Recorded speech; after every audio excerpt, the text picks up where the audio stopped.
Good evening. Episode 181 of the longest running episodic, whatever the hell this is. So Eric has obviously already got his own political campaign he's trying to work on. I'm going the other way. I say gel them both.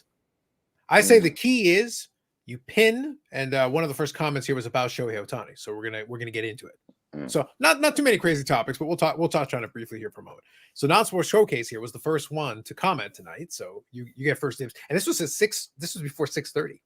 Oh. So this was getting the comment in early here. Is Ohtani a buy or a sell? Well, Eric is clearly buying. Bids are open, clearly. Say it ain't so, Shohei. I know. Jim in Florida here. How much total money would be lost on Wander Franco and Shohei Ohtani cards this year? Those are the two right now. Yes.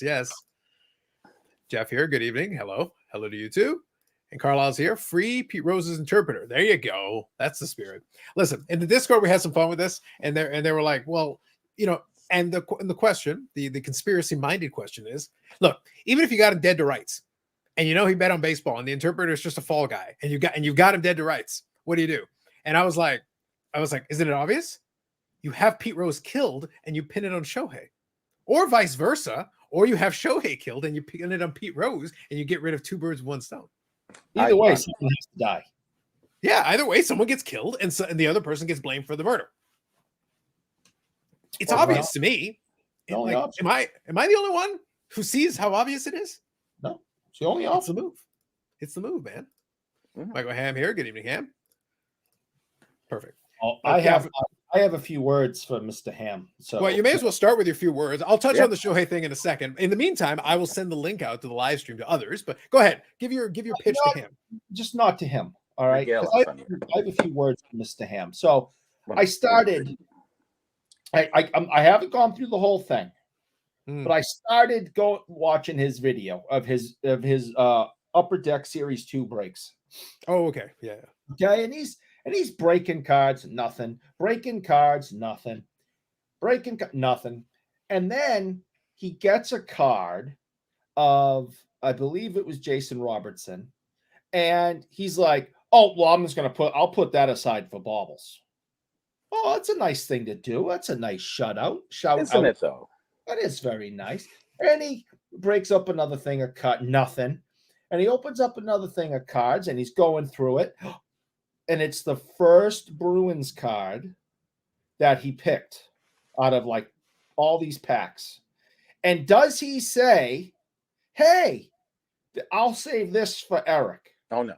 No, just threw it in the pile of junk and just kept on going with his day. So screw him and screw his Tampa Bay Lightning and screw Baubles, even though he didn't really do anything to me. But screw him anyway. Tampa Bay Rays look at you. That'll teach him. Screw the Rays too. Screw the Rays too, right? What was that? I guess so. I don't know. Screw the Rays too. Yeah, exactly. Yeah. Yeah. I'm just making sure I took care of the Instagram thing while we were doing. That's kind of been the way this week's gone. But we'll talk about a couple of these things here. Jim in Florida here. Supposedly, they have actual games that he pitched terrible and best replaced on the other team. Okay, so real quick, I want to lead with this. And I'm going to preface this by saying, and most of you in the chat already know this, but I'm going to say it maybe for people who are the uninitiated, maybe people who are newer to this. There are trolls. There are internet trolls. I am a life troll. I basically wished for nothing but horror. And when there's an opportunity for me to laugh at the misfortune of others as pertaining to horror, I'm kind of always in favor of it. Now, I have softened my stance on Shohei Ohtani. For the longest time, he was associated to the infamous Fish Boy. And everything related to Fish Boy, I denounce. But he did strike him out of the World Baseball Classic, leading to more Fish Boy failure. Therefore, I softened my stance on Ohtani. But outside of that, he's of no use to me. So I don't care about him one way or the other. So if he's implicated in like being a serial killer, sex trafficking, whatever horrible thing you can pin on him, and betting on baseball, I'm all for it. All of it. Let's go. Because it'll be like that, that Star Wars moment, they say. It's like 1 million Shohei Ohtani investors all of a sudden got silenced. It'd be amazing. Amazing. Problem solved. So, like for me, like one way or the other, I don't care. If the guy plays well in Los Angeles, that's great for him. I think it was a little shiftiness with that whole contract thing that they did. I think that was really exploiting a loophole. But hey, the loophole was there. As long as it's there, you're allowed to use it. Fair enough. Fair game for you. But yeah, if all of a sudden he gets implicated in all the things that he's done, hey man, sucks to be you guys. I didn't spend a dime on Shohei Ohtani cards. It wasn't my. I was always very dubious of somebody trying to do both those. Like, by the way, technically he's not going to pitch this year, no matter what happens. Yeah. So the whole thing that we were supposedly so generational, this has never happened before, all that stuff, doesn't even apply this year. He's a regular player who can hit well. By the way, he's a good hitter. He always was a good hitter, and he's a very good power hitter. So these things are all true. And that means you're still very talented at what you're doing. I'm not denouncing talent. With Fishboy, I'll denounce the talent. But with him, I agree that he has talent. But outside of that, I don't give a shit. Y'all got excited. I don't know what, but, whatever. Good on you. It's on exclusive interview at 9 p.m. brought to you by DraftKings. There you go. Dufects of life. Love it. Philly Joe says, good evening, Carlos and gang. Happy Friday. A lot of basketball this weekend. Yes, there's going to be the March Madness. That is coming up. Yes, there's a lot of that. Mike Ham says you don't like modern, Eric. He doesn't like a lot of things, but you are correct. He doesn't like no, shut up. It's not. It's the point. It's the principle. No, I don't want your crappy modern cards. Okay, I don't want that crap. But that lemon. That lemon. One you have is a modern card, right? It's the principle. Mm-hmm. I see. He knows a lot about going to the principal. Remember? He does. He Mm-hmm. does. Mm-hmm. Timothy here says, Carlos, I agree. 2 birds, 1 stone. Seems logical to me. Hey, got to take care of it, man. Look, I'd like a little bit of, I like Rob Manfred to start, he needs to start watching some reruns of Godfather. There's ways to resolve these problems. When there's a couple of issues that you need to be handling, some family business, take care of it. Sanitational engineers are there for a reason. Mm-hmm. That's right. It's a red flag when Trout is selling all the Shohei Ohtani cards. That'd be amazing. Short Ohtani. Orlando Collector's Dream, good evening. Just joined in. He's already ranting. That's Eric. Damn he was right. off. He was off on fire. He was fire flames. He was going crazy. Right out the gate. Very Yeah, good. I guess so. Usually warms up a bit first, but he was right in there. Well, I think Bobby, we all got the same problem, and out in Massachusetts, out near Boston, it's just cold. So now you have to warm yourself up in advance. You're already warmed up by that point. By the time you start, yep. We don't have the luxury of warming our way into it. We have to be warm, otherwise we're already in trouble. Gary here says, too bad this couldn't turn into 2 birds, 1 fish, boy. I know. Well, look, on the Discord, I joked. It's like, if there was some way I could implicate Fishboy and Tom Brady, I would just declare victory in life. It's like, that'd be it. I've won everything. Everyone I've denounced has been discredited. Eric, this is a great momentous day. That would be a big day. Yeah. Eric, this would be like if you were able to successfully defeat Yannick, Brad, and Name simultaneously. Don't joke. Oh, come on. That's pushing it. Hey, Dream the impossible dream, Eric. you don't joke about that. That's my dream day. This is how close I am, Eric. I'm getting a lot of the things I asked for. That's a lot of things. Very close. Just saying. So to cover the topic, though, aside from that, I'm waiting for a lot of the information to come in. I am curious about it. The whole interpreter thing is weird. That the fact it was like $4.5 million, I'm like, that sounds an awful lot like you covering up for somebody. Like you casually, it was a theft. Really, he was able to access $4.5 million of your money and just randomly steal them to pay off a bookie. We should all have such problems. Look, I know Eric's loaded, and like Yannick has siphoned up at least $45 million of his money. He's still paying for the like button though, so that's good. But most people remember Shohei Ohtani's made good money. The big mega deal is deferred. Like the real big money is on the back end. Like it's coming later. It's been deferred quite a bit. Now that isn't to say he hasn't made a lot of money. He's been an idol in Japan. He's got endorsements. He's got money coming from all angles. So I don't think he's concerned about cash. $4.5 million for him probably is a drop in the bucket. But at the end of the day, it's like, in baseball, there was one rule. The reason Pete Rose got what he got is that Pete Rose was really stupid about it. And there's like one rule. I'm not completely convinced you couldn't murder someone in the dugout. That's probably be fine, but you're not supposed to bet. You weren't supposed to. That was it. That was your one rule. And somehow you couldn't follow that rule. But I don't know, man. I would be concerned if I was an Ohtani investor. I would be. I'll say this on a somewhat serious thing.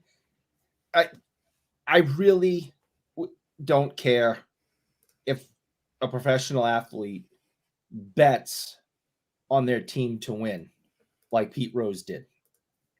it's like, good. That's what you're supposed to be doing. If that gives you more momentum to win, then you go right ahead. But from what we're hearing early on, and of course, this could all be false because it's on the interwebs. And from what I've been told by my daughter, not everything on the interwebs is real. What? I know, but he's, that's what she says.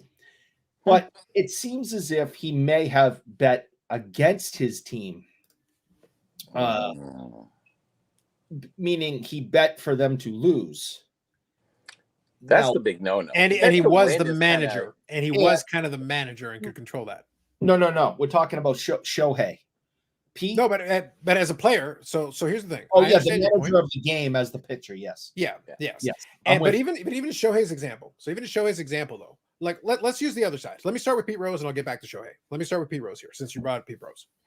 Here's the problem. Even if you bet on your team, okay, so let's say this is the premise. Your defense is that, I bet on my team to win.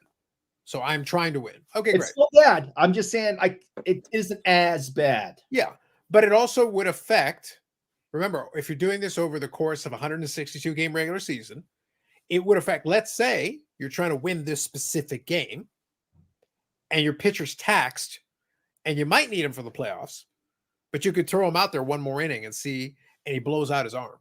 There's a million little things that you could do where you might already see the fatigue setting in. Whereas if you're just trying to manage your team, thinking ahead, thinking of potentially playoffs, doing whatever, you may take a different approach. You may say, like, you know what, you've done enough. You bring in one of the relievers, bring in whatever. But if you think to yourself, oh, well, this guy was pitching well, maybe I'll drag him out one more inning. Maybe, I'll try to squeeze that little extra. Or you put somebody out there to let him do something that maybe you have him take a chance. Maybe the guy has some kind of a leg injury and you have him try to leg out something from first to third, trying to manufacture a run. You're trying to win, but you're still compromising your managerial decision-making based on the bet. Do you get what I'm saying? So there's still an impact. Even there's still a negative impact potentially because your decision-making is compromised. There's something else you're thinking about other than just the situation and your team and what the betterment of the team is in the long run. So Yannick, whenever you're ready, just give me a wave. You mean betting on winning? Is that what you're saying? Hey, Yannick. What I'm saying is that you even betting on winning, it could still impact what you're doing. And you could make decisions that are short-sighted for that moment that aren't necessarily for the betterment of the team. It would make you, it would make him paranoid kind of betting. Correct. Making decisions. I get that. Correct. But on that other end, he's all about winning anyways. It's kind of that part I don't have so much of a problem with. The other end, obviously. But, bet to win, it's like, what if a hockey player did that? You got all these other players, all the other people. It's so hard. And now what's funny, bringing it over to Shohei, though, bringing it over to the pitcher. On the mound, there's an interesting, there's a couple of things you could walk a couple extra guys. You could serve up a meatball at an inappropriate, inconvenient moment. Like there's things you could do, that could, again, when you're betting, you could bet on winning or losing. You could also bet on a point spread. Yep, true. You decide to go a little bit wider. You serve up a meatball and suddenly the gap gets bigger. You could adjust. There's little things you could do but as a pitcher, you have a little bit of control directly over a segment of the outcome. And these are all reasons why you absolutely positively should not be betting as an athlete, and there should be consequences. I 100% agree with everything, but it is so hypocritical. There's one thing in life that I just have no tolerance for, and that's hypocrites. Mayonnaise and hypocrites, yes. And Quebecers. Don't forget that. Hypocritical mayonnaise. A Quebecer sandwich with mayonnaise in the middle. He gets rashes when I go around him. How do you say mayo in French? Favorite. This kid in Ottawa that got suspended for half the season for gambling, and it wasn't on hockey. It was just gambling, and he has a gambling sticker on his helmet. Is so hypocritical and wrong. Gambling stickers say fanatics, no? No. Can we all agree if you owe $4.5 million, you should quit gambling, as in like you suck at it? Yeah. It's subtle, but it might be giving you an indicator. There's a couple of good comments, though. Let me read a couple of these because there's a couple of good comments I want to make sure I cover here. First one, T206 Kids. Good evening. T206 Kid, good evening. Problem with a lot of these scandals, the cover up is worse than the crime. That's why the whole interpreter thing is a little murky. There's some shit. Like, are you hiding something else? Like, the first part sounds bad, but then the whole interpreter, it's weird.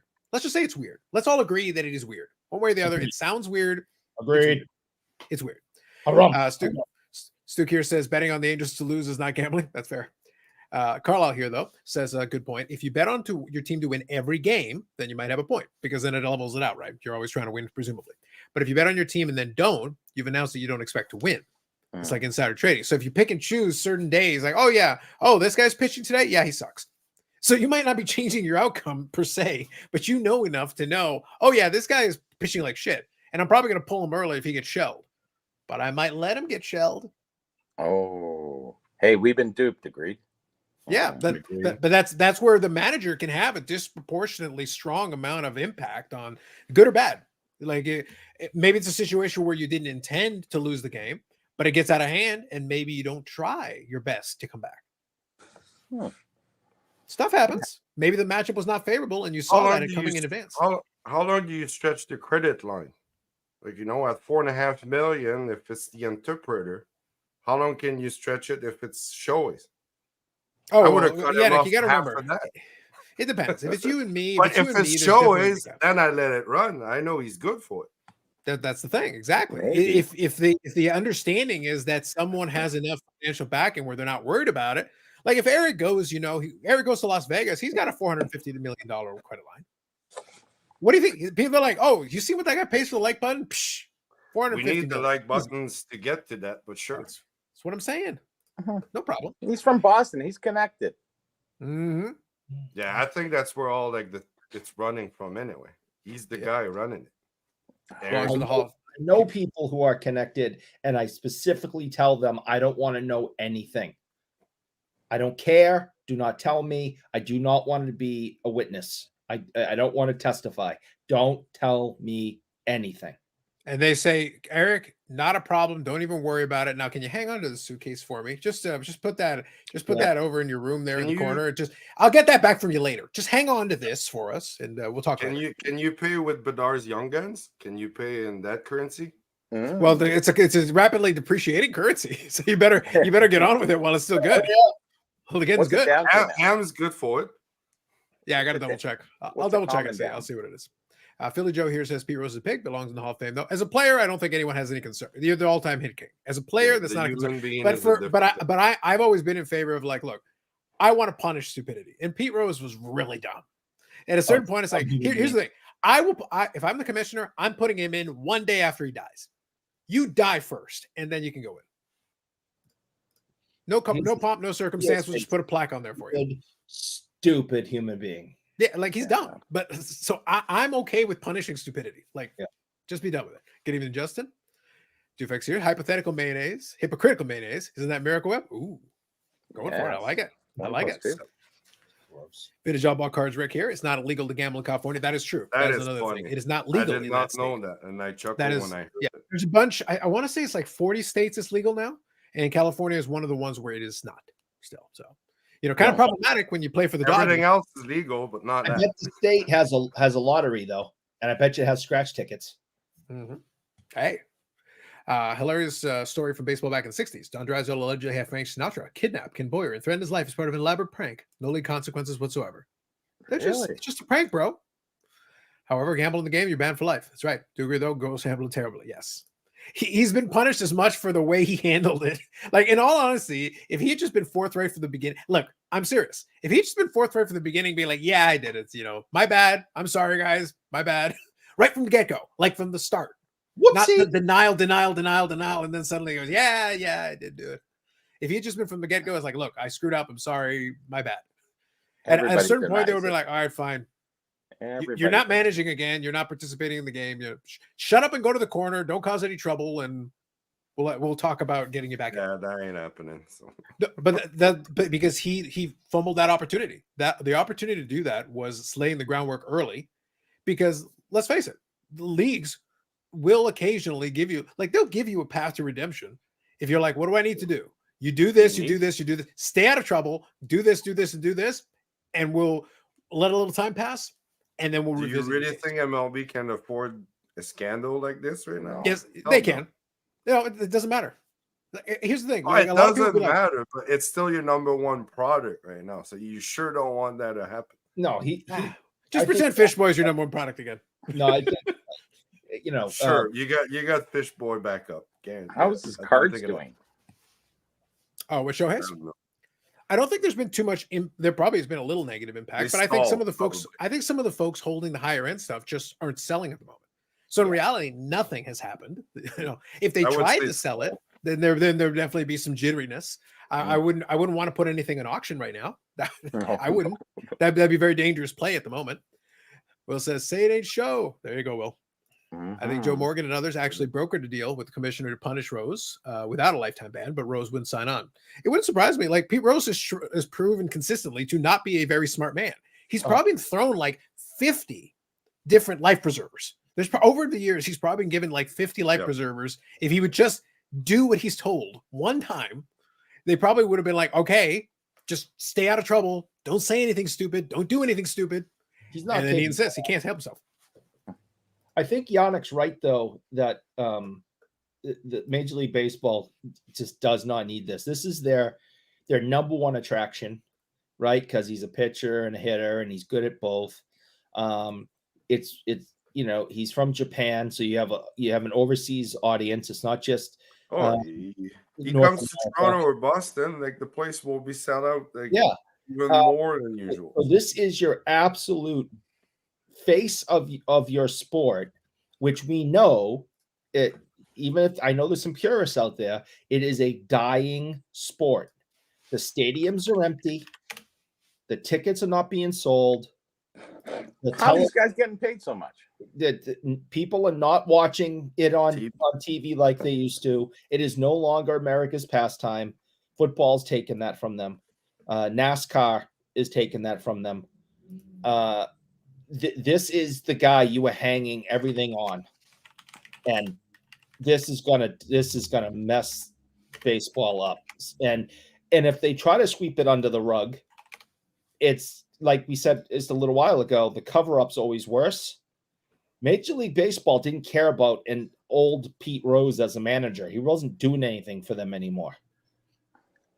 This is huge, and I'm telling you, Major League Baseball is struggling to find a way to keep him on the field and traveling to all the parks in the country because they can't. Well, that's what they're doing right now. And it's a good thing in a way that there's like a week break, you know, like the opening day, I think, is Thursday or Friday or something like that. So all in all, right now, it's like, okay, we're on time. Like, we don't necessarily have to, like, I mean, the guy doesn't even, what's his name, the commissioner, he doesn't even go out and say, oh, here's a press release, and that's it. So right now, I don't know. I already told you guys, the easy path is just to have him killed and blame Pete Rose.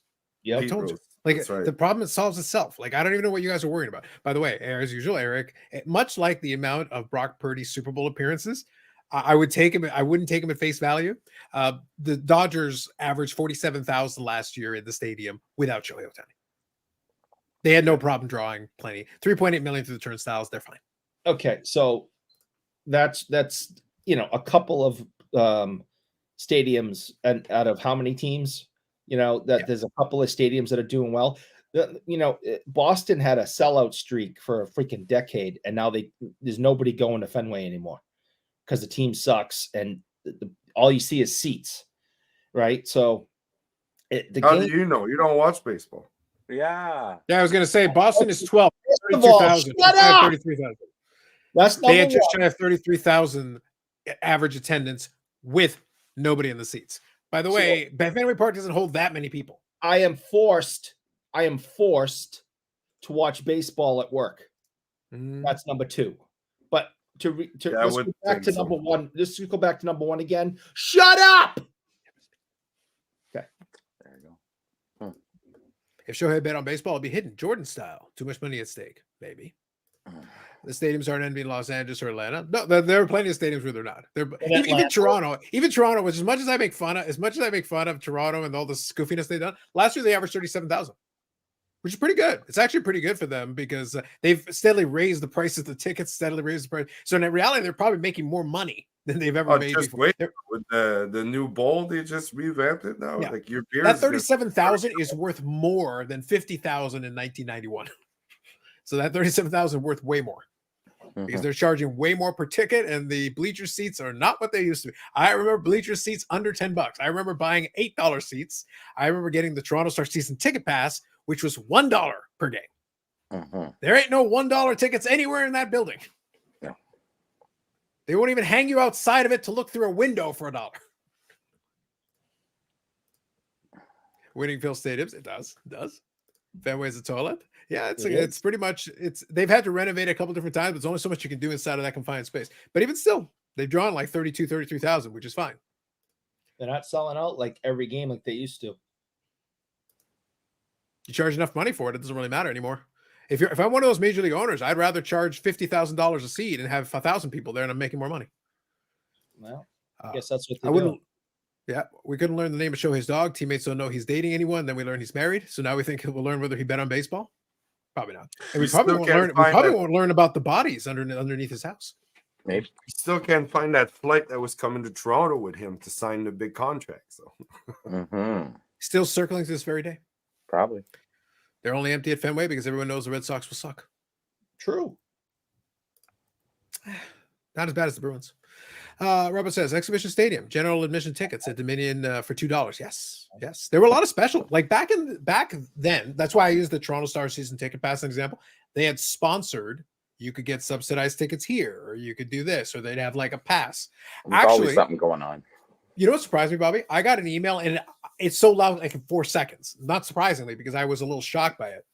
They did a thing where I got an email, a promo from the Jays, where they had a limited amount of tickets, a deal that they would have for $99. They would let you have, I think it was certain weekday home games for like 2-month periods. So it was like 16 games in total for $99. I was like, that's not bad. It's actually pretty decent. I clicked on it, but it was like an hour later, and I clicked on it. I was like, of course they're all sold out. I'm like, yeah, $99 for 16 games. Of course they are. I didn't see it until reading it. It was sold out. Yeah, exactly. It was like people were like, oh my God. Actually, reasonably priced tickets. Let's go. There was always something going on with the Jays because they were trying to promote them as much as possible. Yeah. Well, that's the reason why, like, I've talked about it before. Like, it's just off screen right now, but I had a little box that is usually in that little corner there. It was a box from the 2013 Jays, because that year I actually had season tickets. I bought regular full season tickets.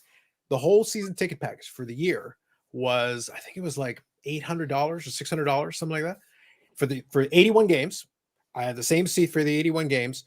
Decent seat, because in the dome, the way the dome is structured, if you go behind home plate in the 500 level, it's actually a good view. If you actually behind home plate, you can see the whole field. It's actually fine. It's the best deal in the house. That was always the bet. If you're going to buy a ticket in the upper bowl, you go behind home plate because you're actually pretty close, and you can actually, and occasionally you still get a foul ball because it can be fouled right back. It goes over the screen. Yeah, exactly. And you would get the tickets way cheaper than just about anywhere else in the stadium. So season tickets was a great deal, but they gave me a $250 jacket with it. They gave me a $200 like food voucher. By the time it was done, they were paying me for the season tickets because they included so many extra, and I used all the extras that I got. So I was like, I'll take it. Thank you. Then the next year they suddenly got smart too. They're like, yeah, we're raising the season ticket. I'm like, okay, how much more is it? It's $1,400. Yeah, pass. That's a no for me, dog. Nice try though. But I was a season ticket holder for one season. I was in fact a season ticket holder for one season. Blue Jays are cool. My good first team I played against in Little League was a team called the Blue Jays. There you go. Same logo and everything. Yeah.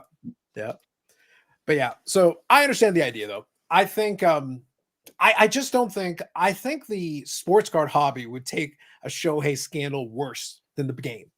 Yes, there'd be a bunch of people that'd be sad about it, but at the end of the day, we were there before Shohei. We'll be there after Shohei. If Shohei had a career-ending injury tomorrow, what difference would that make? It'd be the same. It'd be the same general issue. He'd be gone.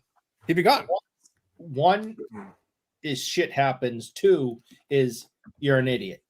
Yeah, but either way, he's not around. Like either in both scenarios, he's not around. Yeah. So you wouldn't be able to capitalize on him that way. One of them obviously would be problematic because you couldn't even use him for promotion or anything else. Because obviously, if he's got legal problems. You're going to stay away from that. But yeah, if he suddenly had a career-ending injury, and all right, well, I tried. I'm going back to Japan. I'm going to take it. Thanks for all the money. See you. Deuces. It's like it's the same thing. He's gone. Mm-hmm. What are you going to do then? Blue Jays fan travel well in Minnesota. Yes. For a lot of years, they would go and travel to some of the other stadiums because, especially if you were close enough, if you were in border areas or bordering states, it was a good opportunity. Seattle Mariners games, there was a lot of folks that would come from like Vancouver and from Victoria. Victoria, exactly. BC. You could go south and just go to the Seattle Mariners game, and there you go. You could check a Jays game that way. Mm-hmm. The New York teams, obviously, you could travel down just to New York State. Yeah, Detroit. Victoria. Had some Detroit kind of like Victoria. You could take some kind of like a hovercraft. Probably hovercraft. Like Nice. Yeah, it's kind of like a Puget Sound and like 2 hours downtown to downtown for $80. You know, like no cars or nothing, and it's pretty decent. And you're right there. Like you can go to Safeco in no time. They had $15 game weekends, so it was pretty. I used to go about like 3 or 4 times a summer. Yeah. So I'm going to pause everybody for 1 second. I want to make sure we get an opportunity here. Hey, Brad, if you're good, give me a thumbs up. All right. So we got Alek Manoah Super Collector, SGC Canada. Yay. Oh, sorry. I was going to have my shirt on, but I don't have my SGC pin that Baubles gave me. I was going to say exactly. I thought you were going to. I thought that was going to happen. How's it going, Brad? Wonderful. Just had to listen to Eric whine a little bit, so I figured I might as well just come on and see what's going on with you. Good to see you, Bobby, Yannick. Join the party. Brad, absolutely. Looks like you're home. You have the regular background now. By the way, Brad, since you're here, this is actually a good opportunity and a good segue. We started off with the Shohei talk, but this is actually a good segue because I can bring up AMG Collectibles, AMGcollectibles.ca, and the AMG Collectibles YouTube channel, which has surpassed 250 subscribers. We got to one of the milestones I was shooting for. That happened after the last episode. So congratulations to Collector of the Scalps, Collector of the People, Steve and Blair. The boys joined me on an episode, and we got over the 250 mark. So there we go. I think the recent Connor Bedard talk got people all excited. It got them all worked up. Is anyone else putting the pieces together that the business is more successful and the numbers on the YouTube are up now that there's been some changes made at AMG? Anyone else putting all that together? I'm just no. Yeah. We'll know the fix. We'll know the fix is in if the Alek Manoah suddenly goes. It's like, what happened? It's like Alek Manoah. It's like, well, if the Dodgers don't need Shohei because of legal problems, they could get Alek Manoah. And Brad's like, yes. I mean, offload. I don't know. Brad steps down and AMG goes to the moon. I'm just saying. I love it. So I won't. You guys already talked about it, but Shohei is Shohei. Do you think he was involved? Is there any I heard this morning no chance. So I think the look. Look, I led the episode with just remember I am a life troll. At all times, horror amuses me. So the more horror, the better for me. However, I think that he is I think Shohei Ohtani at best is a strange dude. Just in general, he's a strange dude. His approach to everything is a little bit weird because again, it is true. He's a very secretive individual. The whole thing with him and his interpreter and whatever, I find it difficult to believe the notion that the interpreter has so much access to his money that he can get $4.5 million out of him without Shohei Ohtani himself knowing about it. I find that very difficult to believe. I'm more inclined to be in the opinion of him being like, you're the guy that's going to take the fall if anything goes wrong. That's my thought. Because he's like the perfect dude. He's expendable. No one really gives a crap about the interpreter guy. So if anything goes wrong, you're taking the fall for it. In the meantime, enjoy, living the high life here in proximity to what's going on. But if anything goes wrong, you're the one taking the fall, my friend. Everyone needs an understudy. That's just my opinion. My opinion is I think it's very interesting that the moment there's any kind of concern, he just so happens to have a guy that can just slide to the front of the screen while he recedes to the background. Yeah, didn't Mike Trout not know that he had a girlfriend for 4 years, or he is a secretive dude, eh? There's a lot going on, man. There's a lot going on. So Robert here was saying, I saw Bobble's video on his channel. Is he not here because he's busy with the SGC fingerprint gate scandal? There's a lot of concerns over there in Bobble's land. We were worried, like he wasn't running a tight ship out there, and now all of a sudden SGC Pete and all of them cashed out to big Brad Harlan money. Brad Harlan slapped him with $100 bills until they finally said no mas, no mas. And now all of a sudden he's like, now he's dealing with one problem after another. Brad, you didn't have to do the man like that. It wasn't necessary, Brad. You did him dirty, Brad. You did him dirty. I know. It's terrible. I will guarantee you, I will bet anything. I will eat a jar of mayonnaise live on this show. Whoa! If you send those cards that Baubles have to CSI, it will come back that those fingerprints all belong to Brad. And the chemical is Kurt's. I could just see Brad now going at all the stations. Oh, is that Bauble? Hold on. Eric, I like your theory, but I got to be honest with you. So I also showed Ham writing the conspiracy theory out because I say I'm kind of inclined to lean in that direction. That's all I'm saying. But look, I'm fine with the concept, but I got to be honest with you. If I've taught Brad anything, if Brad has taken any lessons from what I've taught, we'll examine it, but we're going to find out they're all your fingerprints. You're going to sit there going like, wait, why my fingerprints? Brad Harlan, Mission Impossible, that shit. That's it. What happens? Like, you thought that whole time you were hanging out with Marcel. Marcel's your friend. He goes, oh, Eric, let me take that cup from you. Where did those fingerprints come from? Dun, dun, dun. Marcel was in on it too. Kept taking my cans of soda before I finished them. I thought he was just into recycling. Look, if you think that's bad, just be aware. Don't get on Brad Harlan's bad side. Or, when they find the DNA evidence. Mm-hmm. That's all I'm saying. Baubles was fun. Baubles was funny. He even got into Kurt's card saying, what's in that container? It's probably just some regular liquid or tap waters. He's just like, he went all in. I was laughing my head off. It was the wax was car wax, and then the spray was like eyeglass cleaner or whatever. And I'm like, with vinegar and water. Oh, that was so funny. He does get off on these little tangents. Sometimes it's just kind of fun watching him go. It's very fun. He's like, he just goes. Yep. Mm-hmm. Of late, yes, for sure. Brad, I don't know. You got to teach him how to be more happy-go-lucky guy now that you guys are teammates. You got to be like, you got to go to the meetings and be like, we need to calm down here, guys. We need to have like a moment of zen, y'all. A moment of zen. I'm just waiting for him. Yeah, I'm waiting for him to leave SGC. It's going to be over soon, Bubbles. He's going to absolutely hate it.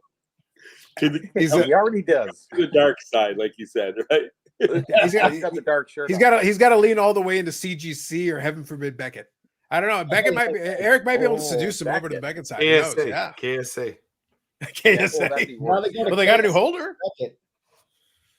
That's listen, man. I don't know what to tell you. I don't know what to tell you. So, Brad, I know you're out and about doing things. What's been going on in your neck of the woods? What's up?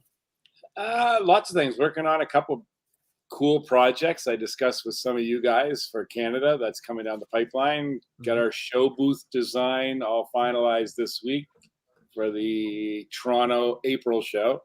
Dealing with that, I had a couple of guys in from PSA from New York. One guy actually, this week at the office, which was great, and at the sub center. And it's busy. Cards are flying in here and things are good. Nice. So let me ask this question, and we'll learn more as I think we get further into it. I know that talking to the folks with the AMG side of it and everything, I know that there's been a bunch of Bedards pulled. There's certainly been a fair number, and obviously with the convenience of being able to just pull it and then immediately walk it over, to the kiosk and have Lloyd or yourself or somebody like take care of it right away. So are you guys seeing a quick influx of all those young guns right away, like off the top? Yeah, and. Are people trying to submit them fast, or are they taking like the normal amount, and taking whatever speed it works? Yeah, so one of our dealers, authorized dealers in Quebec, he submitted. He had 107 or 108 that he shipped in on Thursday afternoon. Yep. Release day was Wednesday. On Thursday afternoon, he sent in 107 or 108. I think the total was. Bedard Young Guns, at express service level, and they were in the door, out the door, and 3 or 4 days he had them back, and they were first. I think they were pretty much the ones that were first to market. They better go quick with the PSA 10 tax and everything. Ooh, Yeah, no, he Express. Yeah, he sent them out. Well, there's an express special this month that's $139. So anyone that That's got not terrible. If you get a 10, that's not terrible. no, absolutely. The 10s are 2,500. 9s are still going for more. It's better than selling at Rods. It's so I think total we might have had 300, 350 come through so far. So what you're saying is these Bedard rookie cards are rare. Oh, absolutely. Okay. You know what we do have coming that is rare, or I guess rare. It's very, very cool. Then exclusive Bedard 98 out of 100. Oh, okay. So you got the exclusive one, yeah. Yeah, and I'm partial to the exclusives out of 100. I think just because they've been around for a long time, so I like that. That's a pretty cool card. There you go.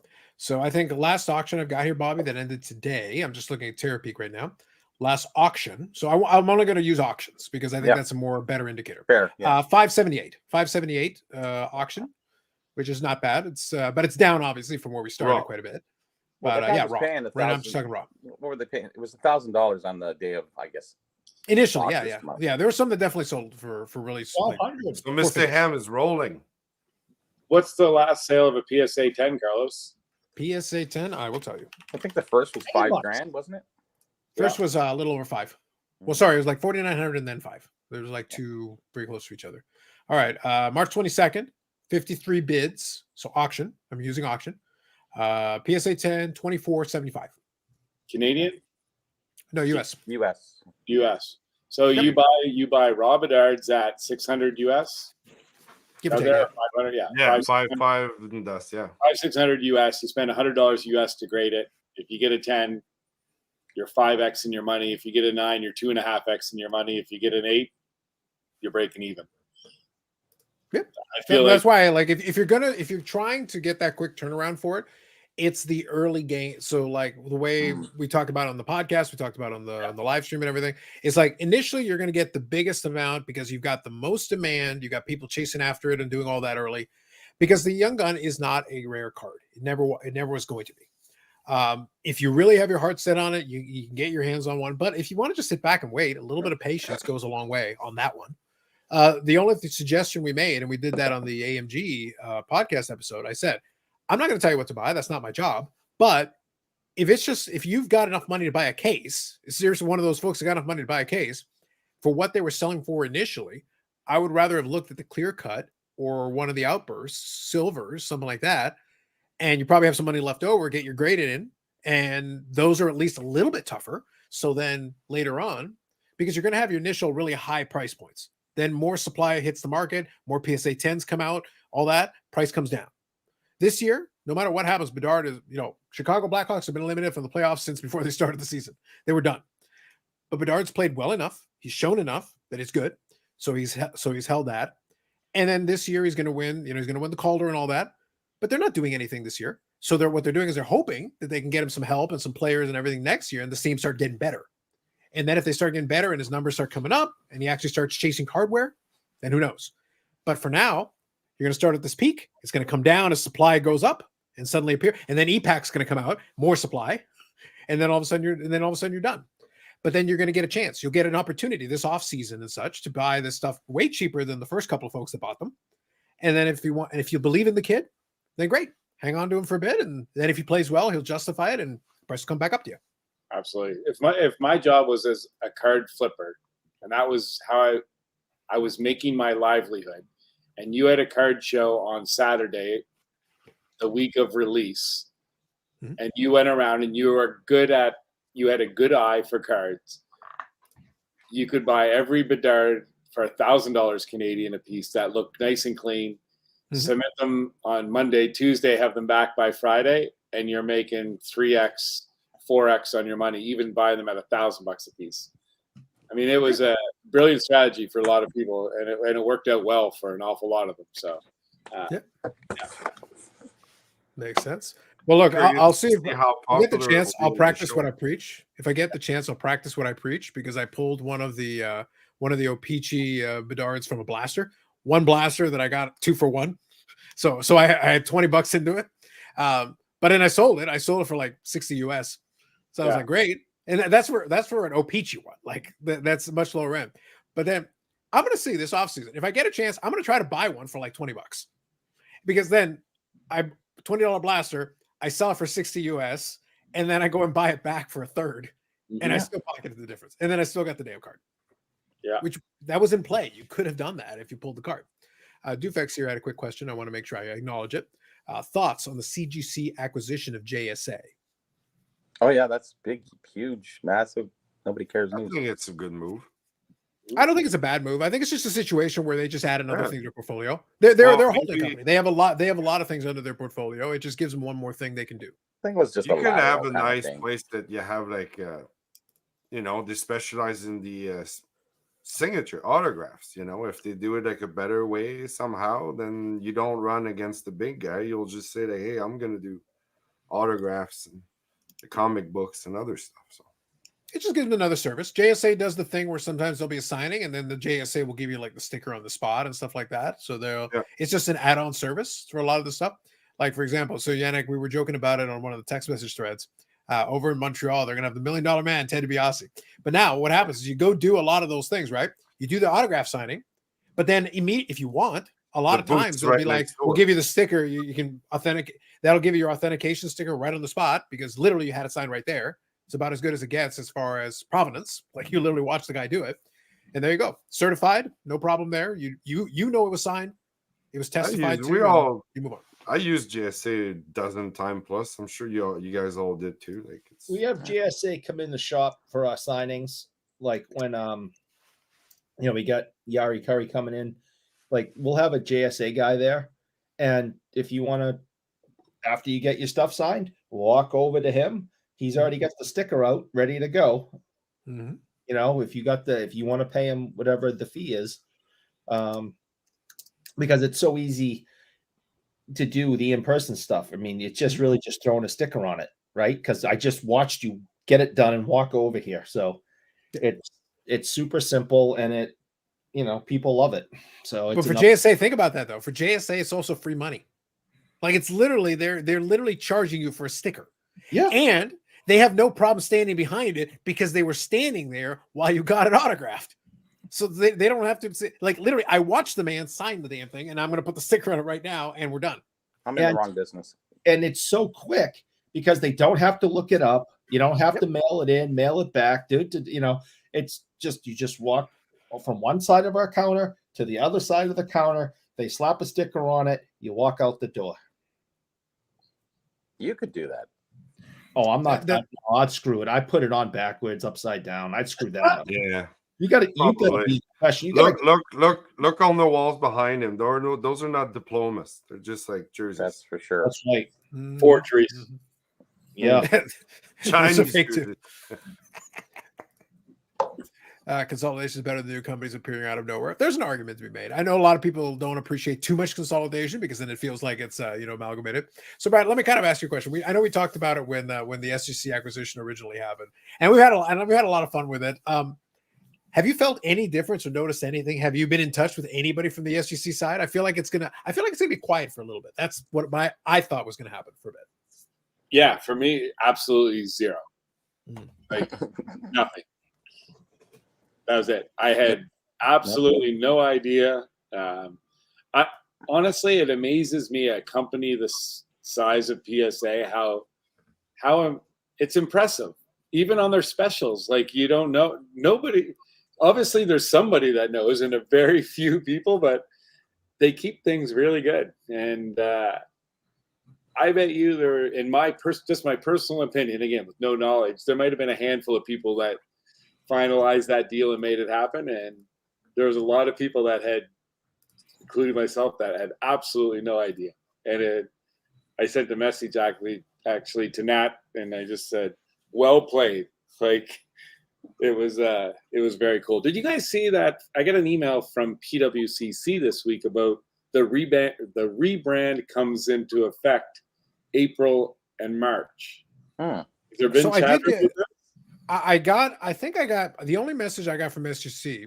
Funny enough, our friends clearly do their monitoring, but they only like half-assed it. So I'll see if I can find it. I'll share with you guys a quick little story. So I talked about on the podcast how on PWCC I took a flyer on a Mac Jones card because I thought it'd be funny. It's no Alec Manoa, but I do what I can. But the point is that so I got it, and literally on the email, I'll see if I can find it here. They actually mentioned Mac Jones on the title of the email that I received. And I was sitting there like, guys, really? You're doing like one of those things? It's like, okay, that's even. Oh, here we go. I got it. Okay, perfect.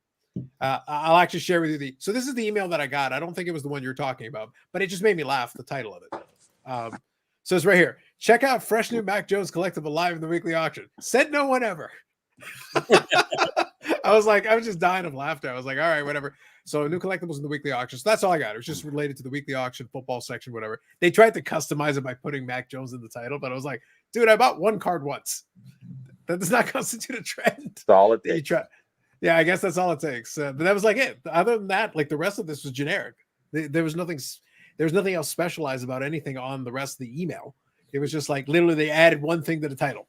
So whatever you had bought, you would have gotten it put in the title. I just thought it was funny that's like what they used their energies on. I was like, all right, guys, did what do you you get say? one? Hal Gill? No, I picked this up at work. I thought it was kind of cool looking, and I picked it up, meaning in your pocket without telling. Yeah, I was gonna say, is that a 5-figure discount? Is that what you got? No, this was. I think this was in the trash bin. You're gonna tell him tomorrow. I know. There you go. So I got my very first. Brad, come on. Hashtag influencing. You see me doing this influencing thing here? I know. That's terrible. That's my very first Mac Jones card. It's not serial numbered or anything. Man, I know what you're talking about. That's the greatest quarterback in New England Patriots history, bar none. Steve Grogan is, so you can shut it. He can be behind Mac Jones and Drew Bledsoe. No, Steve Grogan, baby. I love it. It's too good. I just flipped you over that, Carlos. What it? The email? Yeah. Just so you can see because it says once our rebrand is official, April, May. So okay, I'm gotcha. like, is that? And this was just like it was a generic email sent out. And okay, so dealer program blanket consignment rate. Okay, so maybe this, so maybe in the category this would make sense. Maybe you were in a mailing list for this one. Yeah, that makes a little more sense. They're rebranding. They're trying to get away from the PWC reputation. That would be my assumption, right? I kind of such a big company, and there's so much news and information about them. How do you get away from that? I think it'd be tough. I don't know. I guess you could try calling it Fanatics. That's kind of what they do with a lot of stuff. So yeah. I don't know how much it would. I don't think it would help that much or change that much of their fortunes. In reality, I find it interesting that I think like PWCC has settled into this little middle ground where there is some stuff that actually still makes a lot of sense to buy on PWCC because, like I said, I still find stuff from time to time, but you got to pick and choose. Like it's not all the time but there will be occasionally some stuff that I think is interesting. But other times it'll be like, yeah, that one doesn't interest me. I thought it was somebody apparently consigned a whole bunch of those WWE Prism cards with them a couple of weeks ago. So they had a bunch of the Prism Golds of The Rock, Stone Cold Steve Austin, and a lot of the other ones. Oh, absolutely, 100%. But they, but it ended up being like, 8,000 for one, 4,000 for another. Like, all right, they did pretty good. It's not bad. There wasn't a Mr. T 1-of-1 on that auction, was there? So did you end up? I think you ended up winning that one, didn't you? So I'm just checking. Somebody, he's gone. Somebody may have the Mr. T 1-of-1 in their possession. You know, there's more than one. 1-of-1. Dom, you're good evening. The amount of money that's been put into Mac QBs by investor flavor influence crowd is actually bonkers. It's only the beginning, my man. Hey, listen, it's either that or Todd Van Poppel. Make your choice. So, Brad, listen, I got a question for you. I know that they got the new Upper Deck Golf. So are we cracking any open, getting some Tiger? Like, what are we doing over there? Yeah, you know what? I am. I definitely want to. I told Cher I was going to buy some boxes of that. And I bought a couple boxes of the new Parker's too. Nice, nice. I liked it. I really did. I like the design of it. I like what you can get. It looks. I'm going to crack those this weekend. Have a little bit of fun. I think that was pretty solid. Once I saw that they brought the upper deck golf back in, I was like, I figure they will. As long as they've got some Tiger in there, I figure that's at least going to make it interesting for some folks. Yeah. We'll see what happens. Like I said, when they did the Live Golf PGA Tour like deal or whatever they're doing, it's kind of weird because then they're going to do Prism Live Golf. But the thing is, here's the thing: it's not like it's a terrible idea because it's like, well, okay, what are you going to do? Well, Prism is still very popular, but you're going to get Phil Mickelson, you're going to get Brooks Koepka. You've got major winners. It's not like you've got nobody. But again, golf is very niche. It's very Tiger heavy at the top, a couple of the young guys, and then it's a steep drop off. Yeah, like there are some great golfers who are great. That but people will watch maybe, but that they don't care enough to collect the cards necessarily to spend a lot of money on that. Yeah, it's kind of weird. Justin says PWC is the only place I buy now. Oh, look at you. Look at you. Okay, can I pose a question? Let me share a quick story and I'll pose a question. Brad, I want you to chime in on this as well because we have some fun. So folks that have been watching the live stream before know that I've never been shy. Shockingly enough, I know of rendering opinions on companies that have had some certain slowdowns and certain issues. The most infamous one being my year of tirades on COMC. During the pandemic period when COMC had some struggles, I may have said some harsh words. I know, shocking. I know. I'm glad Eric is sitting down. I'm glad. But I may have had some harsh words. But obviously, we've been hearing that COMC has been having some processing issues getting some of those items out the door, especially if you do like the base shipping. Some people are waiting like months past the end time that they were supposed to for the shipping, and some of the grading is running really slow, and they're not getting answers, and it's very indicative of what was going on during that pandemic period when they were just overwhelmed and processing times were slowing down across the board, and that's what the machine and the building from space, that's what it's all supposed to help us with.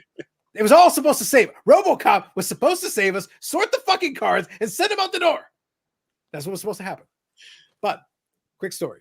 So back in February, the beginning of February, I had about 130 cards, give or take, in my COMC. And I said, all right, I'd like to ship them. So I got some Medanos, I got some Wrestling, I got a bunch of stuff. I got a smorgasbord of stuff.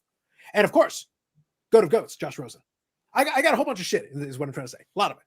So 130 cards. I don't do one of the elevated rates. I picked the base one. It was in February. They said that they were going to ship it by March the 19th. Now, weeks go by, and I'm looking at it. How much is in front of you? 600,000 items, 550,000 items. I'm like, yeah, I don't think so. I don't think that's going to go. Last week of it, still like 500,000 items ahead of me. No way. No chances. And a couple of days before the deadline, the date shifts to May. All right. Well, it looks like it's going down the same way that's been going down with a lot of these other folks. It looks like the date is shifted. March 19th comes around. That was the date that it was supposed to ship. March 19th, I get a notification it's shipped. It's shipped by FedEx and I get a tracking number. What? Huh. Brad Harlan. Is the fix in? Hashtag rigged. The exact date that I was supposed to, the exact day, no time left. March the 19th. FedEx. Brad, I didn't pay for FedEx. It's a FedEx package, and I have the tracking number. And I will report if it comes in next week and I get everything in there. But all I'm saying is that it was shipped on the very last possible day of the original date to the dot by FedEx. Things that make you go, I'm not suggesting anything. I just have questions. Brad Harlan, is the fix in? Quite possibly so. Bobby, is this it? Have I finally used my hashtag influencer privilege? I didn't even say anything. I was just sitting back waiting. I was just watching. I don't know. I was ready to let. You're just lucky. March 20th, I was there. March 20th, I was there to drop the sword of Damocles. I was ready to go. March 19th, they get a tracking number. Well, I'm not that sword out of my hands. They take the sword out of my hands. I was ready. Dang. All right. This is why we can't trust you with sharp objects. Yeah. Look, I just thought I would pose the question. Has anyone else seen any? Look, I just thought it was crazy random that it was like the exact date and suddenly I get a tracking number. I thought that was very interesting. Oh, okay. There you go. Justin's always there to volunteer to get somebody with a beer. Robert here says, same here. My base rate COMC order shipped today, 4 days early. Okay. See, Robert's an influencer too. Now you all know. I just found it interesting. Look, I'm saying it mostly tongue-in-cheek for comedic effect. Although, to be clear, if anyone in COMC is listening, if the fix is in, it's cool, man. Just let's just it's cool. Just saying. We accept your terms. We look, we're good with it. We're good. But I did think it was interesting that you've got a bunch of these ones that I've been hearing that are super slow. Like, it's been like weeks past whatever. I submitted on January 10th.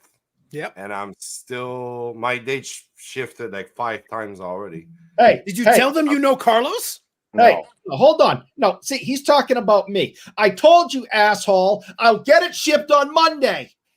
It was supposed to be last Monday. He's sensitive. There's like 400 pounds of stuff here. I had to get a U-Haul to come over here. I'm gonna need my back the way it is. I'm gonna have. All right, I'm muting Eric. Yeah, please. So Brad, let me tell a second story. Hold on, we're doing story time with Carlos now. We're doing story time with Carlos. Since he brings this up, here.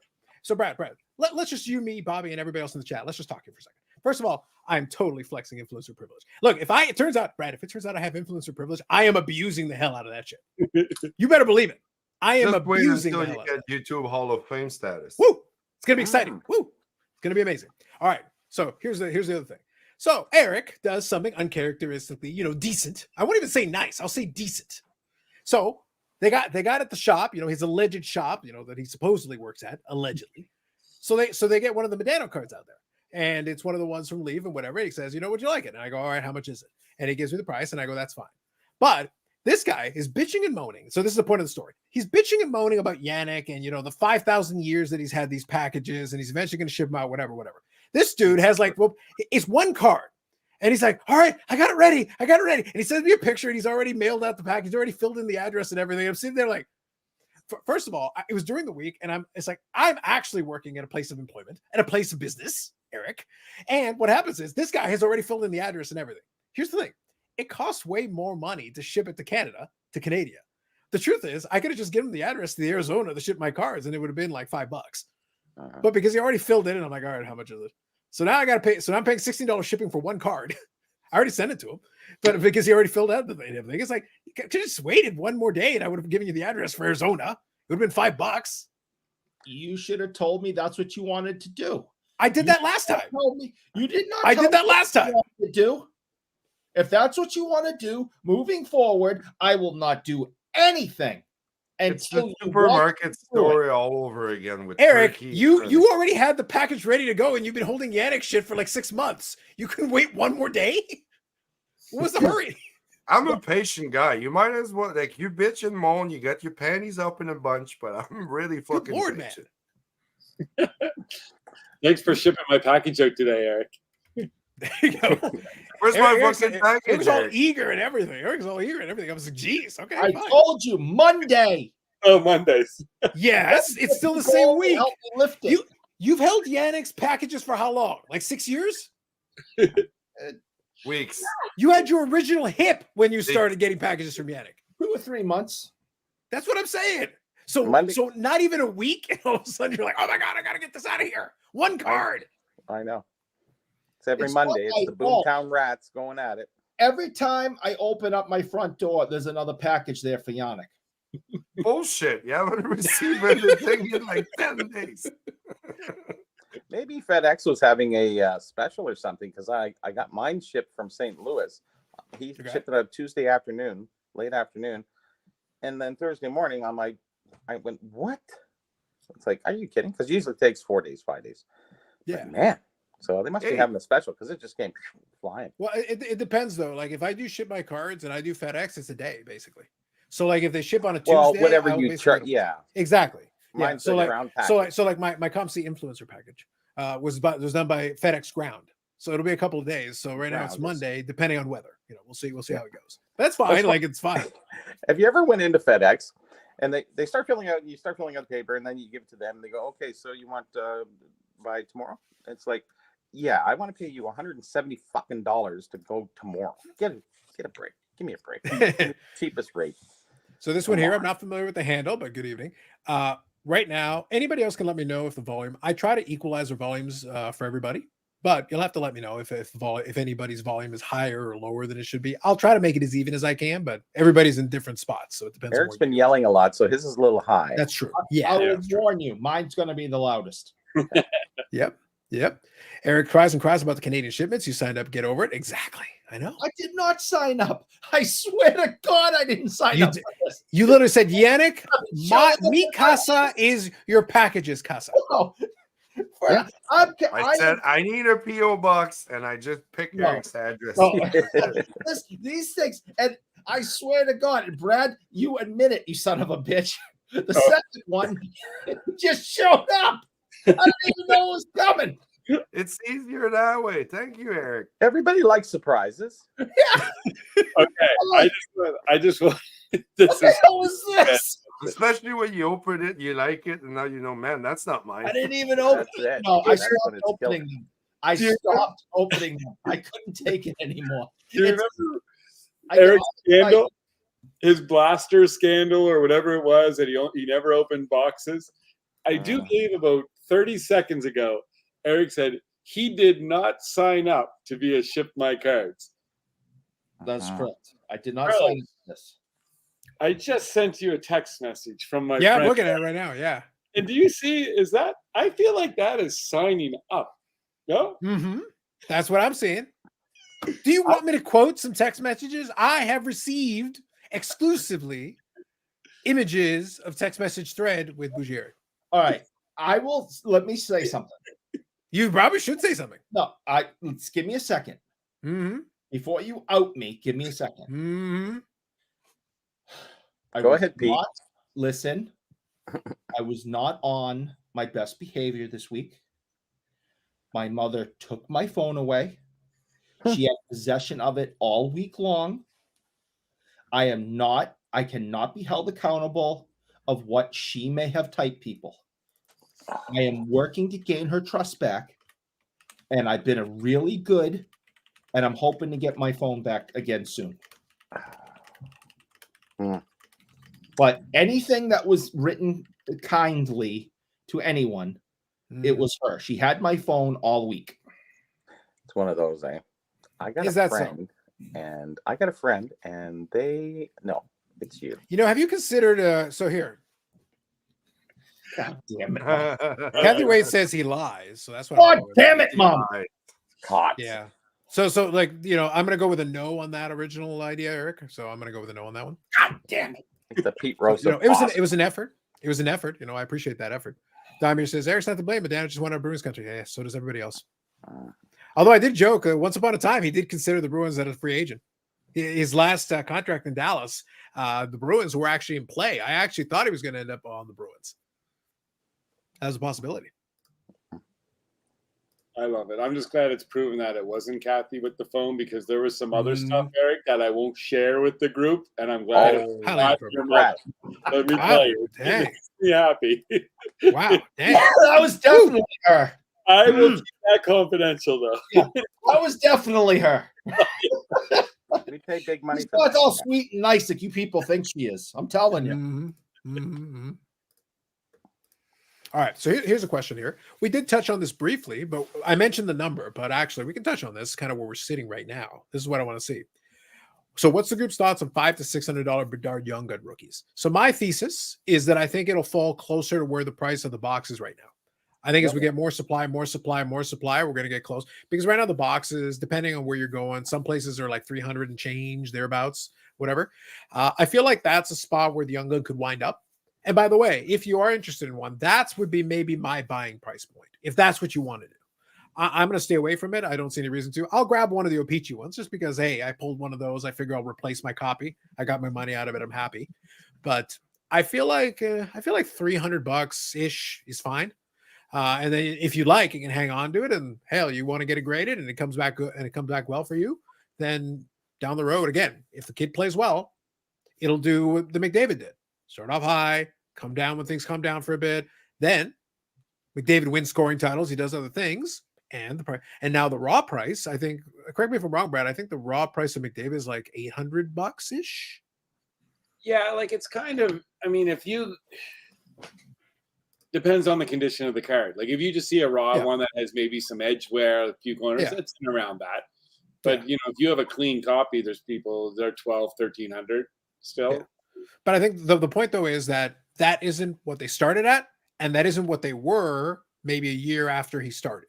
So it's one of those things where if your desire was to have it, hang on to it, you could have bought it in that window after the initial flood of people chasing, get it at that lower price point, and there you go. And today it's held well. You know, winning Art Ross trophies will help with that.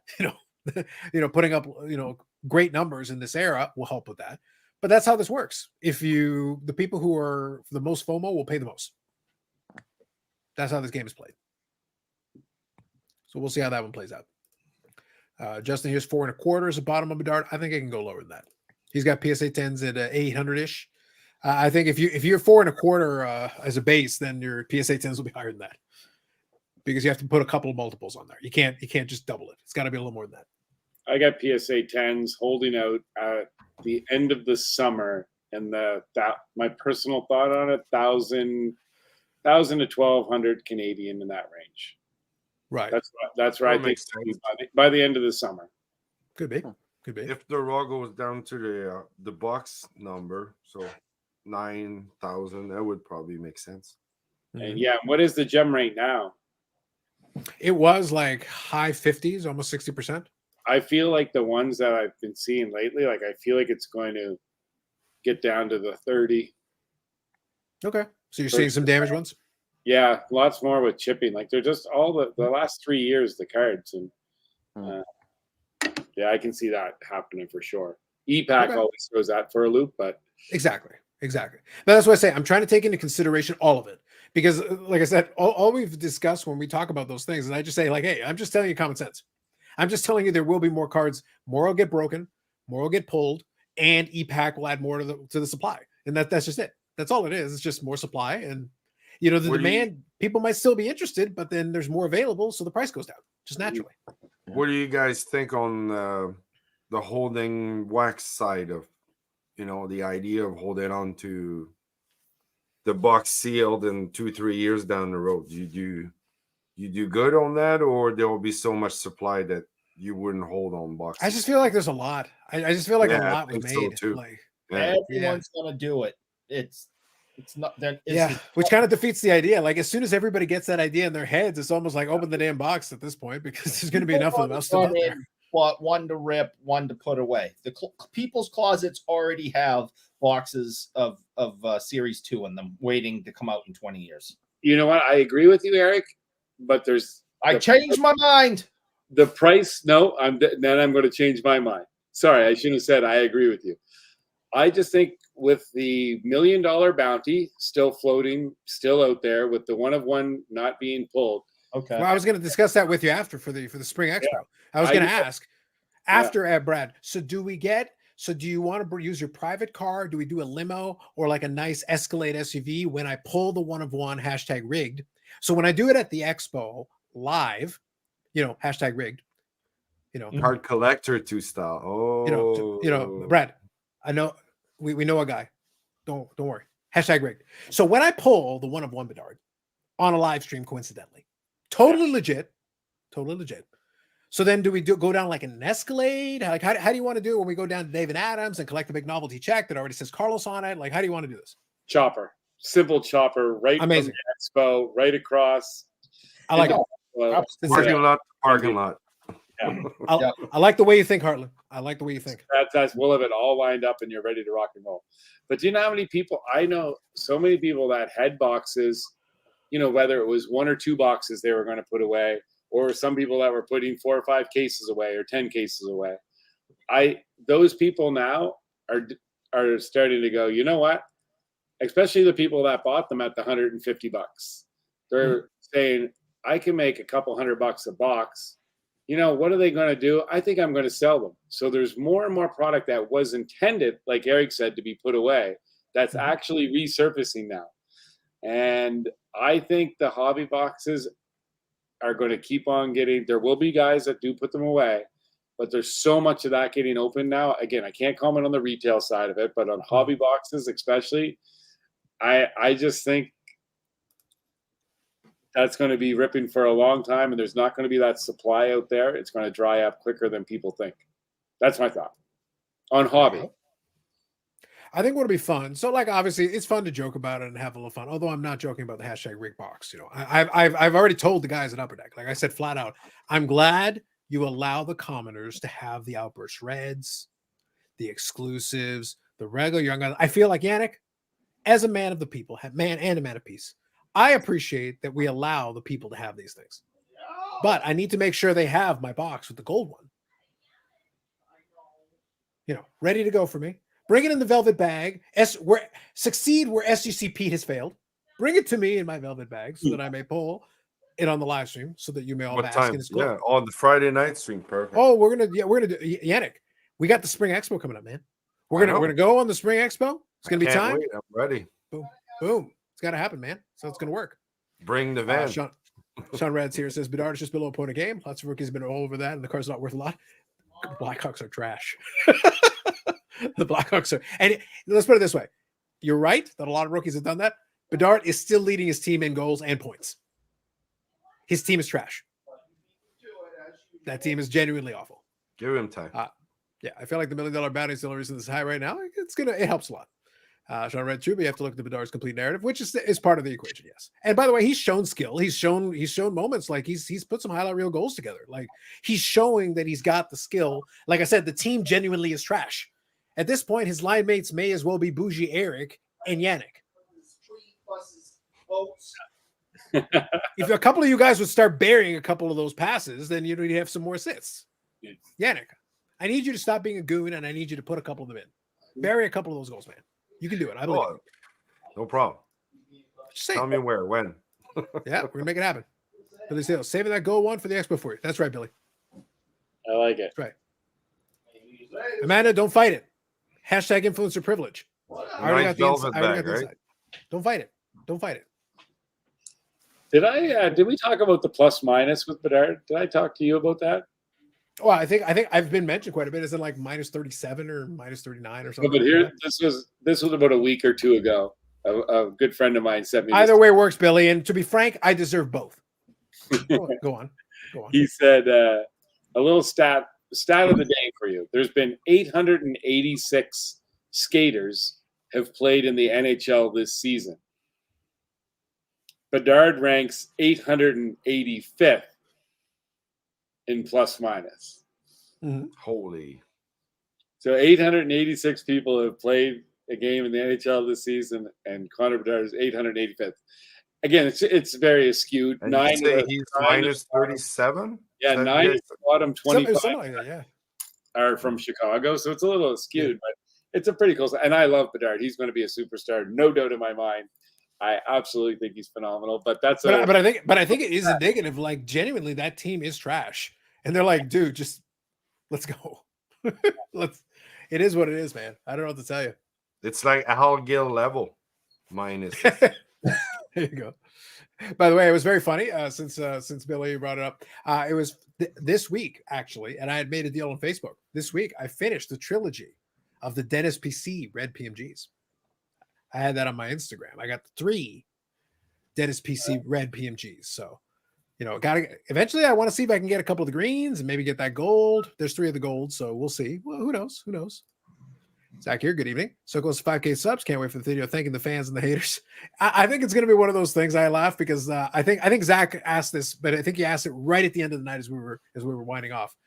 I've never really been too worried about those milestone numbers because the problem is it goes up and down. Because it's going to happen if and when, like we've hovered right around it for a while. Whenever it happens, here's what's going to happen. It'll go to 5,000 and then it'll go to 49.98. Then it'll go to 499.99. Then it'll go to 5,000, 5,001, 49.99. It'll just keep doing that for like months because it's pretty much plateaued. Let me ask you, is there like a video that you can pinpoint you remember you did and that's like the most, let's say, unsubscribable you got? The most unsubscriber? Yeah, like let's say like your video you made, and obviously you see people subscribing and unsubscribing, right?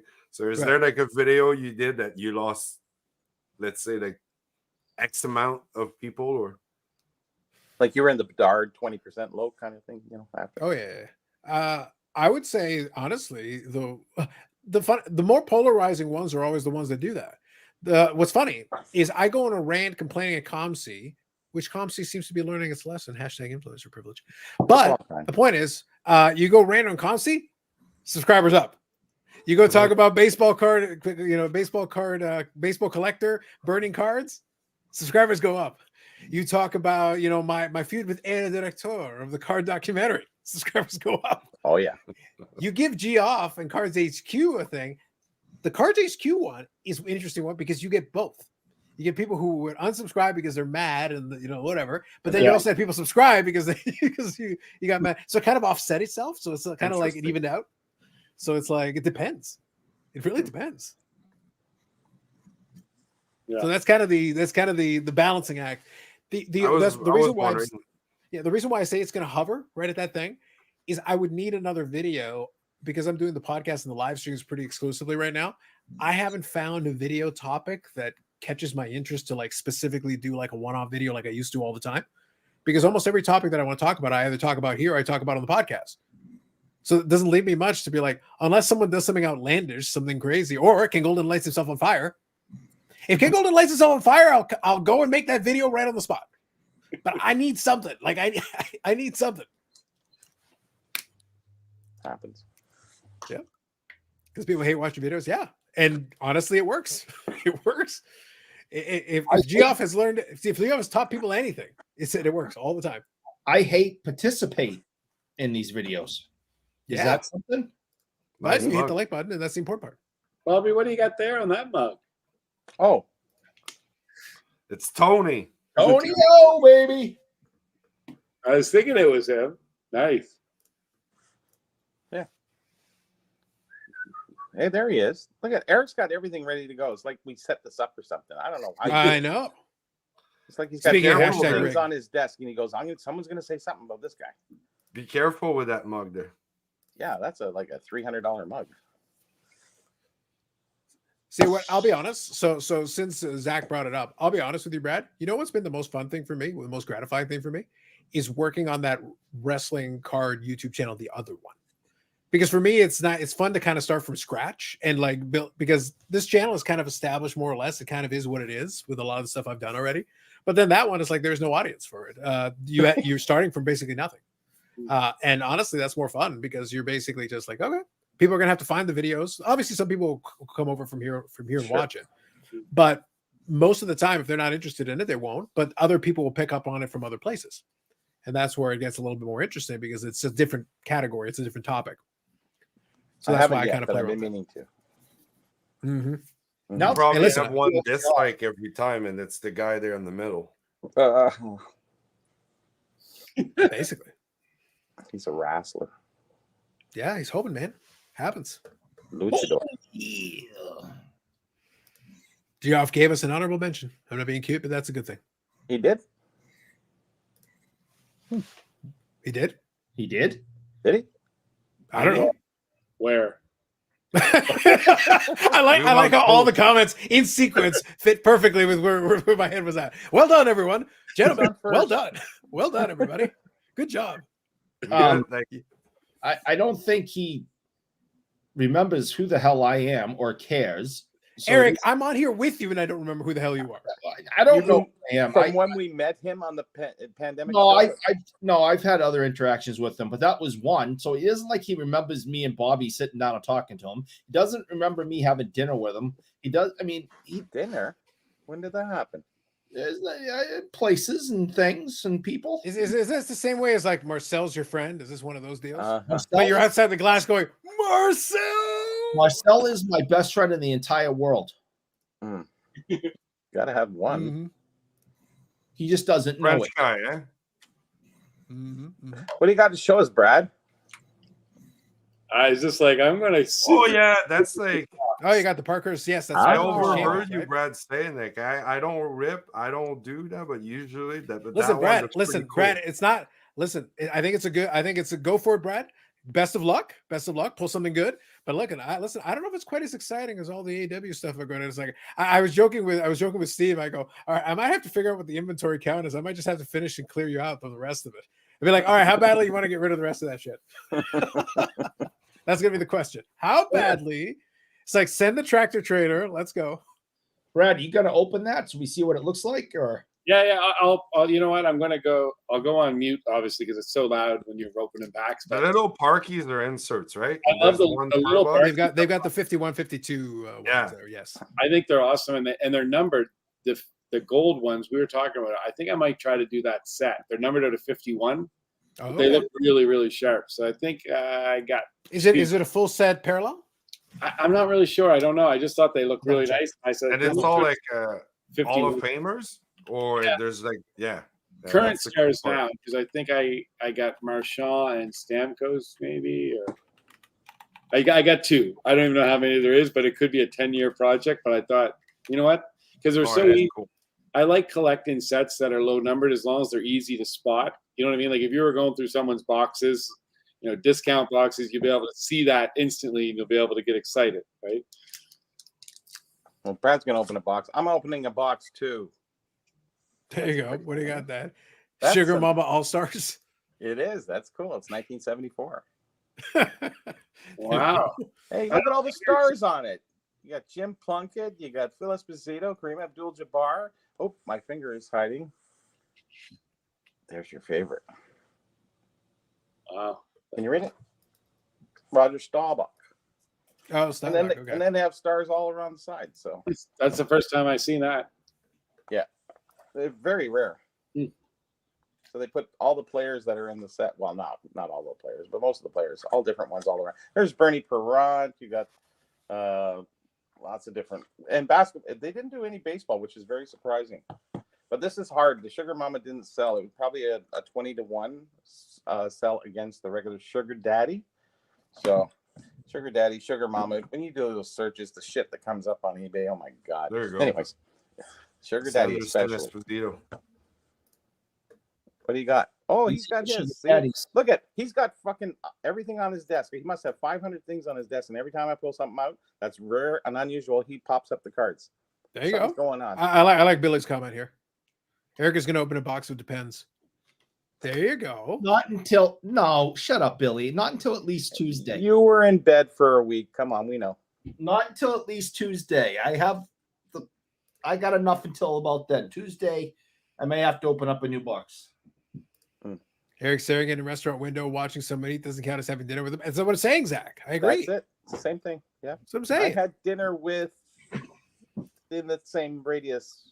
It's like being creepy doesn't count as, hanging out. No. You sure? Yes, I'm sure. I have really mastered being creepy. Yeah. Oh, we know this. Mm-hmm. This we do know. I'd hate to think it's gone to waste. That would be quite a shame. All right. So by the way, the 51 retros, I pulled up the checklist here, and I got it from Beckett. Ugh. I know. So anyway, the set is 100 cards. So the 51 retros is 100 cards, and the gold version out of 51, but it's still 100 card checklist. So that is the answer: 100 cards. And it looks like it's a mix and match. You got Swayman, you got Patrick Kane. Just scanning through Crosby. It looks like you got regular guys. I'm seeing if there's any legends or anything. Looks like all current players. I'm just scanning through. Oh, here we go. And towards the higher numbers. Paul Coffey, Doug Wilson, Hexall, Marcel Dion. Saka Koivu, Brett Hall, Berger, Shane Corson. Interesting. Cliff Ronning, Peter Bondra. What? Yeah, Shane Corson, man. From Montreal. I don't know what to say. He's here. There's some interesting names in here. Cliff Ronning, Bondra, Forsberg, Andy McDonald, Van Beesburg, Jonathan Chichu, Mike Gardner, Gretzky, Ginla, Boubior, Bob Bourne. What? Card number 99 is Bob Bourne. I got some of those guys on the side of the box here. I learned a great Bob Bourne. Is there a Ziggy Palpy? Yep. Oh, no, there is not. But there is number 100 is actually Bernie Nichols. Wow. Nice. Which is interesting. With the Kings? I just got his autograph. Mm-hmm. Yeah, with the Kings. Yep.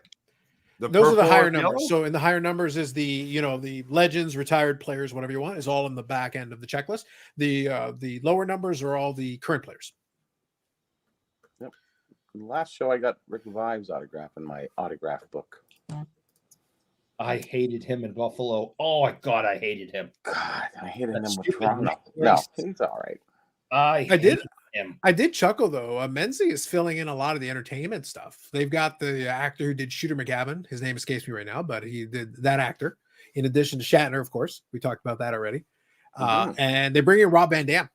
So you want to talk about? There's another wrestler, ECW's own Rob Van Dam. So they're bringing him in as well. So they're mixing it up. They're mixing it up with the sports guys and also some of the other folks. So interesting. Carlos, does he still wrestle? He has actually. He actually did a couple of stints with AEW, and actually had some good performances, even though he is older.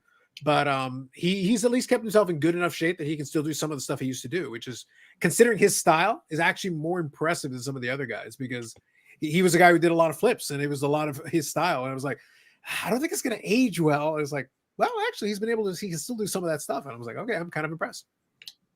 Bristol still got the hops, old man. Good job by you. Brad's somber there. What's going on? Where's the big pulls? Nothing yet. Too many Bernie Nichols. Too many Bernie Nichols. Bob Bournes. Wow. Yeah.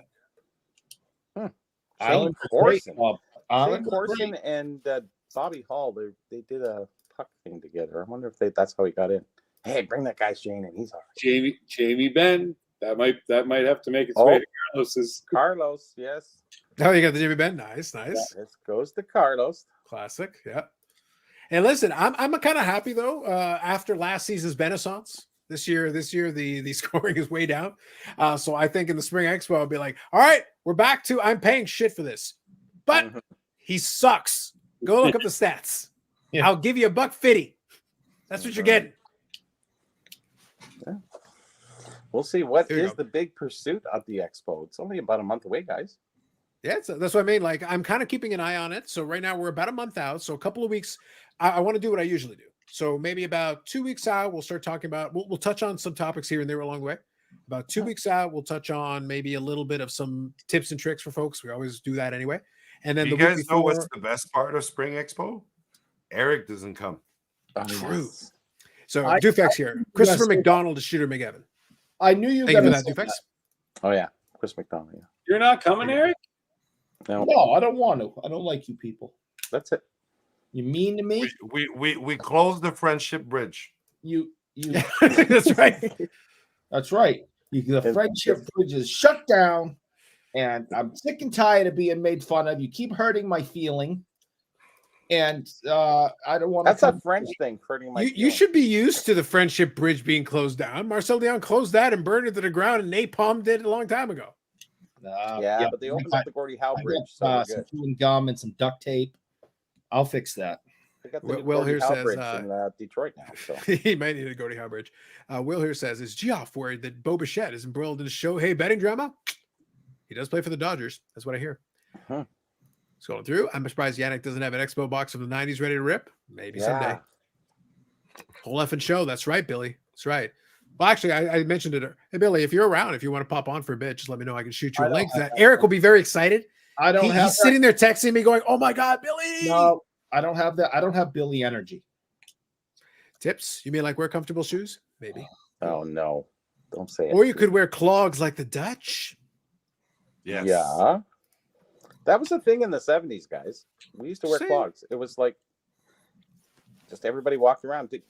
Oh, Eric wasn't around. Well, you're 15. Yeah, Eric's been around. The thing is, he says he was born in the 70s. It was like the 1870s, so he was around.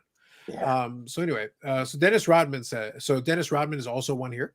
We got Shatter, we got Rodman. So I'm looking at the current list of some of the signers here. We got the Sutter brothers. So we got Brian, Dwayne, Rich, and Ron.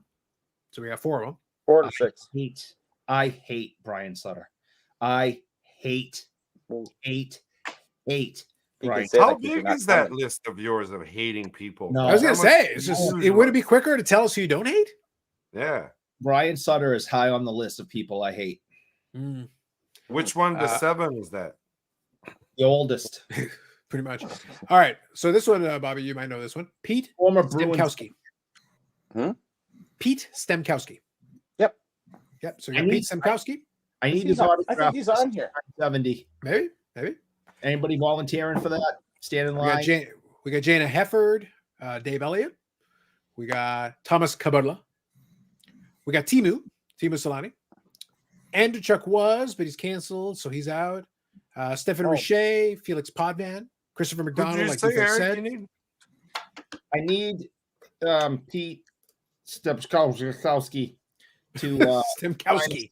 That was not too bad. I've seen worse, believe me. I think Stemkowski was on the 67 Stanley Cup Toronto team, if I'm not mistaken. And it was Thomas Caberlet. Yes. He was, Caberlet, yeah. I actually remember, I think in the Fan 590 did a thing where... I'm just going to show you the stack. So that's the stack of singles, right? Oh, no. Nothing? Come on. You got SP Signature Legend? I got an auto of Isaac Ratcliffe. Oh, definitely boy. SP Signature Legend. Send that in. You might get nothing for it. Yeah. None of my ones out of 51. Yeah, it was, you know what? It was just a bad box. It was a typical Heartland. Parkers. I'm not giving up. I will open more.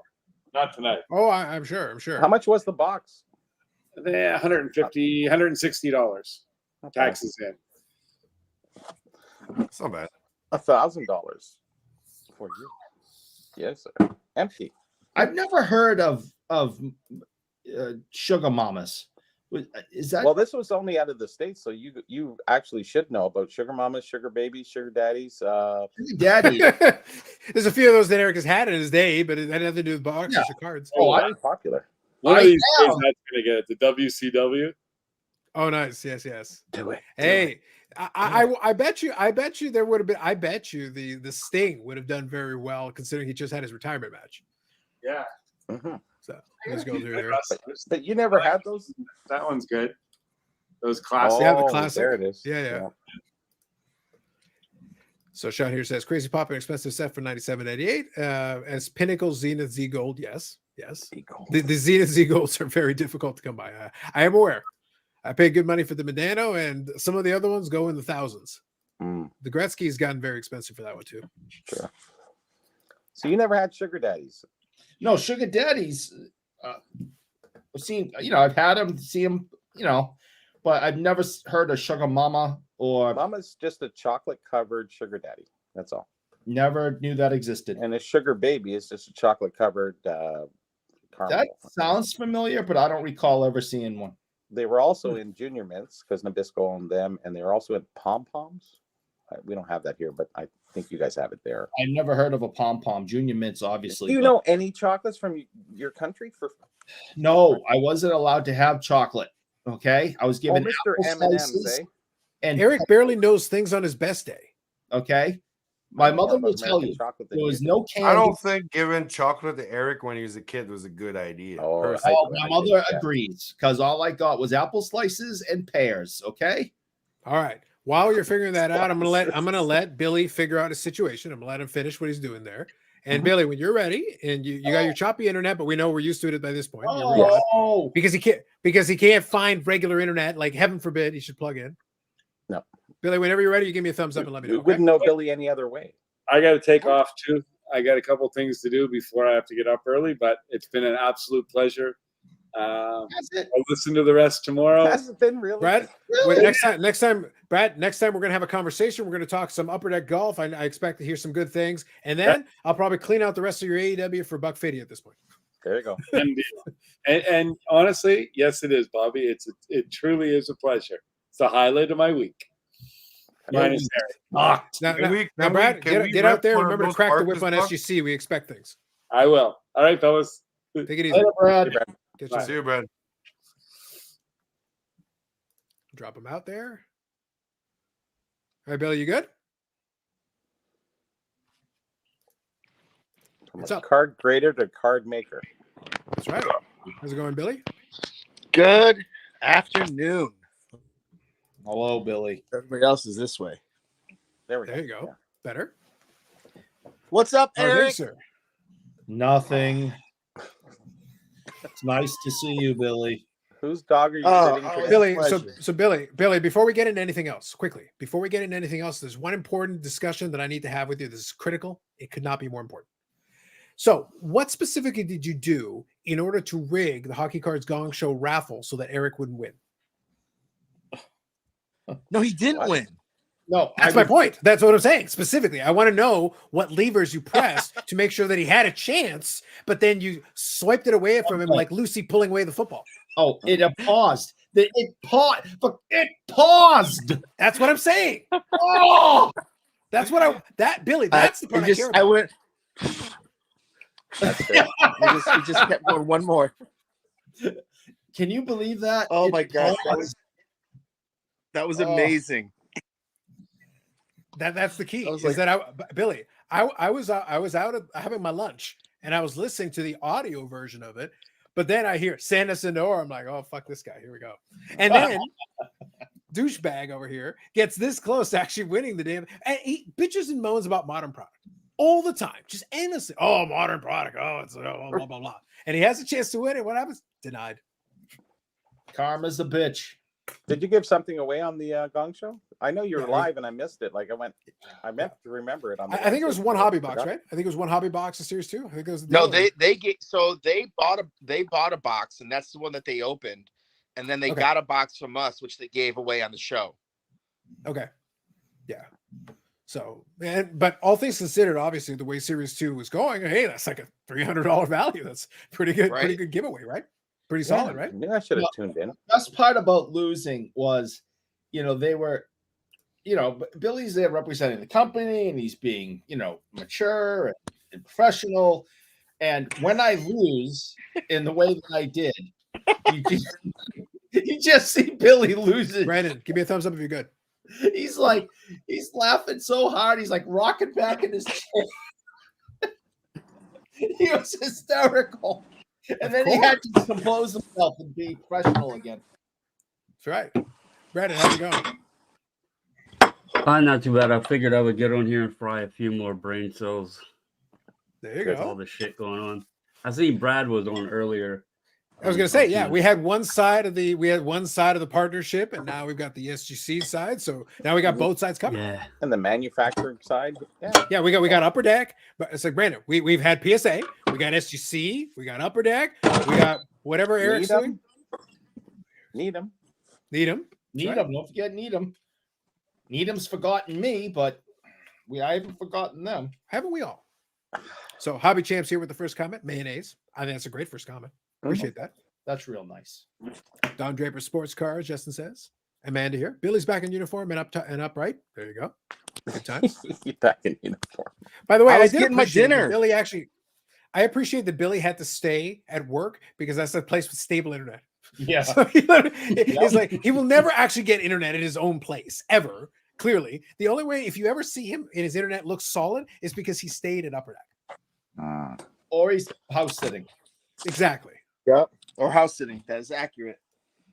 I'm Are you finding having I think my bedroom gets better whatever. So I'm just gonna try to set it up in here, so I don't have to sit there and hold my phone the whole time. So what's for dinner, Billy? Is it a Niçoise salad and a I air fried some chicken, and I have a 0 sugar monster. Oh, look at you. oh, nice. Oh, by the way, I was still scanning the rest of the Expo signers. Eric. Oh yeah. We got Olaf Kolzig. We could get him to personally sign the hot dog card for you. Oh That'd be my good. God. Listen, if he was there in November, I would somehow find that stupid ass card and I would get him to sign it. There's no Yeah, somehow. It's like 94 pinnacle. There's like 12 billion of them. I thought they were all thrown away and burned. Pretty much. So no, I need that in my life. I've just decided. Get him to You know, sign if it you with were pepper. nicer, sometimes people would do things for you. But since you're you, then fuck off. Exactly. All right. Let me read a couple more of these names, and there's a comment here. And we'll get to Bobbles back in a second. Hang on. All right.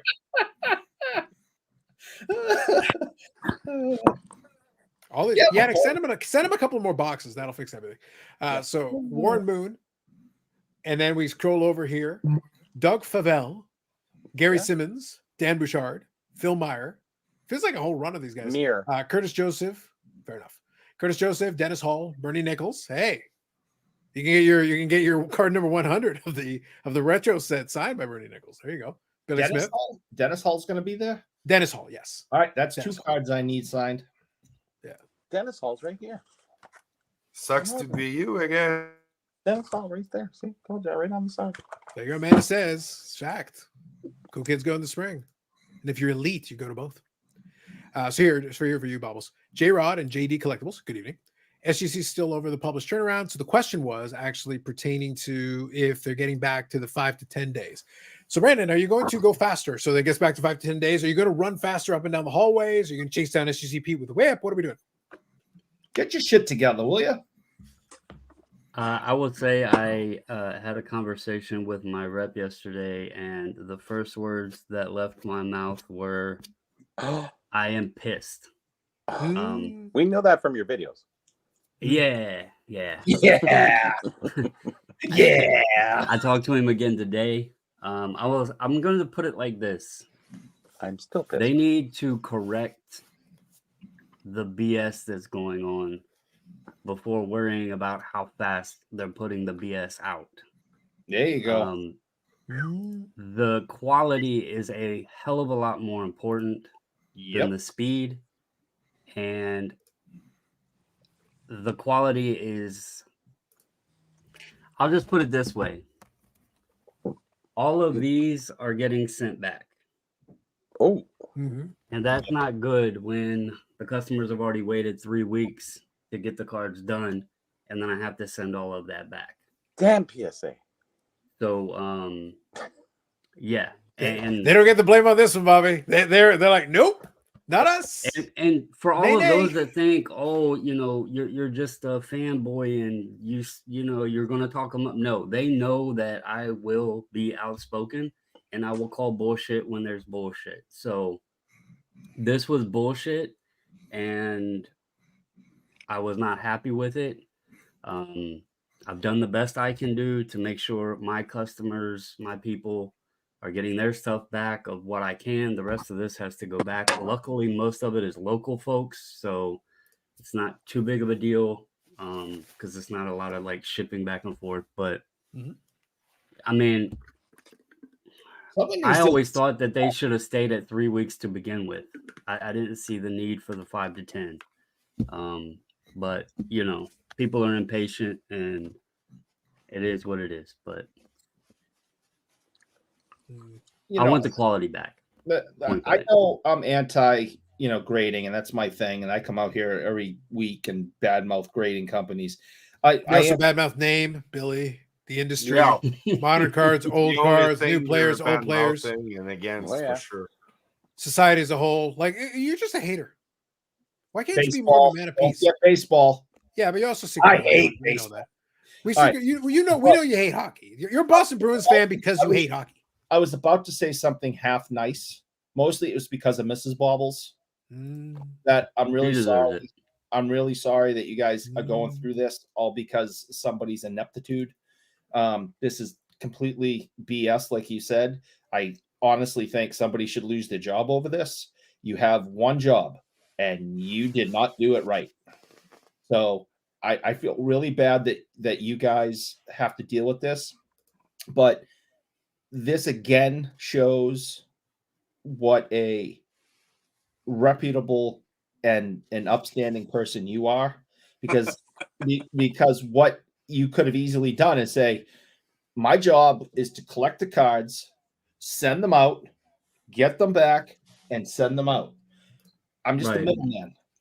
But instead of doing that and collecting your, measly piece of the pie, because we know you're not getting rich off this, you're like, no, I'm going to stand up for my customers. I'm going to do what's right.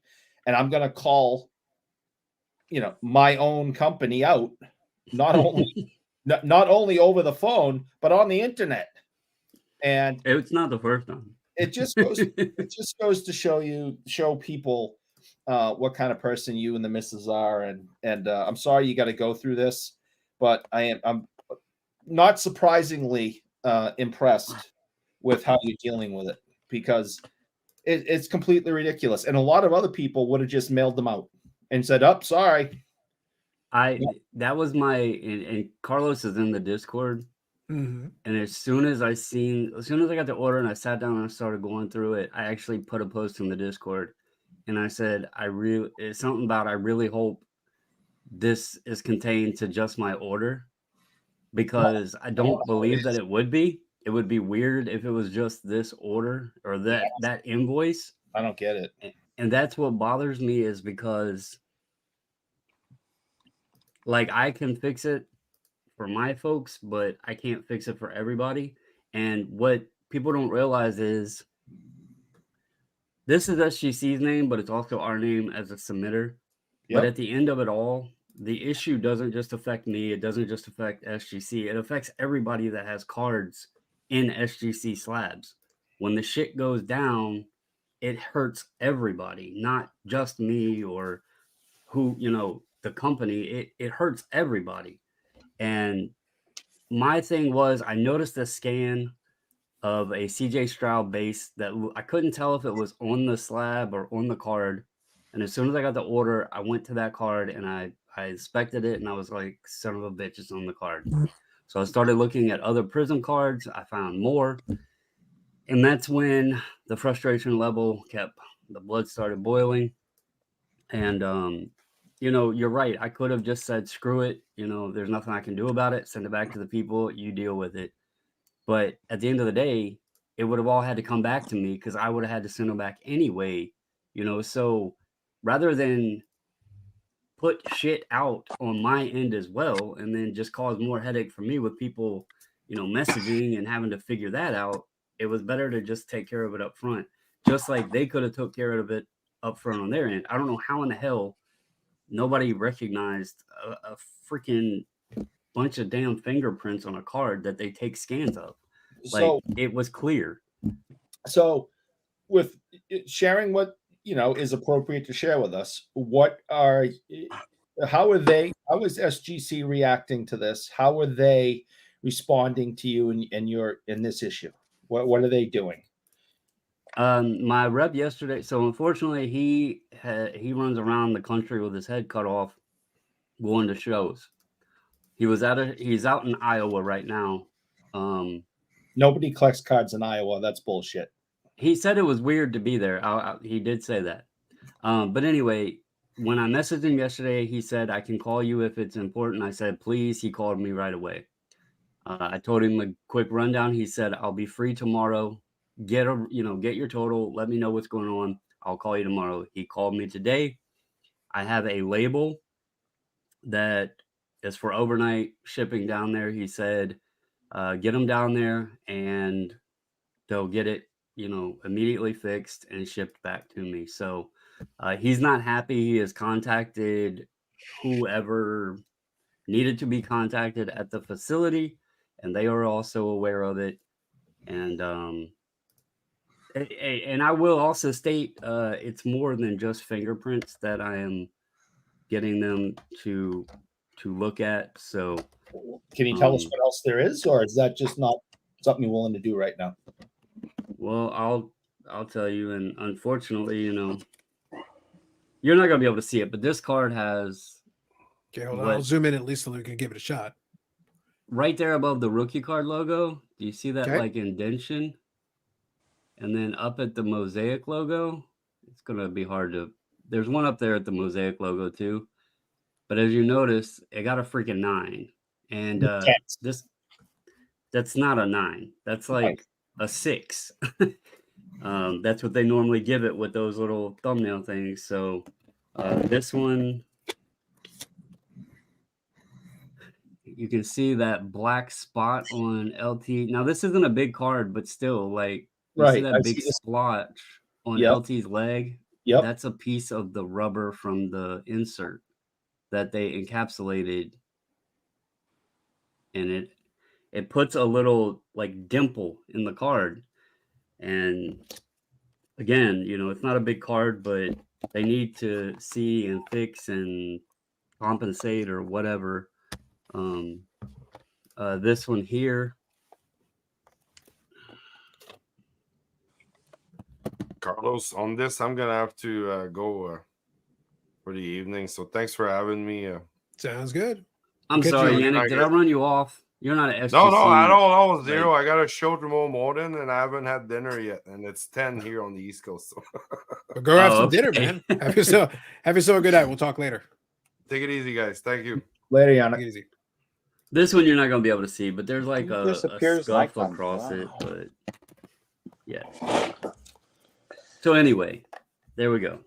It's a good time for Kurt's cards repair. Yeah, right. I was gonna say, is this the ad? Are we switching over? So again, I know that you are above reproach, right? Above reproach. So I don't know. I've seen the Jason Robertson pump. I got questions. Well, when it comes to that, all bets are off.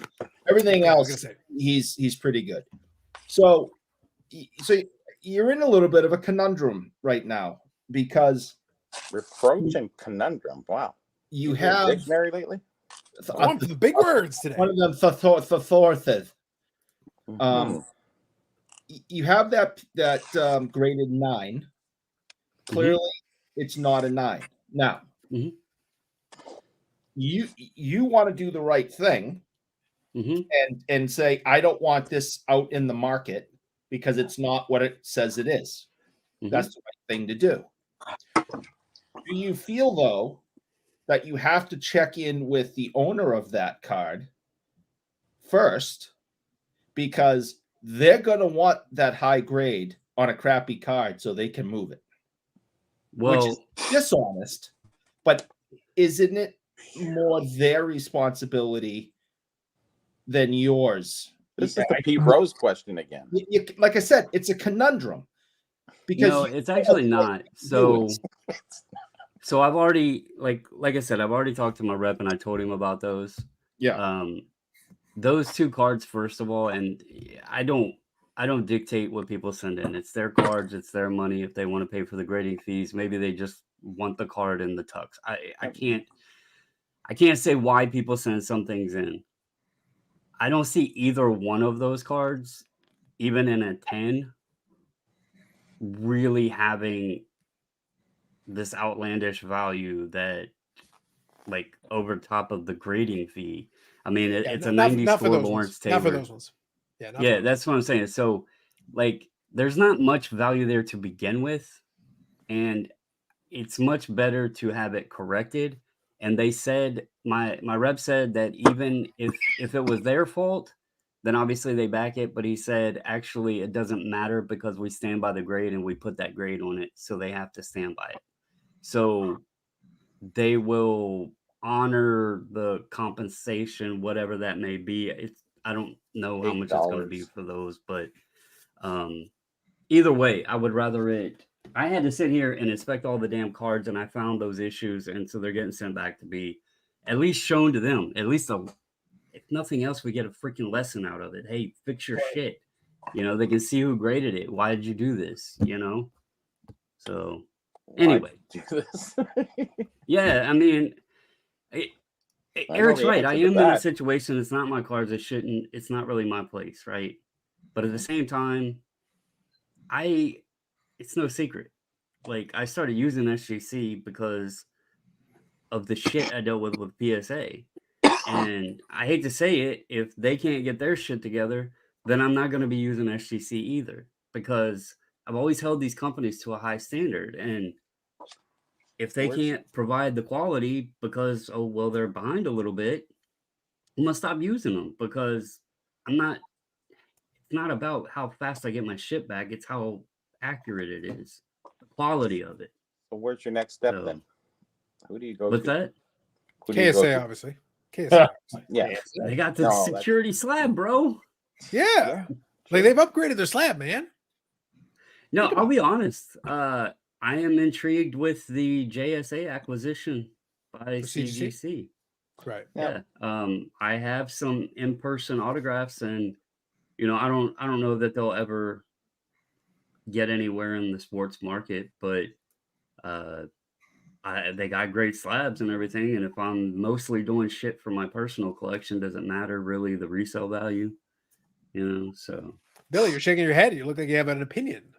Share your thoughts. If you're doing, if you're doing autographs, I know they are not doing too hot in the grading world, but I still stick with Beckett when it comes to authentication of autographs. To be completely honest with you, they've got the top guys in authenticating. I don't know what's going on with their grading department, but their autographing authentication is top. Do you know Larry? Larry, no. The cable guy? No, he's just one of their graders, one of their authenticators. Steve and Brian are their main two guys. Are the two top guys that there. They actually came from. Larry sweeps the floors. No, he doesn't. They actually. We got a cable guy, Larry. They came from PSA. Larry PSA King PSA used to be top dog in authenticating, and it's because a lot of it had to do with these two guys, and they jumped ship to Beckett. And so Well, James Spence used to be the lead authenticator at PSA, who is JSA, who CGC acquired. Yep. So I'm just of the people that I know, like sports might be different. I can tell you for other stuff, it's Beckett's your best option, but people accept the big three, which is Beckett, PSA, and JSA. When it comes to like trying to sell with auction houses and stuff like that, I just feel more comfortable with Beckett. There you go. Interesting. So this was a question for you, Brandon.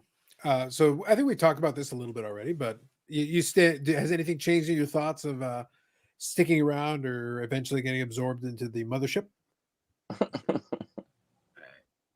I mean, it's all going to depend. Like, what does the hobby dictate, really? I mean, if people are still using SGC, why does collectors give them up, right? If they're still making them money, I don't see why you abolish them. It's a question that nobody can answer, and only time will tell. That's the only honest answer to give. They're not going to get rid of I'm just saying, but I'm saying like we might be in trouble if he's angering the bubbles. Can't be doing that. It's got to be. I'm a small portion of what they're doing now. If this was 4 years ago, maybe, but now this is a small portion. They're not going to get rid of SGC. There's no way. That is actually the worst business move they can possibly do. You don't take the equity of another company and then just it's basically a white space, Eric, when you do the screen like that. Well, I just wanted to say these are this is Beckett's 4 authenticators. Yeah, Steve Grad, I'm familiar with. There's Brian, there's Charlie, and there's Larry. Larry's at the bottom. Okay. Larry Studebaker? The Larry Studebaker? Yes. Wow. So I just wanted everyone to know that this is a real person. He is someone that I know. I didn't just pull out of my ass and start asking crazy questions. Oh, I'm not denying that. I just don't know. You asked me if I know him. Right. I know the other two, like, well, guys. Yeah. I didn't say top guys. I mean, there's only 4 of them. Yeah, you know. And you're the 4th of 4. Yes. You know what's funny when you were talking about like taking over stuff. He's sweeping the floor. Anyways, I'll give you a interesting conversation, and it was an interesting person. So I went to the Hollywood show, and you know the guy that plays Ogre from Revenge of the Nerds? Yes. Nerds, that guy. I was sitting there talking to him because I knew he had his own beer company or his own beer brand. And I was talking to him about it, and he's just like, yeah. I wish I could sit down and have a beer with you and drink some of your Ogre beer. He goes, yeah, well, we got bought out by Budweiser. I was like, oh, congratulations. He's like, no, they bought us out. So then they just discontinued us because it's just like buying the competition and then to get rid of them. So it's less competition. So he wasn't that big though. I know it wasn't that big, but he told me that that's what a lot of like beer companies will do is they'll buy like competitors' brands just to get them out of the way. So not to say that PSA is going to get them out of the way, but when I hear of things getting bought like this, part of me just wonders, like, are they really going to keep it around, or are they just trying to get them out of the way? Well, it works both ways, though. Like, since you use the beer example, I use the beer example as well. And you're right. They can do that. but then like Anheuser-Busch and Interbrew and a couple of those major conglomerates also kept those brands because what they want is they want to create the illusion of competition. When you go to the shelf, you're like, oh, I hate Budweiser. I'm going to get this other beer. Well, Budweiser owns that one. And that they own that one too. And that one over there, that's a completely different kind of beer that has no, by the way, they own that one as well. So you're actually buying Budweiser, even though you're not buying Budweiser. Man, I hate Upper Deck, but I love that Skybox Metal Universe. That's basically Billy. That works a surprising amount. People are shocked how often that works because you'll go to the shelf and it'll be like, look, it's the same thing that happens with Coca-Cola. It's the same thing that happens Pepsi. They all of a sudden they own their brand. It's like, oh man, Coca-Cola's crap. I like Sprite. Coca-Cola and Sprite. Oh, I hate Pepsi. I like 7-Up. Yeah, Pepsi owns 7-Up. They've each got a root beer. They've each got clear. Root beer. They've each got a clear cola. They've each got a variety of those. But it's Pepsi and Coca-Cola. It's still Pepsi and Coca-Cola. They have water. Dasani is my Coke. Yeah, it's still and you're sitting there buying it like, oh no, I'm going to buy this water instead. And like, yeah, they own that too. So that's just another brand under the umbrella. Yeah. So you're right that they will get rid of some of them if it's redundant. The key here is if it's redundant and it's competing against one of the other brands they already own, then they'll pick the one they like the better of the two, whichever one they think will sell better, and then they'll get rid of the other one because it's redundant. But if it fits the one category and they know people like this one category, like I said, my only pitch for the SGC thing is there are some people who actually like the tux specifically because it's a tux. They like the look, they like the aesthetic. PSA isn't going to be able to offer that. They would take because they don't have to spend extra money. They've already got a building, they've already got encapsulation machines, and they've already got some graders. So they can do a little bit of mix and match. Yeah, I could see them buying KSA and then dissolving that. But I can't because I'd be useless to them. Yeah, and dissolving it. There's no way. That is not something that's going to happen. The other thing that we discussed and mentioned is, and I can't speak on everybody's behalf, but like D-Sub's talking about the customer base and all of that. The thing with SGC's customer base is most of them use SGC. I shouldn't say most. A lot of them use SGC because they don't want to deal with PSA. Like that's the point to my brand point. They would rather lie to themselves and tell themselves it's not PSA. Look, if PSA is willing to let them have that illusion, some of them will keep submitting just because they want the damn tux, and they'll just accept it for what it is. Like the point the guys are making, they're not wrong. But what you seem to keep forgetting is here's the thing: if you're collectors, you can do whatever the hell you want. But if you get rid of them, you're not getting all those customers to then go and get PSA. Right. They're not going to do it. So it's not going to be a 1-to-1, oh, we're going to gain 100,000 cards a month because all of these people are going to come to us. Yeah. It would be a fraction of that if I had you basically just paid money to buy a building, a couple of encapsulation machines. You're hoping that those graders stay on with you. Maybe they don't feel like it. Maybe a couple of the senior graders are like, fuck this, I'm out. It depends on the day. Doing it a long time. Yeah. So but I'm being serious. What if? Okay, so you hire those, but what if those employees don't want to work for you? They don't like this scenario. They'll go to work somewhere else or do something else. CGC under that umbrella has some finances. They're like, oh, so we can pick up a couple of these folks. They might grab a couple of them, and they're right there across the state. So you bought the brand. But then your brand, then there's no value. Then you bought nothing. To just get rid of them. Yeah, great, but you didn't make any more money. So it's like, then what was the point? But to keep Fanatics away too, right? The other argument was the blocking Fanatics. Like, yeah, but you didn't really block Fanatics. Fanatics really wants to do it. They can just go spend the money. They could offer the SGC guys that you just bought the company from. They could go offer them double to go work for them. They say fuck off SGC. They go work for Fanatics grading. Here's a question that I thought about that it is way off the wall. Oh, but way off the wall. Is this a hot take again for you? Is this a scorching hot take? It's not a hot take. It's a hot question. It's a hot question. Mm-hmm. So PSA announced the new Collector Club membership thing and the Fanatics Live partnership or whatever. Mm-hmm. Could there be a scenario, because Fanatics has FU money, could they buy PSA away from collectors, but then collectors has SGC to still own a grading company? That'd be crazy, wouldn't it? Wow, that's a question. Because then Fanatics is already public and everything. I mean, it would be a ballsy move, but you're taking the biggest company, the top value, everything. You got multiple offices, and they got FU money to do it, you know. I mean, it was something that I thought about. I know it sounds crazy as hell. I don't know that it would actually happen, but it was a scenario. Would do that for what reason, though? Because Fanatics, they seem like they want to control the damn hobby. So, from the Fanatics standpoint, I don't have any issue with it because it would be a really quick way of just controlling that whole segment. But the only question that I would have is if you offer to collectors enough money. Remember, when we're talking collectors, forget PSA for a second. When we're talking about collectors, we're talking about the parent company that owns PSA, PCGS, SGC, WADA, and a couple of other ones underneath that umbrella as well. So it's not just one, it's multiple companies underneath a big umbrella. Stephen Cohen has a lot of money too. Right. You know, Nat Turner is also a billionaire. So it's not, so you can offer them enough money to make them interested, but you've got to cut a big ass check to make them interested. For them, it's like, what are you doing for us? What are you offering us that is interesting to us? Because we can make money running the thing as well.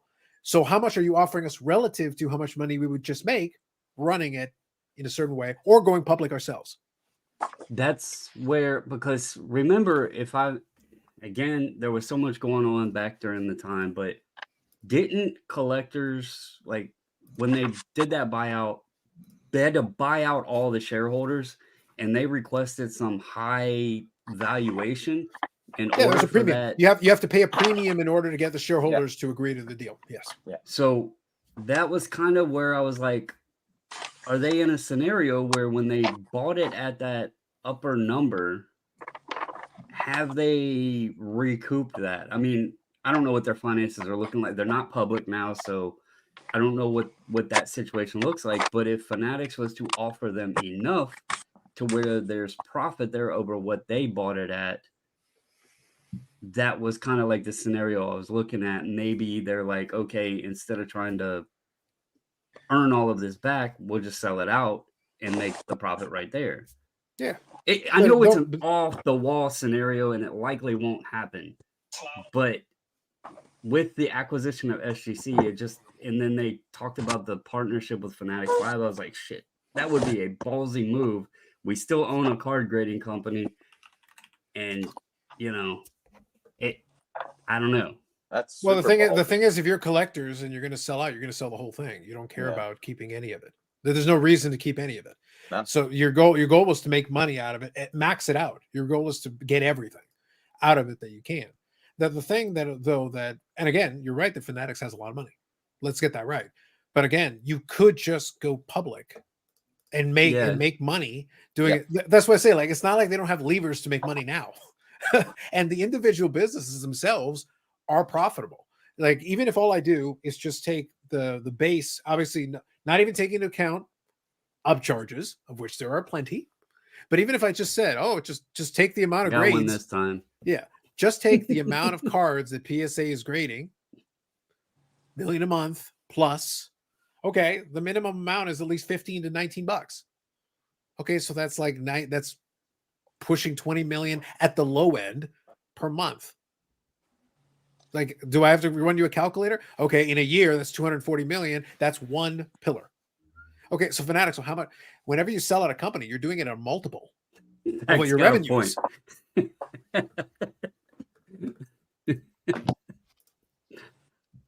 I did somehow accidentally predict the last acquisition. Zach, we already talked about this. So Zach is already telling it. Listen, your little speculations. Look, your speculations, Brandon, are like Eric saying, like, well, hypothetically, if someone was to eat a chocolate stick, Eric, you're fucking eating a chocolate stick right now. I wish. It's not a prediction. You're in the process. You have insider knowledge. We know what's going on there. We get it. It's like you're on the phone there, like, for the last time. So seriously, Nat, I can get Ruben on the line. It's like Bobbles needs a mega yacht. Mega fucking yacht, Nat! Shoot. I'm just ready for vacation. And you can ask my wife, you would never hear those words coming out of my mouth. But at this point, I am ready for a vacation. So We all need to vacay. So, okay. If you heard earlier on the show, we did figure out whose fingerprints those are. Oh, whose are they? I did not hear that. They're Brad's. Oh, so they were trying to show him how to, and I see some people earlier talking about encapsulation issues. These are 1,000,000%, most of it encapsulation issues. I don't know if y'all seen Flipping Steve's video. We kind of discussed that also on the podcast. And I know Steve did a recant and apology video type. I was gonna thing. say after you threatened him, like that seemed a little excessive. No, actually, you're revoking your video, right, Steve? Steve. No, actually, I called him. After he put the apology out. He's playing it. And I said, dude, I don't know if you looked at it because he had said something about he couldn't see like the crease in his picture where he bought it or whatever. And I was like, man, I pulled the scans up, and I'm just coming at you personally as a supporter. There was a big, huge like point coming off of that, and you could clearly see that's what caused your damage, man. We showed it on the podcast. We showed it on the podcast. We zoomed in on the piece that has a little jagged edge there, and I totally understood it the entire time. Yeah, there you go. Real quick, I'll read a couple of comments there, and then I got a question for Billy. So it's just since we were chatting on that. Robert here says, "Collectors goes public. Bobbles does a hostile takeover. Collector shuts down PSA. Everyone has to go to SGC." I'm going to KSA. Die Hard is my favorite movie of all time. Just saying. I'm going to KSA at that point. I think it's obvious at that stage. Zach says, "I'm so on to him. It's not getting by me." I know, Zach. We're on to his tricks. Like he needs to pay for those Jason Robertson somehow. We know what's going on. Yeah. All right, Billy, I got a question for you. So. At what point should we pretend that we can talk about, because I watched a lot of different things. It's already been kind of spilled the beans out on a couple places. So at what point do we talk about the AEW Black Diamond that doesn't exist? I think it was talked about the CED conference, so I can talk about it. Yeah. Okay, good. That's kind of what I was going to ask is that, and I know already a couple of folks that were at the conference already kind of talked about it on podcasts and stuff. So that's why I figured. So when do we start getting some of the spec sheets and stuff out? Is that still a little bit away? I didn't get to build this one. Tony got to build it because he works on the regular Black Diamond and he did Marvel Black Diamond. So a lot of times they'll keep guys that are like, I used to build all the allures because I built Allure the first one. So I did the Marvel Allure and the AEW Allure. But Tony built it. I can tell you this though, it's gonna be sick. I've mentioned that because I was the one that had to speak upon it.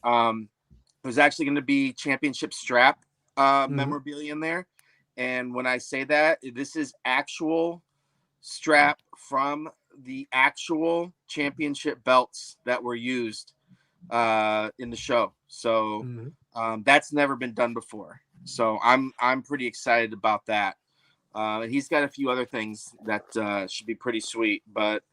I don't know when it's coming out. I could look at a calendar, and honestly, by now, calendars don't mean too much when it comes to release dates if it's a ways away. Yeah, that's fair. Now, so let me kind of ask you as just a personal opinion question. I think it'll be interesting because I know about Black Diamond from the hockey side of it, and configuration-wise, and we'll see if it matches up. I expect it shouldn't be too far off concept-wise in terms of what the last couple of Black Diamonds have done. For being like one of those one-pack box with a bunch of hits and with some hits inside and that configuration. I think we're away. I think Black Diamond has gotten away from having like the ton of base cards, that version of it. I think that version of it's changed. But I think it's going to be very interesting to see how the market takes to a higher end product now. Because if it follows that formula, it's a higher end product. And I think it's interesting. It's just kind of the show is in a better place right now than it would have been even a couple of months ago. I think that's going to be helpful. But it's a high-end product's tricky. I think with the wrestling audience, it's very interesting the way they respond to it. And it's the same thing with WWE. There is interest, but it's very niche. It's pretty much Eric buying up all the high-end wrestling. It's crazy. Yeah, I mean, good luck getting Sky Blue or Julia Hart cards with Eric gobbling all of those up. But Yeah, it will be interesting because they do make, you know, high end WWE cards, and they do well. But like you said, it seems like it's hot for a couple weeks and then people forget about it. So it's going to kind of depend on how it's opened. I really think so. I think that if we can entice some of the breakers to also do it, then that'll help it. If it's more than just, there's going to be guys that just buy a box of it. Like, this isn't like a total breaker product at all. There's going to be people that buy a box. They're going to get they're going to be excited. They get some really nice cards out of it, but there's also going to be the opportunity that breakers can get a case of it and, you know, do a break. And if you can, you know, there's some products that are meant for breakers. There's some products that are meant for, you know, just regular purchase. And then there's some products that kind of need both. And I think it would kind of need both. But I think it's going to do well. I really do. As I said, there's just, that's the one cool thing that working with the AEW has allowed us to do. Like, nothing's off limits for the most part. When I say that, yes, there are things off limits, but they are open to us trying new things, trying new memorabilia, trying new, like, they are saying, hey, we got this. Do you want this? We're literally, you ever watch the old Wheel of Fortune where like it's the spinning room and then you see all the stuff in the room and the guy's just like, I'll take this, I'll take that. There's a funny Family Guy version of it where Peter keeps trying to buy the fat guy in the corner and it's just him. But, you know, he just pointing stuff out. And it's kind of like that after some of these like pay-per-views and stuff. I've been down there before where they're like, all right, what do you guys want? And we're like, seriously? Okay. Like, oh, here's a kendo stick. Here's a garbage can lid. Here's like, it's free pickings. And like, oh, and you just kind of like, while I'm watching some of these shows live, I just sit there and say like, what can we get? Oh, what can I do with that? What can I do with that? And it's so much fun. So I think you're going to see some stuff. I think we might have a new brand or two in the future. We're trying to like kind of limit it to 3 or 4, but we want to rotate it. Like, it's not necessary to make Metal Universe every year. It's not necessary to make Allure every year. A flagship, yes. And then something else. So we're kind of like rotating it. So we're not like just throwing stuff at you, the same thing over and over again, which I think is pretty smart on our part. So I'm looking forward. Like, you can't just do the same set every year. I don't know. That's just my 2 cents. I agree with that. There's a great idea that I've seen the other companies doing. You Leaf? know how y'all could no, not Leaf. Sorry. The Fanatics guys. The Fanatics guys. Wild card? No, the Fanatics guys. So they're using Wembayana, or however you say his name, and like all the baseball products and everything else. Y'all just need to put Connor Bedard and AEW and Marvel and everything else, and you'll get your breakers.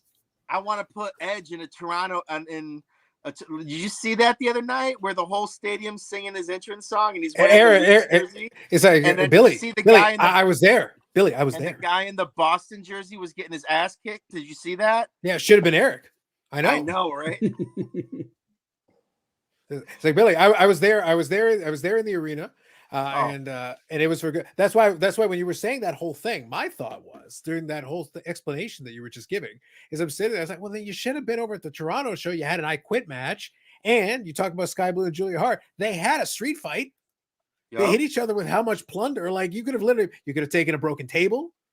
You could have grabbed material. You could have grabbed Okada's belt. You could have stolen Okada's belt. He would have chased after you. Been great.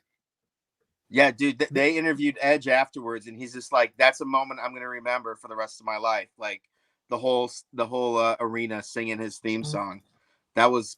I watched it again. I was like, it just kind of gives you chills. Like I don't think he expected that, and that's the difference between AEW fans and WWE fans. Like they're heavily invested in the wrestling, whereas WWE's heavily invested in the soap opera. Gotcha. No, I agree, and it helped that it was the right crowd, especially for what they were trying to do. Oh, yeah. That particular match, the crowd that they had was really good for it. That and they went with Coca-Cola Coliseum, which is there's no bad seat in that kind of an environment, that type of arena. So I think that helps a lot. That's always a big deal.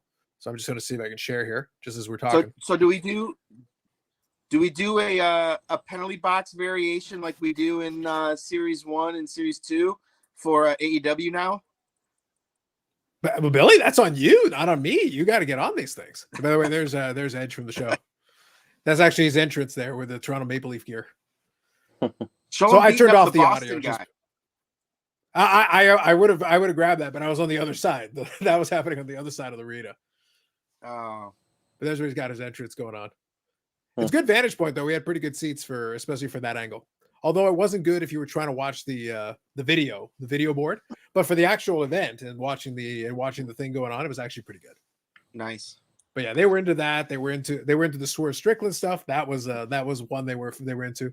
Prince Nana doing his dance. I think people were into that. I thought about doing that at the expo. We could have Eric do that. I think that'd be really great. Yes. That was just, I'm sorry. That was just so bad. The way who was Edge fighting again? His best friend in real life. Christian. He's laying there, and all of a sudden he basically throws him a Bruins jersey, and he's like, he's supposed to be like unconscious and beaten half to death, and he's like, okay, I guess I'll just put this on, and then he goes. It was so bad. No, that's like a drunk guy from Boston. Like he's passed out, and then someone gives him a Boston jersey. He's like, I gotta put on the Boston jersey. This past St. Patrick's Day, just like a drunk guy in Boston. It was bad. This past St. Patrick's Day was one of the all-time worst shit shows. It was. Well, bad. You got to stop randomly fighting people in the street, Eric. It was bad. It's bad. Is Justin still leaving comments in there? I can't see comments. Well, we had a couple. We had a couple of one thing. I got to do one flex for him because he keeps talking about Mad Men. I don't think I showed this one. All right, hold on. Is. Go ahead. Yep. All right. This is the full Mad Men piece that I have. And of course, the light's not going to do it justice, but this is everybody. It's even got Roger, who's dead now, the old dude right here. And the funny thing is, where is he?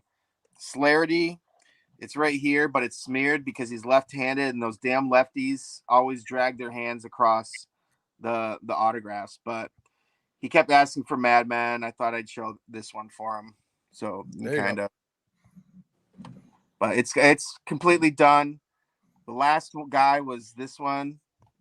Can't remember his name, but yep. There's your Mad Men, Justin. You're welcome. There you go. Nice. Yep. It's like Amanda says, that difference, Billy, because it's all weirdos to me. Listen, all entertainment is. I always laugh. I tease Eric about this all the time. It's like, listen, he watches fake stuff all the time. He watches hockey. Average Joe Card Collector said, do the teacher's pet variation. Eric would start collecting AWD. Yes. Or UD portraits. Billy, UD portraits. Eric would personally be like, for AW, UD portraits. That's Eric's with the favorite. Paintings? Yes. I don't make flagship anymore. But Billy, you know a guy. You go over there like, listen, man, UD portraits, AEW. Work with me here. Please don't do that. That'd be amazing. Don't do that. Yeah, it says St. Patrick is 420 for drunks. Facts. It was so bad. They're actually looking to make serious changes. Now, this is the largest and oldest St. Patrick's Day parade in the world. And it was so bad this year that they're like, I think we need to make some type of change. This is just bad. So the trifecta of St. Patrick's Day in Michigan, and East Lansing to be exact, because that's where I'm from, is St. Patrick's Day on a Friday, the same day that Michigan State plays in the NCAA tournament, because everybody wears green and white. I was a manager at a bar, and it was the busiest day in the whole bar's history of like being open the whole time they were open. That was the busiest day they ever had. St. Patrick's Day, Friday, Michigan State basketball. Yeah, that was probably insane. I was going to say, were you a couple of green beers away from going full spicy eye? Is that what was happening? I put in about an 18-hour day because I told him, like, you got to open up for breakfast. He's like, no, I don't want to do that. I go, no, trust me. You're going to get a crowd if you do breakfast. And that's part of the reason why it was the busiest day ever, was because we did about $3,000 to $5,000 before the doors would normally even open. And I'm just like, just buy me some canned corned beef, some pancake mix. You already have and some sausage. You already have bacon, and eggs, and I'll just make, we'll do 3 breakfast plates and just have green beer. Trust me. And they're like, fine, we'll do it, but you have to work in the morning. I said, fine. So I did that, and then I worked during the day, and then I had to DJ at night, and it was just like all night long. And yes, DJ Spicy Eye was working that night. Yeah, that's where I thought we were going. Oh yeah, Billy. It didn't disappoint. It was important. When I DJ'd, they gave you 3 free drinks for the night. So I had like this big mug, and I would get a 30 and Coke. And people are like, what's a 30 and Coke? I go to the bar on the gun, because we had guns, because it like pours out exactly 2 ounces. I go on the gun. Number 10 is Captain Morgan. So hit that 10 button 3 times. There's your 30, and then fill the rest with Coke. And it was usually a good night. Spicy Eye does not remember anything after that. It's like Billy Cilio cannot be held responsible for the words and actions of Spicy Eye at that No, time. he cannot. Okay, I'm gonna bow it because it's cold in here and I'm fucking freezing. I was gonna say, if you're in the garage of knowledge, it's gonna be a little brutal today. It's been cold today. Yeah, well, I was out shoveling 3 times today, and I guess it's chilled to the bone, so I'm just kind of barely getting by here. My nose is cold like a dog. Yeah, go for it, Bobby. We'll talk later. You guys. Have yourself a good night. All right, we'll see you later, Bobby. Hey guys, Good seeing you, Bob. Yeah, today wouldn't be a day like the way it was today outside. Today wouldn't be a day that I would want to be dealing with the full temperature, because especially in the garage, because basically all the cold air comes in and you'd be freezing today. It's been chilly all day. We had a couple clouds today. It was pretty bad. Crazy. Are you okay? The important thing, Billy, to me is, how are you? Those 15 minutes of no sunshine, it was brutal, but we survived. All right, good. All right. Well, listen. Billy spent all the money he would have had for adequate internet on getting the fans to blow away the bad weather. So he spent his money wisely in the one category he could deal with. Well, listen. If there's anything we can do, you just let us know, okay, big guy. Average Joe Car Collector says, quick Google search says Florida actually had the first parade in America. I'm going to start fact checking Eric's crazy Boston stats. Listen, you should fact check everything he says. He assumes that Boston did a lot of things. I'm not completely convinced. So for the record, Brandon, I have been on top of this. I am at the forefront of this. Massachusetts, Boston isn't even real. Massachusetts is Peabody, Worcestershire, and Salem. And the rest is just it's just a blob of territories and like fiefdoms and little mini state. It's basically like feudal lords and ladies in these territories, because they never actually passed the Middle Ages. And really small mountains. Mm-hmm. That's true. I've always wondered, like, when you get up there in that northern neck of the eastern U.S., why in the hell we decided to cram so many little pieces and call them each individual states instead of just saying, look, you're one place. Because, like, how long does it take you to get across, like, from southern to northern Massachusetts, Eric? Like 20 minutes? No. I'd say about an hour and a half, 2 hours. Yeah. To go from north to south, maybe, if there's no traffic. Which there always is. So 7 days. The craziest thing when I visit my cousin in Boston is the fact that they have a divider in the middle of the highway.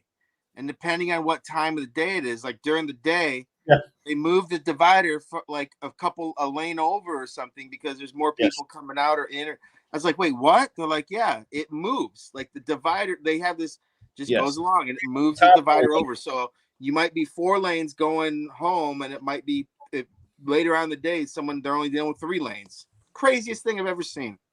Yeah, that's the carpool lane. Yep. That's up on 93. And the south of Boston, they have that. And you see, Brandon, this is the same person that has the gall, the audacity to criticize anyone else anywhere else on this planet. I do have that gall. Yeah, I mean, it really awful. It really takes quite a bit to be able to be like, yes, I'm from this place that makes no sense in any way, shape, or form. And I'm from here, therefore, but I will have words to say about anywhere else on this planet. I hate this place. Don't even get me started. You hate every place. This place is so freaking backwards. I should not have been born here. I should have been born in like Montana. That's where I should have been born. And you would have still found a way to crash into something. Oh no! Even if he's riding his bike down a wheat field, Brandon, and he still finds a way to hit some shit. Yeah. It'd be amazing. There's no trees. How did you even what did you hit? I'd find something. I was actually during the Billy, I'll tell you one of my favorite things. That was a very long day. It was a fun show going to that AEW show. But one of the jokes was that, and my buddy actually took a page out of your playbook and was actually hanging out there earlier trying to meet some of the wrestlers and getting autographs. And like, it's too fucking cold. Hell no. Plus I was at work and I literally went to work and then I met up with him after. But he got a couple autographs. He did all that. But he was hanging out and he actually caught them kind of putting in one of the hockey nets. And somebody goes, "Oh, are you going to use? Is that going to be used in the street fight?" The guy's like, "Yeah." And at one point, they finally used the hockey net, and my buddy's like, "Yeah." So, question: how was the merch stand this time? So I think it was better, definitely. So I got a grade on a curve, right? The very first show, the merch stand was hot garbage. Like it was absolutely trash. Hot garbage. Right. Yeah, because they basically didn't bring enough, and there was like very little variety, and it was like for like a t-shirt, it was like $60. It was stupid. I'm like, no, right? Who's buying this crap, especially for that price point? And what happened is then they started doing another loop. They did a second run of Canadian shows, and I think they packed a bigger truck and put more stuff in it. So all of a sudden, they had more stuff, and the price suddenly was adjusted down accordingly. They went and looked and like, we would like to actually sell some of this stuff. Oh, then maybe you should adjust the price and make it make sense a little bit. You're going to get your money, but just don't try to get it all at once. So they suddenly were able to sell more product. And funny enough, you sell more merch, it encourages them to bring more merch the next time. So this past time seemed okay. The price point on some of the stuff was all right. It kind of depends on what you wanted, though. So they have they switched. They actually have a company now that deals with the merch. Before, I think it was the one of the Young Bucks' wives that was kind of in charge of it.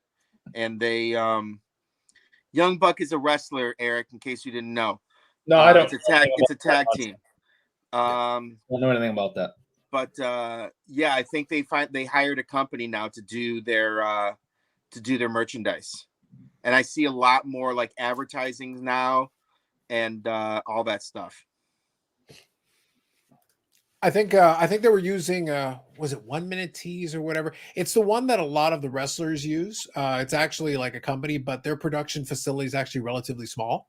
Mm-hmm. Because I remember in the early days of AEW, they were using the same one. The name escapes me, but it's something Tees. And basically they would sell a lot of their merch through that. And they're good if you're not doing like crazy volume. If you're doing like a reason, because they were almost print on demand for a lot of the shirts and stuff. But if you're trying to do it like in more, full scale, you need distribution and like more serious. Like breaking. I need. I'll see if I can find it. I remember they do the name the Capitals. They do the Capitals shirts. What is it called? Oh, did the Capitals win today? I can't check. I'll look it up. I think Ovi got another goal. Ovi got a goal. It was 4-3 at the end of 2. So what does that make him? 49 away? 49 or 48, one of those. Yeah. He's under 50 now for sure. 2 more seasons. Yeah. He's on a streak right now. I wouldn't be surprised if he gets 10 more by the end of the year. They won. Well, the beginning of the season, he was actually awful. Like the first 21 games, he had 5 goals. Like he was playing terrible. Yeah. But like I said, I told the guys I read an article, where somebody was actually running the numbers, and they were saying, like, here's the thing. And then literally the conclusion they were drawing was, well, he's not having a lot of luck, but at the same time, he's still shooting. And this was the point that they were making. Like, usually when a guy starts losing their goal scoring touch is because they stop shooting or they just don't get as many opportunities. And the thing was, he was getting opportunities. He was making shots, but they weren't going in. Well, what happens if you're a volume shooter and all of a sudden the shots start going in and all of a sudden you start getting them in bunches? And guess what happens? He started racking up goals in bunches. And you know what else he wasn't getting? And I still don't know if he is. He ain't getting those empty netters. He used to be the one that you'd always see get the empty netter at the end of the game. He would get a lot of empty netters, but the power play was the main one that would drive a lot of course. the. He's just standing there. Boom. Yeah. Did you say the Caps won? Yeah, 7-6 in a shootout. Damn it. He actually has 24 on the season now.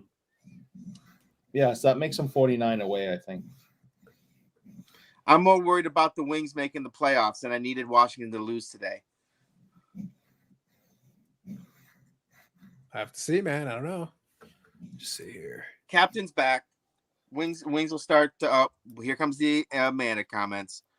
Yep. What was the boss? I'm afraid to leave with Tim's accent. All right. Well, first of all, Amanda, there is a very different accent in Rhode Island versus Boston. Okay. They both are bad.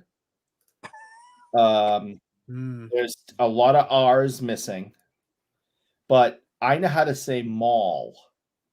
Okay, where all the stores are. You go to the mall. I do not know what a mool is. And that is what is said in Providence, Rhode Island. I do not know what a mool is. Okay, so they both are bad, but one is worse. And the Providence accent is much worse.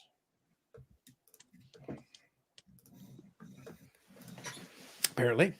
It was Pro Wrestling Tees, Billy. That was the name of it. It's Pro Wrestling Tees. That's the one that a lot of the wrestlers use. They do that, but it's very low volume. It's if their fans want to order like 2 shirts. You know, it's they're not made to make 10,000 shirts. That's not really their gig. And Carlos, I saw J Rod's comment there. Yeah, I grabbed it. Yep. And it says that I looked angry. Well, was I with Tim? If I was with Tim, then yes, I was probably angry. And did you have a chocolate stick in your hand? If not, you were probably angry. And you were hangry, you were probably angry. These are all possibilities also. But if I was with Tim at the Shriners, I was definitely angry. And if it was a day that ended in Y, you were probably angry. Yeah, but I'm more angry if it ended with Y and I was with Tim. Interesting. So, Eric, why aren't you going to the expo? Because he's a peasant. Because I am a peasant. No, because put up the video. Because why? Kind of like I'm a peasant, but it's because I'm something else. Oh yes. I was trying to figure out, like, it's not really a video, it's more of a clip, but yes. All right. Billy, this is the answer to this question. This is why I'm because you're poor. That is why. I can only afford 1 trip a year. I didn't see what trip are you taking? I'm going November. Oh. Okay. I go every November. He accumulates his life savings. He says to himself, in November, I shall cross the Friendship Bridge. It's not real, but I shall cross the Friendship Bridge, go to Canada, and then tolerate me long enough. And then I will go chase after Marcel. I plan on bringing Michelle up again. You remember Michelle, of course. I was hoping she would be coming to spring and you would just be staying home. She's a lovely lady. Thank you. Yeah, she gets a lot of compliments about how wonderful she is and how she does charity work. Yes, you should say hi. No, J Rod, are you going to Shriners in April next month? I'll be there at some point, and I'll probably be with some people, friends of Billy and I, like Amit and you know, and there's be some others that will probably be I'll be palling around with too. But if you see me, please say hi. Love to meet you. And I probably will be angry. It's just the nature of the beast. If you're concerned that he seems upset, though, you can just throw crap at him. That's usually a good start. It's a term of endearment. Well, if you approach me gently with the chocolate stick, I'll just be like, huh? You can do that, or you could approach him as Carlos Sr. Like Carlos Sr. is a wealth of good ideas. He suggests that you could approach him with a brick. There's that. That'll probably work too. Yeah, it's like, and then let nature take its course, and that'll resolve a lot of issues.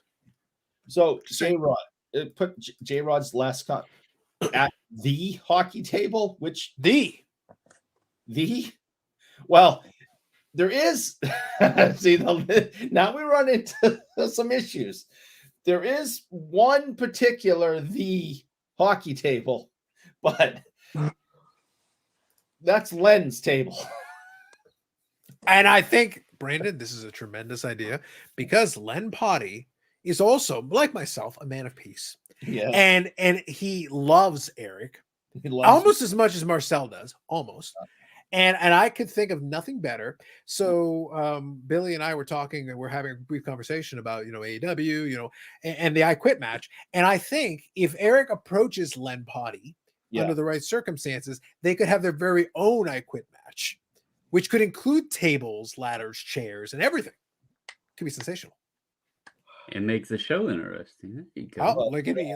Listen, Eric, the people were enjoying the show. The people were cheering. They were screaming. They were loving it. You could bring life to that show if you and Len would just have your I Quit match. I'll talk to him about it. See if he's interested. Mm-hmm. I'll challenge him. You should. I will. How many surgeries is it going to take? Over. I'm taking the over. I don't even have a number yet. I'm taking the over. Whatever it is, I'm taking the over. Now, Billy, the only thing what's funny is, since I mentioned the thing, is the only piece that I would love to see how the problem is you can't embed it on a card. Given the way that match was structured, I would have put a piece of one of the ladders because they made a lot of hay out of the damn ladder. The problem is I don't think it's like what is that? 150,000 points. How many points stock do we need to fit something in there? It'd be ridiculous. Who cuts the stuff up? Do you get to get a damn saw out and start chopping shit? Billy's there with a pair of safety scissors. It's really complex. Yeah. Why do you think it takes so long to get it? That'd be the awesome. Crayola ones. Yeah.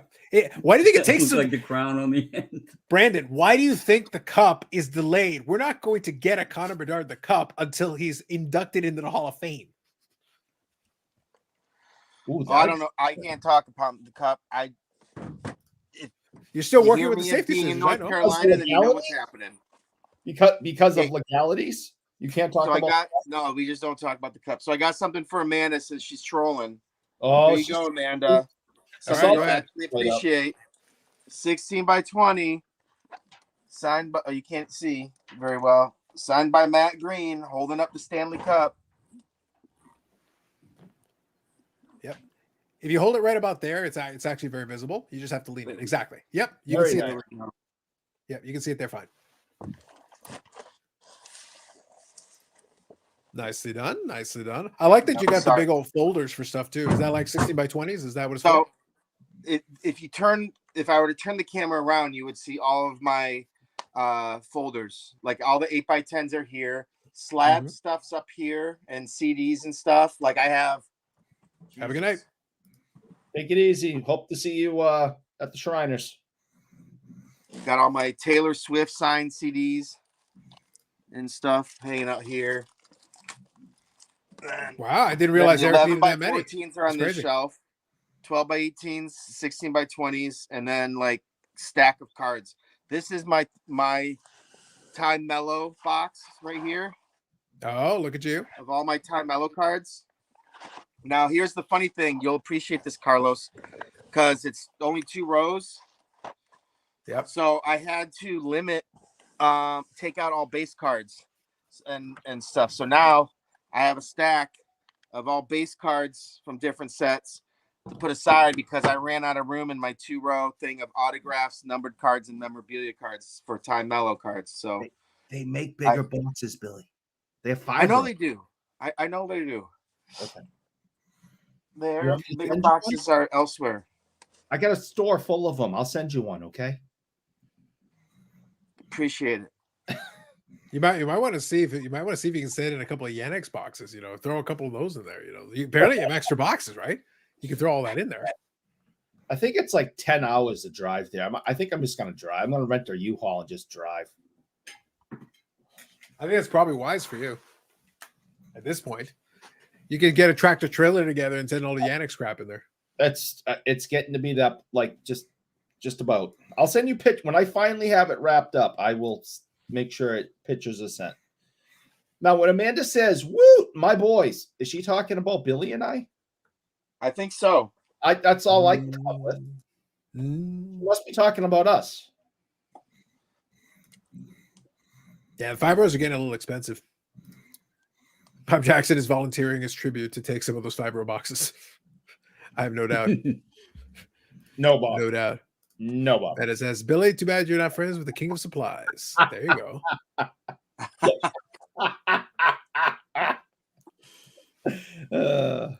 I don't know. I think. Does the King of Supplies have I told you art portfolio books? There you go, just for you, Eric.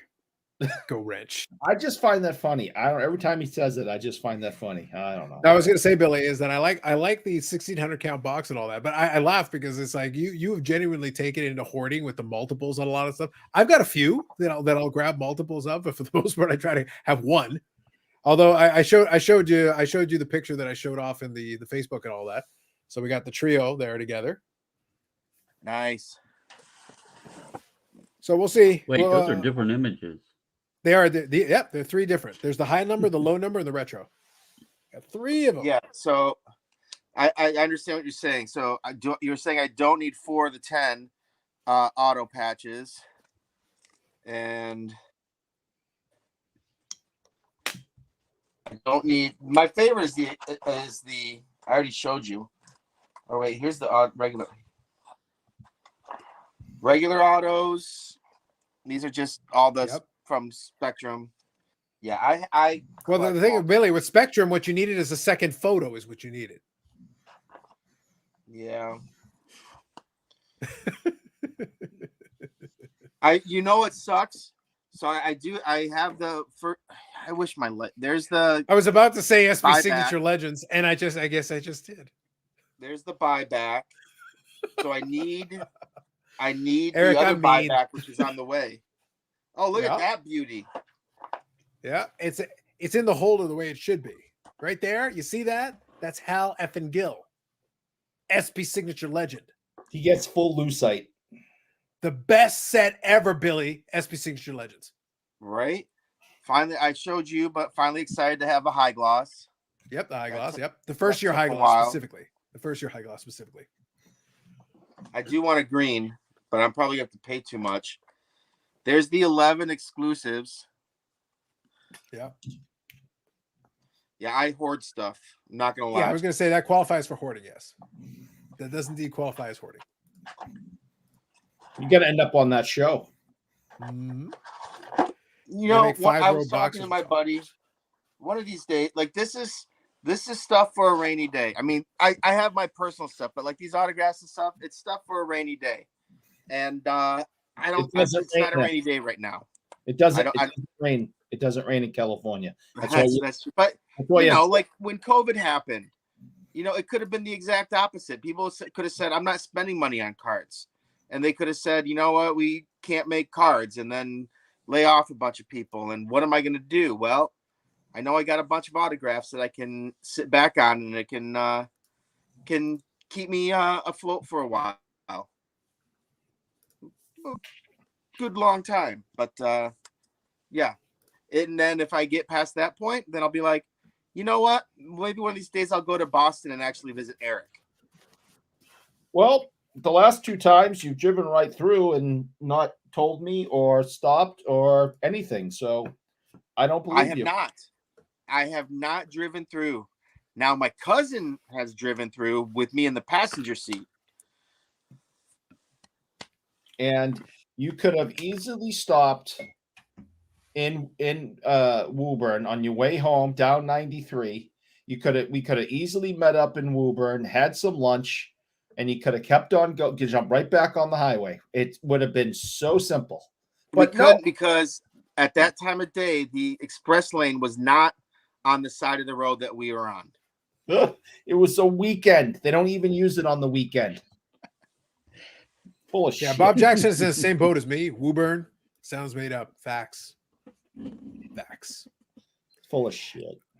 What I like here, Billy, is that Eric talks about is like, oh, Guelph's not a real place. See, I got merch related to Guelph. Eric's talking about Woburn. Woburn sounds like what happens when Ric Flair is trying to say something and he's on a bender. Woburn. He just keels over. That's what it sounds like. There's no place in the world called Guelph. That's, when I get gas after a big meal, I'm like, Guelph. Come on. Oh, Carlos, you'll appreciate this too. I realized I'm wearing them. I got my Toronto Raptors pants on. Is there a reason you have Toronto Raptors pants? Yeah, why? That is the best thing at the expo. Is they have all the team issued not crap, but stuff. And the first day it's usually one price, and usually by Sunday it's like buy one get one free. This last year they didn't even wait till Sunday. Like by Saturday it was like buy one get one free. So I got my minor league hockey jacket, and I got my Raptors basketball tearaway pants. No, Eric, I will not tear them off for you right now. I wish you would. Mind, Billy.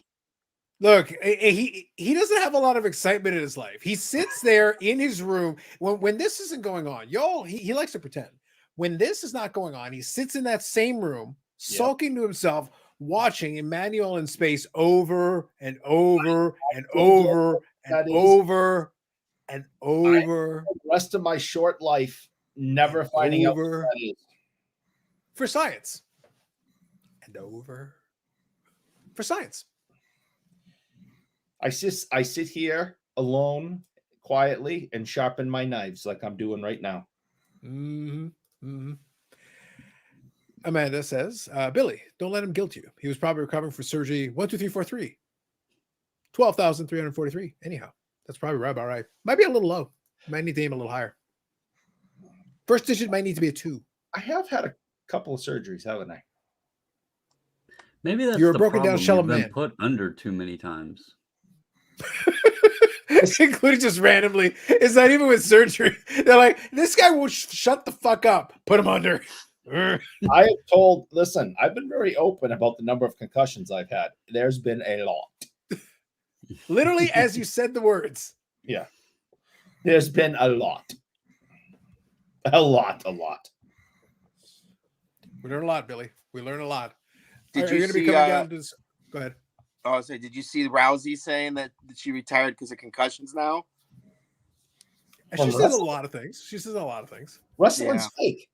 If you don't want to get hit in the head, just put it in your contract. Don't hit me in the head. No, she retired from UFC. She was a UFC fighter, Eric, first. I know, but I thought you meant she retired from wrestling. I know who she is. UFC. No.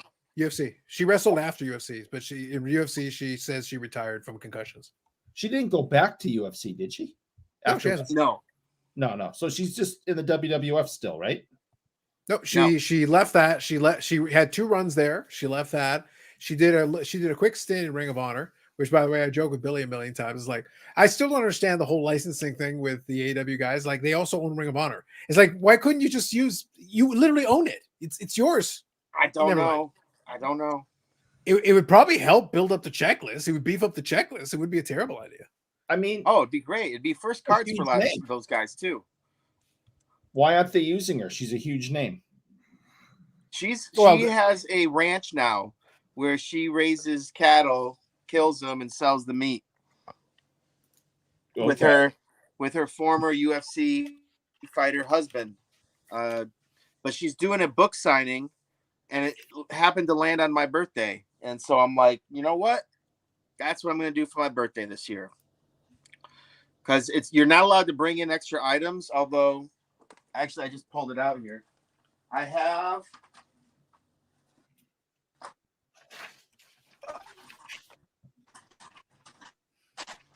from the movie.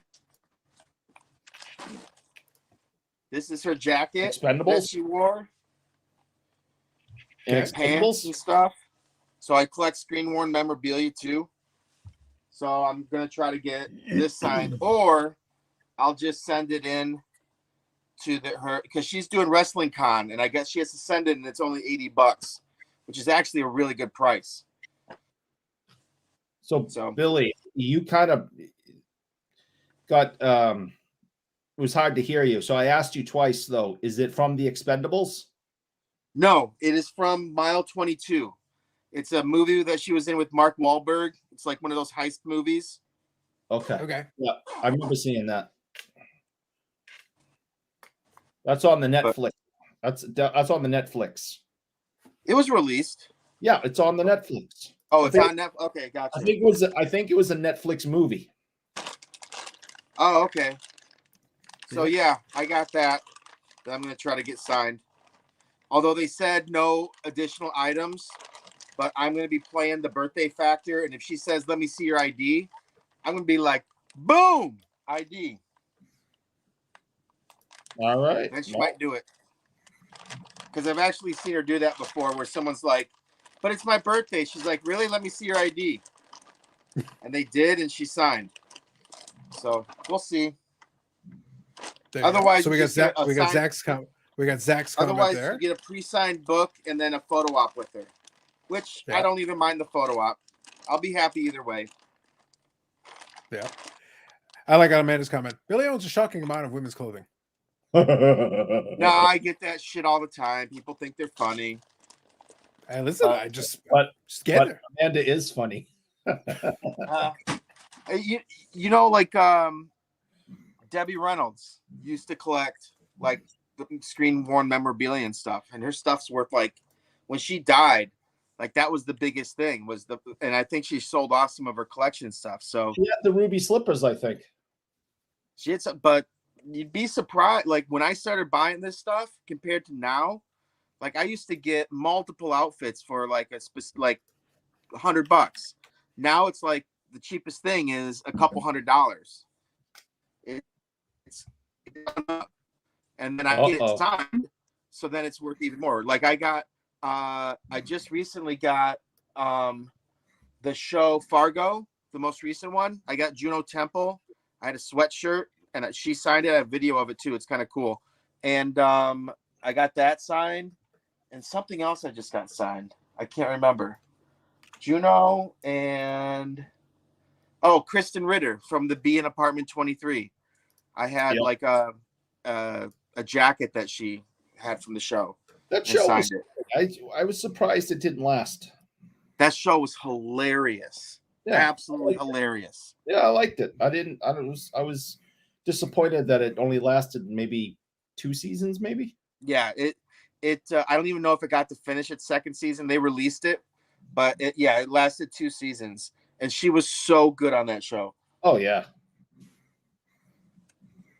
Makes sense. And then last weekend I got where's that? Just a second. Yeah. I think it's over. Be back in a second, just while Billy is showcasing some items. I'll be right back. I'm just showing this because it's gonna piss off Amanda. Well, she's then do it. Seen it. I'm all Canadian hero, Colby Smulders, got my Marvel Exquisite card. You can't see it because she signed over her black shirt. Oh boy. But got that signed. I'm going for the set. I did not know that Amanda was not a Colby Smulders fan. I guess there's she hates the fact I get numbered cards. So like this is stuff I got to send to Beckett. So I got the Smulders, Bradley Cooper, Mark Ruffalo, and Benedict Wong.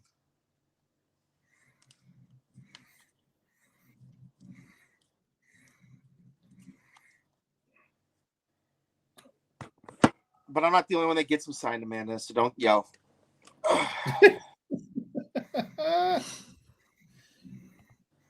Well, I love getting stuff signed when possible. So, you know.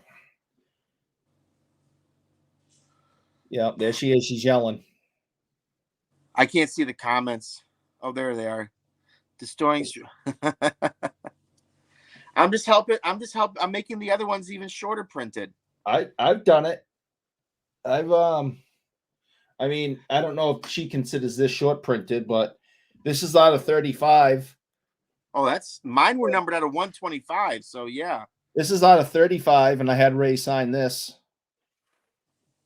You know, I don't care. I have a bunch of stuff like that that's, you know, less than 100 made, and I've had people sign them. They're my cards. I'll do what I want. Ray's one of those guys you have to look at the card design and say, okay, like him and Felix Popman. I remember whenever we do like retired sets, I had to sit there and think, okay, does the design give those guys enough room to sign because they have big signatures? Like Iserman can still sneak his autograph on a sticker. But he does man, do Bork's tough. I'm trying to figure out what that is. I see something. I see a baseball player.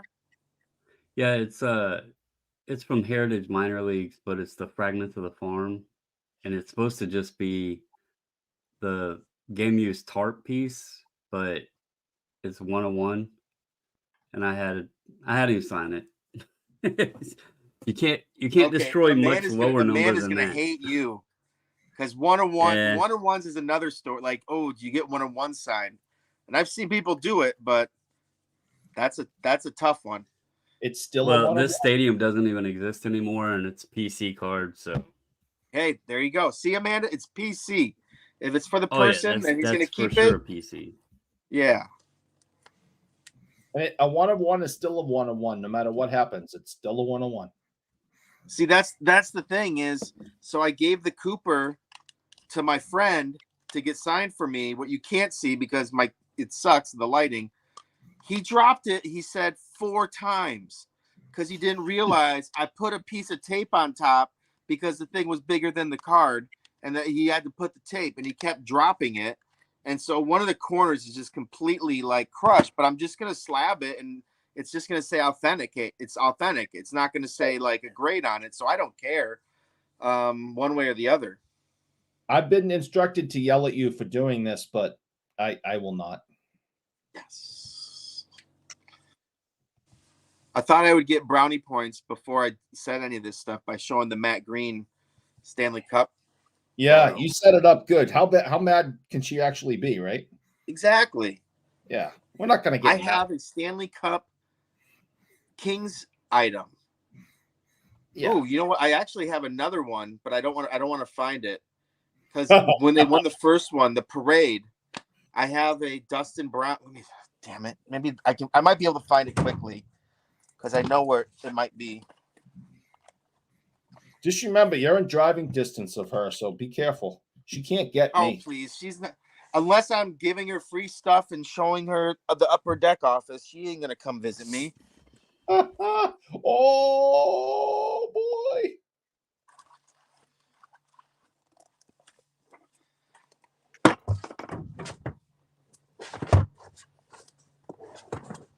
All right. This one. There it is. There you go, Amanda. You can't see it very well.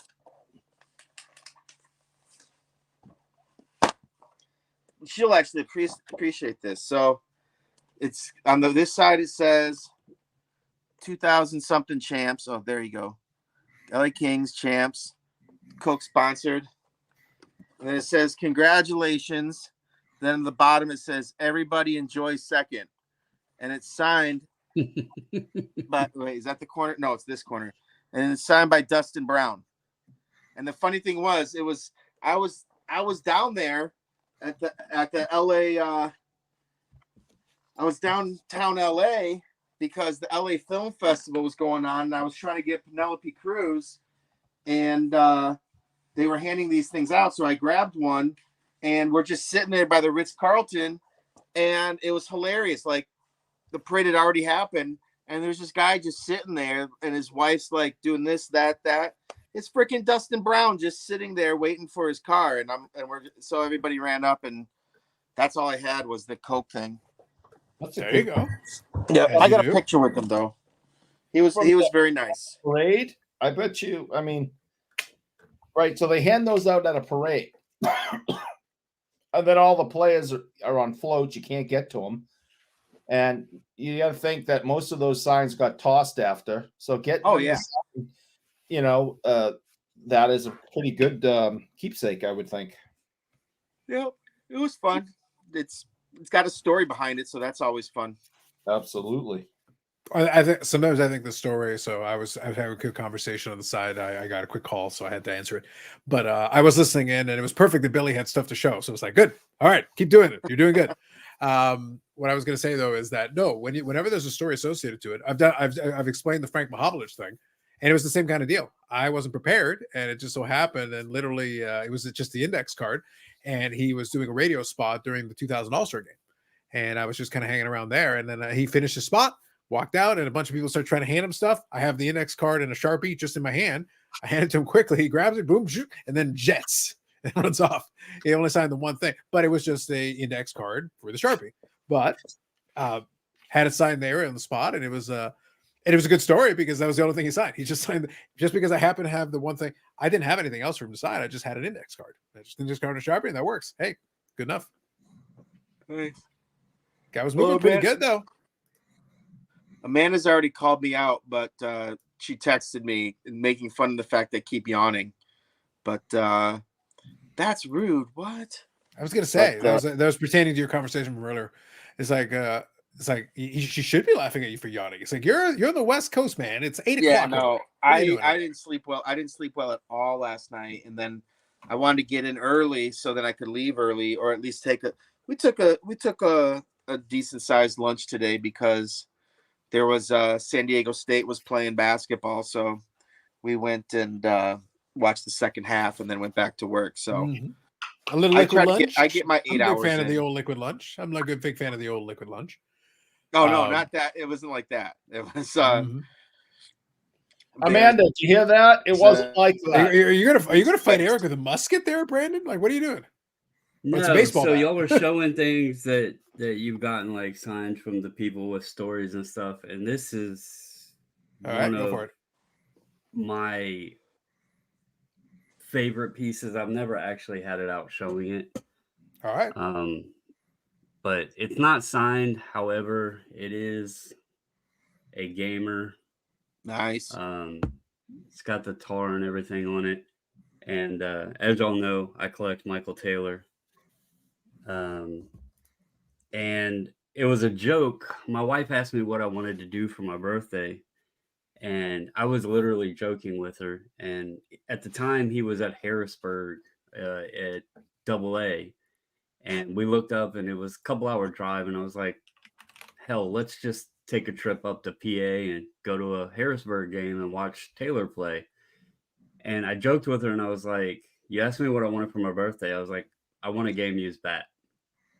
And I was literally just joking. I just wanted to go to the game. Well, I have a pair of cleats back there. Actually, I should have grabbed one of those. But I had bought the cleats off eBay. And he seen us sitting in the stands when he was doing his warm-ups. And he come over. And he was like, where did you get these? And I told him, he's like, man, I kind of wish I had these back. Because I guess he liked those, that pair design or whatever. And he was sitting there talking. And he signed the cleats for me. And my wife was like, I have a crazy question, but can I buy a bat off of you? It's his birthday, and he said he wanted a bat. And I was like, are you serious? And he was like, give me a minute. I got you. And he went back to the dugout, and they did the national anthem and all that stuff. And when he went to run out onto the field, he had a bat in his hand and ran down the first baseline and held it out so I could grab it. And she was like, well, I'll never be able to top that birthday present. So it's a cool piece. Interesting story for me anyway. Because I was just joking, but she's right. She probably won't be able to top that that birthday gift. But there you go. Do you ever swing the bat? No, it's been in that case. That's why I actually got it out, because I haven't had it out since my son All right, so you My didn't want to son bougie got me Eric one of it, the you know, cases. accidentally find a wall somewhere. You didn't. Oh no! It hasn't been bumped. It's actually, I mean, these bats are freaking nice. I knew I should have started that video over, but I was just too lazy, and I really wish I had just started that video over. That should listen. Having videographic evidence of your idiocy is always a bad call, especially when you've got friends who will bring it up at every opportunity. Yeah, that's what I have. Forever. I have a very small office Mm-hmm. at work. Okay, I did the best I could. Beer stick. See, Belly, this is one reason why you guys can't get good gamers, because some people keep damaging them in the store. It's terrible. It's a serious problem, man. I'm telling you. Billy, you never saw that video, right, on my Instagram? Right? No, I stay away from your Instagram. That's probably best. You should. All this there's is talking about please. manual in space. It's disturbing. Yeah, I had a. What's that, Brandon? Is that That's a cleat. Yeah, that's a cleat. Yeah, from, I got the pair of cleats, but those are the ones he signed for me. Yep. Nice. And when he said, "Hey, I would love to have those back," you went, "Tough shit." I was gonna say, I thought the story went a different way. I thought the story was gonna be like, I gave him the shoes, and he gave me. Well, he the could have bat had them if instead. he wanted them, but I mean, I'm sure he has a contract with Adidas. I mean, these are all personalized. Like, it even has his name down in them and everything. I don't think y'all can see that on there, but like in the sole, it literally says Michael and Taylor. He specifically hinted he wanted his shoes back, and you were like, "Yeah, that's too bad." Shit, Listen, I didn't care if he took them. you've seen Brandon. You've seen Brandon. He probably pulled rank on the kid, and he goes, "Hey, I didn't fight in the Revolutionary War, so that you could ask for your cleats back. Show some respect." General Washington and I fought hard for this country. You wouldn't even be playing the baseballs if we didn't save this country from the Britons. That's right.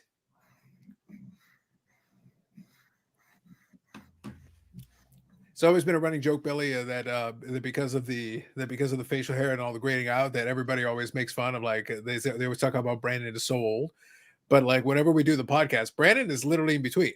He's only a couple of years older than I am, and Eric is older than he is. But the joke is always about how old Brandon is. Look, I told somebody earlier, everybody wants to give me shit and say I'm old. Everybody wants to know why I got gray hair. Dealing with this and 2 kids now, my daughter will be graduating. Yeah, there's a reason. Look at Eric. Eric knows. I learned this. Yeah, this isn't age. This is life. This is teenage daughter. So Brandon, when you life. come to the U.S., do you actually get to enjoy yourself, or do you just do the Civil War reenactments? I am in the U.S. Oh, you are in the U.S. Okay, my bad. Why did I think So you were from his Canada? life I'm is a actually in Civil War reenactment. state. His Why life did I is a think you were Civil War from reenactment. Canada? No, It's I'm in because of his Virginia. I'm accent, actually eh? in a Civil War state. Oh gosh, I thought you were doing all that grading stuff in Canada. My bad. No. Now I Hell feel no. stupider than Eric right now. That's How does that do it. make you feel? I'm like 50 minutes or so from Chantilly, Dulles Airport area. Oh, my bad. I'm sorry. How do you get all these? All right. How do you get all these Yanks on your show, Carlos? Hey, listen, I got connections, man. I go reach out. I go, listen, do you want to deal with your countrymen or do you want to deal with the Canadians? And they're like, Canadians. Very well, done. What do you want, Billy? I did have Americans who want to talk hockey, so I had to go north. And Eric's not even a real American. Again, I'm back to the Massachusetts being a protectorate. Like, it's not even a real state. Like, what are we even talking about? Any state. I hate this state. Sucks. See? He's ready to have his own civil war internally. He can't even get out of the state The without state causing a sucks. civil war. Massachusetts. It sucks. Oh yeah, I'm sure taxes are so bad there compared to California. Oh, you guys, I would kill myself if I had to move to California. I would kill myself first. There's no way I'd ever move there. Well, if your apartment had a view of the ocean, it makes you feel a little bit better. I can see the ocean from my house. Look at You this live man on those bragging really about tall oceanfront mountains property. And I don't Look at have Eric. about Jeez. earthquakes. You know where else you can see? You know where else you can see the ocean, Eric? You can see the ocean in Nova Scotia. You could go move across the street from Brad. As the crow flies, I'm not that far from him, but it takes. I'm just saying. Listen, they got ocean over there, man. They got ocean. You better believe it.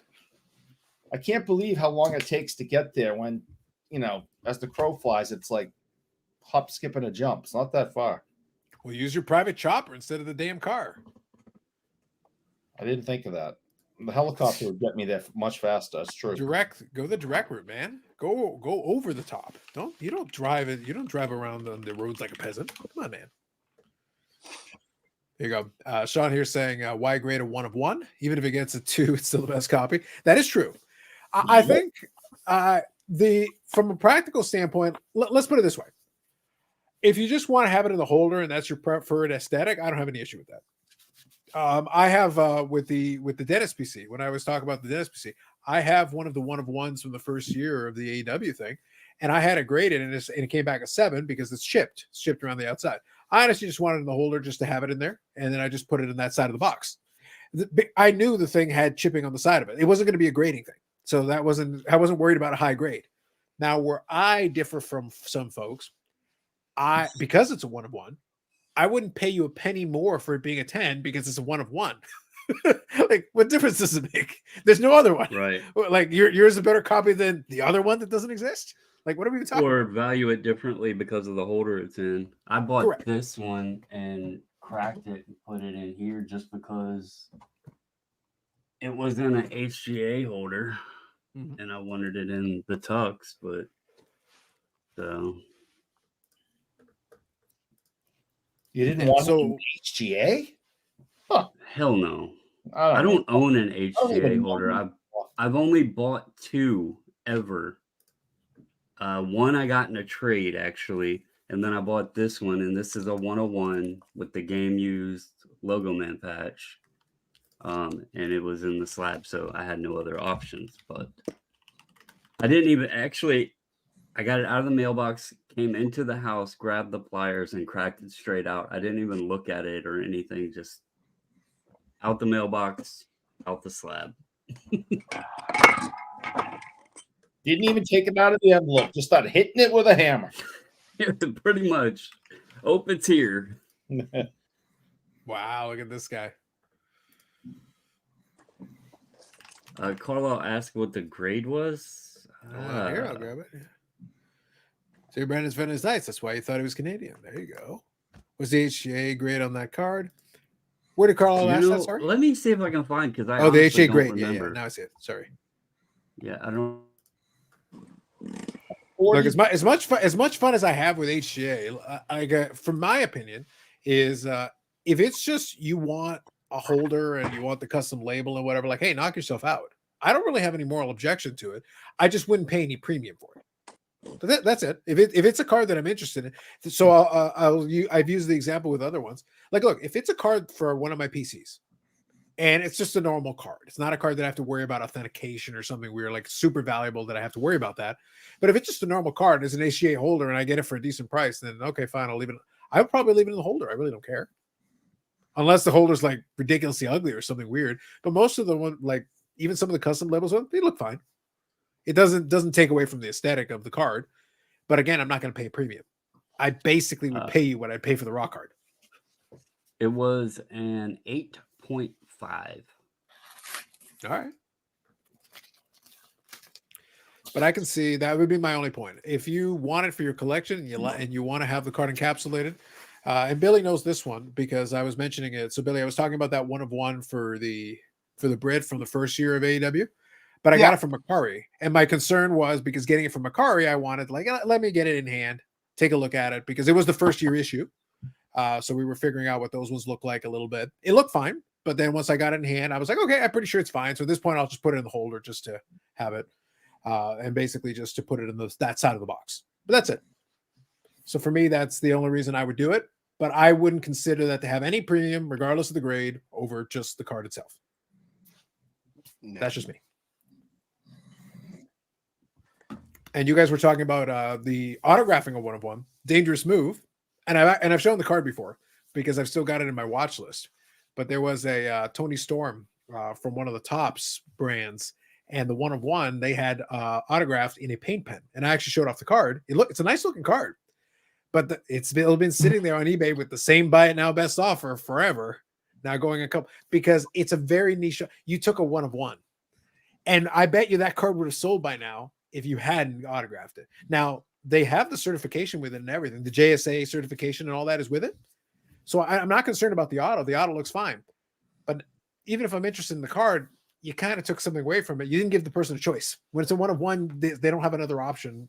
If they want it, that's the only version. They want to complete the rainbow, they need that card, and you already had to sign one way or the other way you want to or not.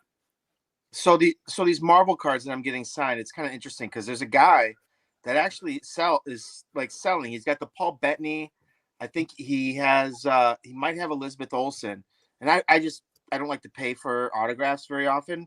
So it's reasonably priced, but he's still trying to make a little bit of money off of them. But he isn't charging like $1,000. But the thing is, you can go to a convention and you can do the exact same thing. You can get it signed. But the one and he's been trying to sell these things for over a year. Now I've got the Portman and the Robert Downey Jr. signed. Now, as far as I know, there's a total of 2 Robert Downey Jr.'s that are signed out of the 125 cards. And I'm pretty sure I have the only Portman signed. So in that instance, if I wanted to put a price tag on that, I could ask for a lot of money and I could probably get it. But like these other ones I showed you, the Cooper has a private signing. Benedict Wong does conventions. Mark Ruffalo does a private signing. Colby Smulders does private signings. So they're not as quote unquote special because these people, you can do it if you want. It's the RDJ and the Portman that are actually probably worth something. Right. Okay, makes sense. So I'll read a couple of Carlisle's comments, and then there's a question for you, Billy, but give me 1 sec. I'll read these first. Carlisle was saying, I asked because I crossed over some HGA cards to SGC recently. Revealed to come this weekend. Looking forward to that. By the way, guys, I watch Carlisle's channel. We have a little bit of fun. Despite Bobby and his personal civil war of Atlanta versus Bobby, I don't know. That's a little weird, but, we don't have any issues or objections with Carlisle. But check out his channel. He's got a very cool collection. He's got a good display on the videos when you want to check out the cards, especially some of the subsets he puts together. I think it's some good work with those. Also says here, I was always skeptical of the Surface upgrade. I thought their AI was picking up Linden Boss. Yeah, obviously now that they're under new ownership, I'd be curious if it changes anything, obviously. I thought some of their grading was probably okay. Their biggest issue was they didn't know how to authenticate. And that was what kind of killed them initially. Once it became clear, like they had to stop grading certain cards because they just didn't know how to authenticate them. So they're like, we're not even going to grade them at all. So this one's the question, Billy. So this is from International Borders. Good evening. Question for Billy. Would UD ever do a set or subset from Olympic hockey in 2026 or next year's Four Nations face-off? You gotta have the rights. I mean, that's as simple as it gets. If we have the license, we will do it. But we don't have. I don't know if we have the license for that, or if it's something special or whatnot. It's obviously something that we've looked into and talked about internally. One of the things that we have to keep in mind is like Olympic year. Guess what? There's not going to be any All-Star game, and something like SP Game Use heavily relies on, All-Star material for a few of the inserts. So, what else can we do to add content to that set? And it's stuff like that we couldn't. And then you still have like the Heritage Classic and the Winter Classic and those sort of and Stadium Series. But losing an All-Star, losing like jerseys from the top 44 or 42 players in the league, hurts a little bit when you're trying to build the strength up of a set. Right. Here's Michael Ham here says, I like this question, so I'm going to have a little fun with this one. So Michael Ham says, Billy, Why can't we have a great photo for every card? The image is so important, I feel it gets ignored. Where does UD source their photos? Billy's iPhone. I mean, exactly. Like I'll go to games and literally just take photos. Hopefully they have a nice Wi-Fi that that I can attach to, so I could get better quality photos. That'd be nice. And when you do the reverse like this, you don't get as good a quality either. No, we have guys that shoot for us. We'll pull from other sources also, depending on whatever. Like we give specific directions for every set. Like sometimes, good luck finding a picture with like Jonathan Taves without his mouth open looking bad. Like it's tough to find. But like we have people that shoot for us, and then we have other sources, and we use so many photos throughout the year. We have a variety. I'll give specific direction, like these should be all portrait style shots. These should be 3/4 action images. These should be this and that. Now, when I say we have options, that doesn't necessarily mean we have a million options. Rookies, sometimes it's tough because we shoot so early in the season and have to get those photos in. Like we might only have a game's worth of images for a player, and that is gonna like take care of a number of rookie cards for that guy. So yeah, we'll give the photographer a heads up, like, hey, so and so's debuting tonight. We need as many photos as you can, but they can't control if guys skate in front of them, or if he's on the ice, or if the action's going on, or if he has a good looking face on his or a nice smile while he's skating across the ice. And then we also like something like Series 1 or Flagship, basically, we'll ask for a variety of stuff. Sometimes it's a little odder than usual, but Upper Deck is known for its photography, and not just like this. Like we opened up a box of Series 1 baseball. If you look at every single picture, except I think one I saw was a photo of a guy sliding into a base. Every single picture was 3/4 action image. I'm flipping through every single one, and it's all the exact same photo or type of photo for every single player, and we don't want that. Now, one thing that does limit us sometimes is, we also have the clear cut version, so it has to have a big enough space that you can put all the type and stuff hiding behind the player image. But we want it to look different. We don't want it to be the same photo in every single card. I think what Ham was referring to is he just wishes they all. You mentioned portrait. He wishes they all were just like Upper Deck portraits. I think that's what he meant. This year's portrait? See. He said the photo, great photo, every card, image is important. You mentioned portraits. I mean, maybe you could start, Billy. Maybe you could start small first, phase it in. Maybe every Boston Bruins card could be UD portraits in every set, and just start with that, and then eventually we'll work our way from there. But just start with that. Every card going forward.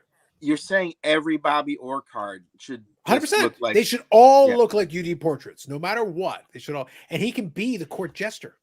And he should have an Orr in every. Yes. In every picture. Yes. You taking notes? You're writing this down? This is fantastic. This is literally the best thing that. This is the best thing that ever happened. Really, write this stuff down. It's Eric. Some of us we got it up here. All right. So, reversing back to the in-person autograph thing real quick, and there was like the conversation of serial numbers.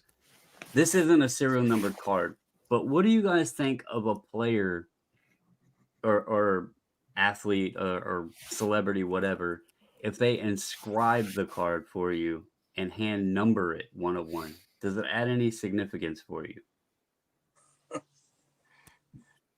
I don't. I'm the 1 of 1. I mean, people always ask me when I get my stuff signed. It's hilarious. They're like, "Do you like No, I don't want them to personalize it, but I don't care if they personalize it because it's for me. So that I don't have a problem with personalization. The one-on-one's kind of weird. I've never really dealt with that. But personalization, I don't have a problem with. I just always now have to tell them Billy with a Y because Billie Eilish screwed it for me because she spells it with an IE and everybody thinks of Billy now BILLIE. That's ridiculous. You ever thought of getting it inscribed Spicy Eye? Yeah. So funny you say that. Let me find this. My friend. See, this is Brandon. This is how you play right into it. Like, just lean into it, man.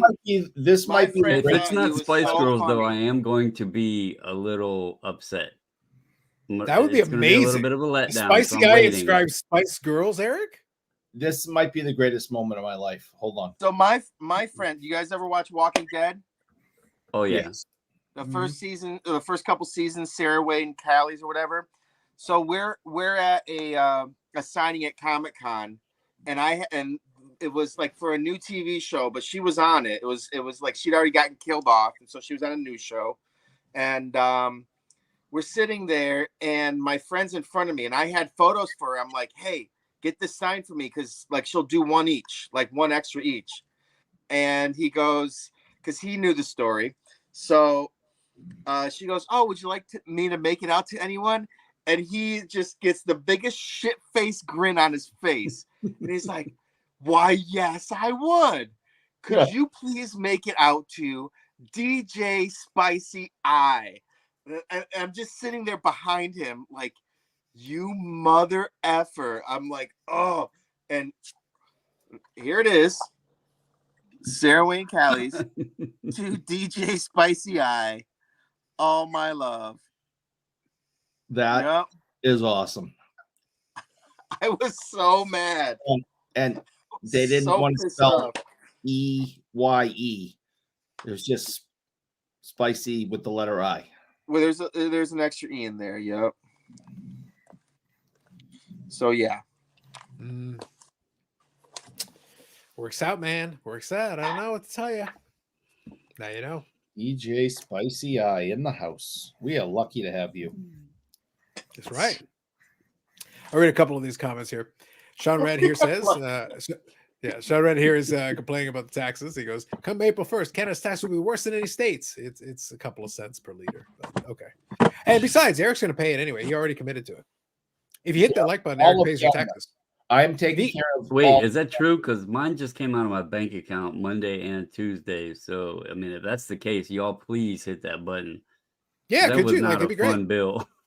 Yeah. No, I'm gonna take care of everyone in Canada this year. No worries. You should. It's the least you can do. Shit. Well, does it count that Billy thought I was in Canada? I think it does. Can I get on that ledger? You got Brandon. You got like a Santa Claus vibe going. You're pretty north. You're pretty north. There you go. Yeah. All right, put me down. Put me down. Mm-hmm. Okay, but I'm gonna pay it in Canadian funds. So it's really gonna. I don't care. It's okay. You gotta buy, Eric. You gotta buy the Canadian funds first, and don't worry. I will personally be in charge of the exchange rate for you. It will work out great. Yeah, I mean, I'm really only gonna give you like 25 cents. It's not gonna work out in your best interest. Oh, don't worry, Eric. By the time we're done, my little shell game, your 25 cents will be you remortgaging your house. It started with 25 cents, and it's like, but Eric, did you pay the surcharge, the subtax, tax, the exchange rate tax? Yeah. By the time you're done, it's like, wait a minute, I can't even afford that. The Bridge of Friends tax. Yes, the friendship bridge. The friendship bridge needs maintenance, Eric. It does. The friendship bridge needs maintenance constantly. After that car crashed into it, yeah, it does need maintenance. That's what I'm saying. That car took flight. Wasn't it like a Rolls Royce or something? That was like it was a car. I don't think it was that fancy, but it was a car. Yes. It was a fancy car that was doing like 100 miles an hour. It took flight and then crashed into a building on the friendliest bridge. The problem is the guy didn't even say sorry. It's terrible. He didn't. Well, I think didn't he die? I don't think he. It's the least he can do after not saying sorry. So Michael Ham says, I feel wrestling is needing more improvement. Ooh, Michael Ham's ready for improvement. Hey, seeing the same image, different sets, even if it's AI, do we need a license for AI generated photos? That's a separate conversation. I don't know. Eric is pretty much AI generated most of the time here, so I don't know. You tell me. We manage. I think it'll be interesting because we have chatted about it. Like I've talked to Billy offline and online about the whole image thing, and it is dependent. Now it is also license dependent because with the AEW, we've talked about that one. We talked about the fact that AEW has control over what images are available. So they get the say on like what's the, because sometimes I'll sit there and look and it's like there are so many like amazing photos that I know for a fact exist. They exist. And it's like I would love for this to be like in the rotation somewhere, but it's not. It's pretty much up to what AEW wants to do and what they want to provide.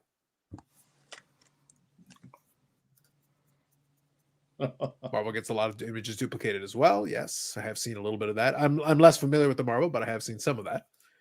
I didn't think Billy had the internet. He finally pays bills or easy house sitting. A lot of people knocking you on the internet. I have a good. If I'm in the front of my apartment, yeah, it's the whole time. But I have a nice little spot in this area that usually works well. Billy, is it really that much more egregious just to actually get internet? Like,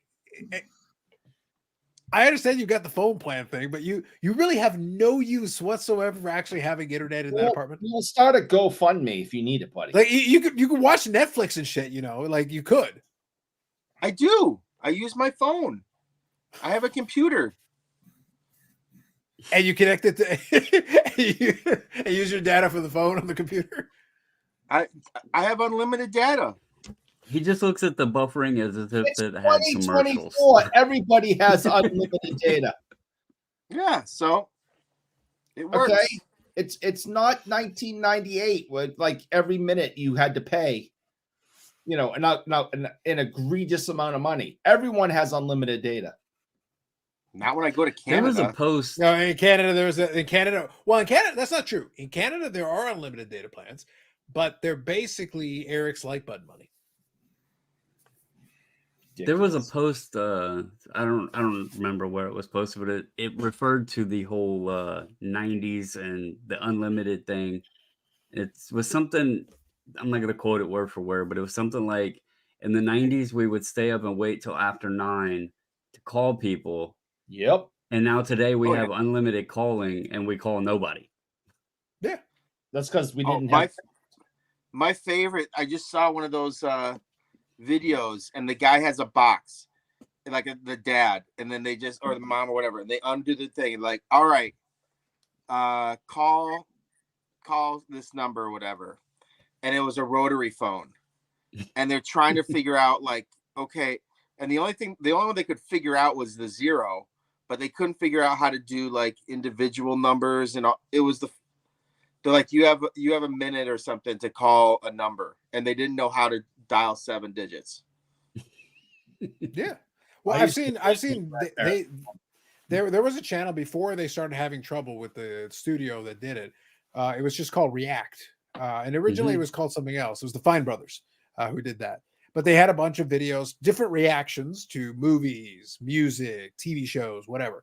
But one of the things they like to do is they would get like kids, try to use technology. And what they would do is they'd give them a VCR.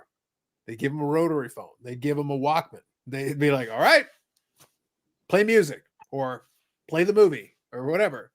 And they would sit there and be like, and the thing is, the whole joke was that the kids most of them would struggle to figure out how to do it. But I'm sitting there, and here's the thing. I understand the concept, but I go, you do realize that almost all of us at one point or another first encountered this piece of technology. We still figured the shit out. Didn't take that. It's not that complicated. It's like, it's not complicated. Yeah. Like most of it is like, it's like, there's only a handful of options. There's not that many ways you can do this. Unless you tried to set the clock on the VCR, then you needed to be a MIT grad. That was bullshit. The struggle was real.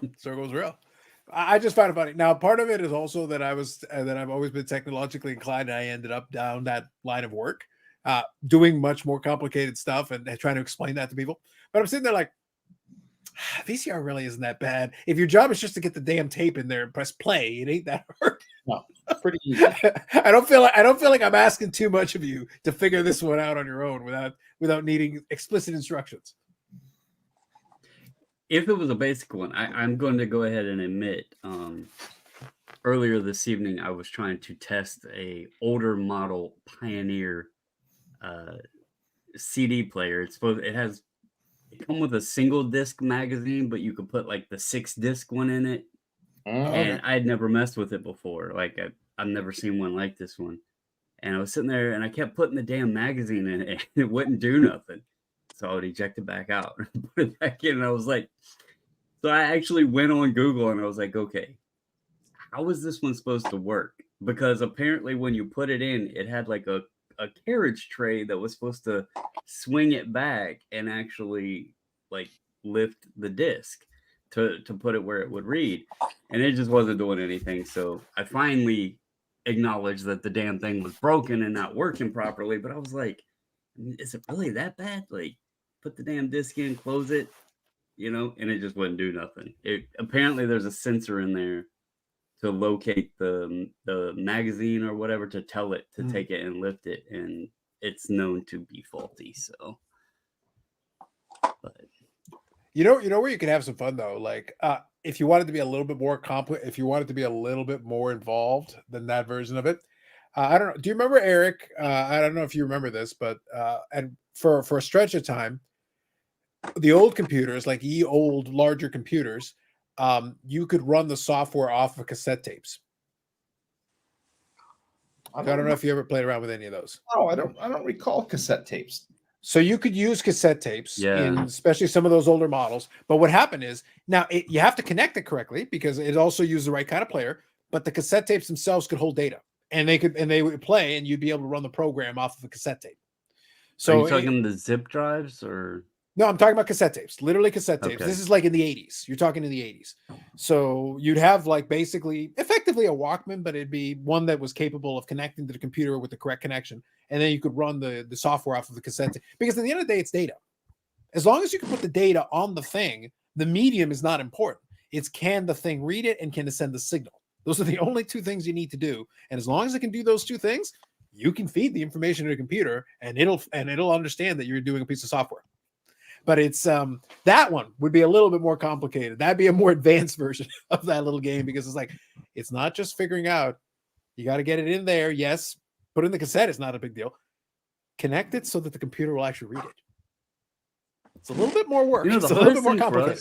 Yeah, I think that there were the two hardest things for us as kids that, at least that I can remember for us, was tying our damn shoes and riding a bicycle at the same time. Very difficult.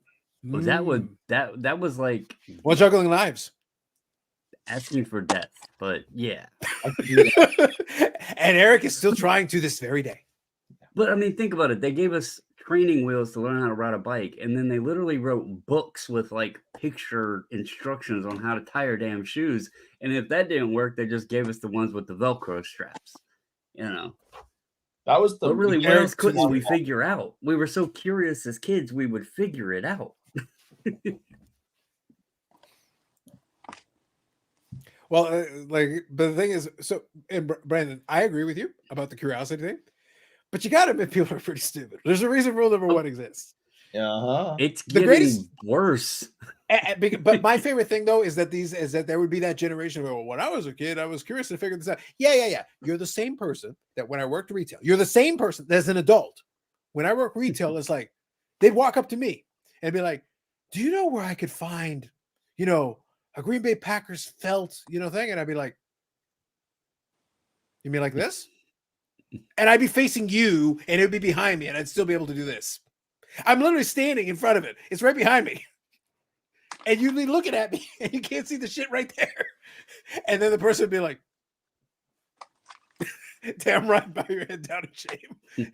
All you have to do is read the sign. It was right in front of your face. It's at face level, Eric. It was at face level. Nope, can't read shit. People are stupid. So I'm not letting them off the hook, Brandon. Curiosity or not, at some point they became stupid anyway. Didn't matter. I don't know when the threshold crossed, but at some point it's like, y'all don't even try to read. The answers that you seek are in front of you, I promise. And trust me, I spent years working different jobs as various types of tech support. Again, this is a true story. Satellite call center. I get a phone call. I end up spending 20 minutes arguing with a lady who will swear to me to this very day, and it's been years, to this very day, she would still probably be arguing with me that she didn't disconnect anything, didn't change anything about her receiver. The problem was that her receiver was not plugged into the power outlet. She believed that it operated on magic and imagination this entire time. Powered. Obviously. If you alas, hard enough, it did not. Alas, it did not. You still have to plug it into power. Well, you believe hard enough, it could come true. Yeah. And she thought she believed hard enough, but at some point she lost the belief and it stopped working. So, or it got unplugged, which is the more likely. Well, it was guys, great, I'm going to be calling it a night here. It's 4 p.m. I'm tired. Well, Billy, listen, Billy's got some hard work to do. He's got to send some emails, talk to some people, because then, Billy, are you going to be at the Spring Expo? Yeah, I'll be down there. All right, come down there. Remember to bring the velvet bag box with the Bedard 1 of 1. So remember to bring that across, and that way we can take care of it. Sounds good. All right, guys. Thanks for having me. Have a good night, Billy. Take it easy. We'll talk to you later, Billy. Later, Billy. But yes, that was my favorite. Eric, I got to be honest. Working call center jobs, it is trash. No. I'll tell you. I'll be the first to tell you. But I got to be honest, Eric. For a person of my sensibilities, yeah, right. I kind of enjoyed it. Yeah, I'm about to say you enjoyed destroying people. Come on. That ironically, I happen to have the perfect type of personality type that I kind of perversely enjoy this. It's like you're about to say something really stupid, and then I'm going to make fun of you, and I get paid to do this. Yeah, it's pretty great. Alas, the pay wasn't as good as you would like, but for the job at the time, that was a lot of fun. I enjoyed it. My TV doesn't work. I didn't see my shows. Oh no, you didn't see your shows? Oh noes. Did you miss Coronation Street? Oh noes. What are you gonna do? What are you gonna do? This is terrible. You missed your stories? This is tragic. We'll send somebody right over there to reenact them all. It was so good. I swear it was the greatest. There you go. Carlos seems like the call center person you'd get that can actually fix your problem if you had a legitimate one. I used to actually do escalations. So after a while, Bob, ironically, here's the thing. I will make fun of you if your problem is because you're an idiot. But if you actually got a legit issue, you were better off getting me on the phone because I will fix your shit. And if it takes a while, I had an old man, Eric, one time. I had an old man who had he was too polite. You want to talk about friggin' Canadian, sorry, whatever. He was too polite to call. His TV hadn't been working in a fucking month. He finally got around to calling and goes, well, I didn't want to trouble you guys. And I'm like, you're paying for it. It's your TV. I literally was talking to this guy. I'm like, you're paying for it. Of course you can call and we'll try to figure out what's going on. I'd hate to be a bother. Sorry. He was paying for it anyway. And I'm sitting there like, Jesus. And I had him explain it to me. Eric, he had this convoluted somebody that had come by and connected it for him. And they did this convoluted thing. And again, I can't see it. He has to describe it to me on the phone. So he's an older guy and he's describing it to me. And it takes us almost 25 minutes to get through the mangled thing of everything. And he's describing it to me. But you know what I figure out? I figure out that there was a whole elaborate cable system in which the receiver was connected to itself. The cable didn't go anywhere. It doesn't work that way. No, it does not. You cannot do a loop and come back around to where you started and expect that to work. No. Now, there was a cable that actually connected to the satellite, and I was able to get him to finally connect it to the correct one. And his signal was super weak because his satellite dish was also out of alignment, which I was able to figure out. But here's the thing. It took us, and as we were doing this conversation, he goes, well, it's just taking a while. I don't want to take too much of your time. I was like, tell you what, I am now pot committed. I will get this TV to work for you tonight. Like I'm in, because Eric, for me, it's the puzzle. Yeah. The fact that this, I'm like, you know what? I'm interested. Hold on. I am staying on this phone. I'm getting this shit to work. Yeah. I'm supposed to leave in 5 minutes, but we're going to see this one through. I'm in. And God damn it, Eric, that phone call took an hour and 10 minutes. I got his fucking TV on. There you go. I was like, damn right. Yes. Did you send the old man up on the roof to move the satellite to the right position? Didn't have to. It was good enough that it could work. but he actually had a different receiver. And I go, no, for the other receiver, I'm going to send somebody. I'll get them to connect it for you properly and fix the other one. But I'll get the one going. You're paying for the TV and you're going to get some fucking TV tonight. So not all heroes wear capes. I like a challenge, Eric. I like a challenge. But if you come to me with some bullshit where you didn't plug in the receiver, fuck you. Like I'm not even dealing with you. You will take all my mockery and like it. I cannot fix stupid. Yeah. But that's what I say. Like the dude's problem was that he trusted somebody who didn't know what the hell they were doing. That's all it was. And I was like, oh, I can fix it. I understand once I figured out what was going on, it's like, yeah, I can fix it. Sure. I did. That was a fun one. And then there was one guy who was up north. And he had taken aftermarket parts on a satellite dish. Well, yeah. And I took the escalation. I'm sitting there like, you took aftermarket. But here's the thing. He had like the old ancient receiver. Mm-hmm. And he combined it with an aftermarket satellite dish. It was a completely different style and configuration. Now I'm completely off the books. But now I'm also interested. Now I'm interested. Hold on. Now you got me. You have my attention now. I took the escalation off of the agent that was working on it. And I told him at one point, I go, here's the deal. You've got just enough signal strength. I think I can factory reset this receiver. And I think I can get it programmed. But this is going to go one of two ways. You're getting a handful of channels now, barely. I'm either going to fix it so you get the channels you're supposed to get, or we're going to bork the damn thing and you're in the middle of nowhere, so I can't send anybody that isn't going there by a helicopter or by dog sled. Yeah, right. So it's all or nothing. And if you get nothing, then I may as well disconnect you because you're not getting any help after that. What do you want to do? And the guy was like, let's give it a shot. Okay. Let's go. And I was like, let's fucking go, buddy. So I basically helped him. I helped him align the dish and get the signal strength up to the point that it needed to. We got the fucking channels on, Eric. I like a challenge. There you go. Did you get employee of the month? God, no. They don't actually give a shit if you actually fix anything. The only thing they care about is if you sell more packages or whatever. Oh, I'm well aware. Yeah. The irony is that pay-per-view movies back in the day. Did you sell pay-per-views? Did you upgrade the package? Did you whatever? And I'm like, dude, I'm tech support. You're reaching. It was like 50 cents a movie or something like that is what they would give, and then HBO would pay a percentage if you added the package with HBO. Showtime would have a percentage if you added it. I worked for a cable company too in the late 90s. Yeah. My favorite part though about that whole deal was that when I was doing the work is that they only focused in on the one thing. But I remember them going like, oh, Carlos, we got to, make sure you guys are selling enough of these upgrades and whatever. And I literally sat there and looked at my supervisor and I'm like, listen to me. I'm in technical support. And I'm sitting there and I'm having to explain to him, have you seen our queues? The customer service if you call and you want customer service, you can get them within a couple of minutes. No problem. If they ever have to transfer to tech support, there are only so many of us and there's so many people that have a problem at the same time that the wait time is 3 hours. And assuming they can get through. AKA, terrible. By the time you reach me, you're pissed off. You haven't had your TV or whatever. You waited 3 hours on the phone. You talked to somebody who couldn't help you. They transferred you, and they probably wasted your time and tried to upsell you on something, and then transferred you. And now I'm on the receiving end of you waiting 3 hours.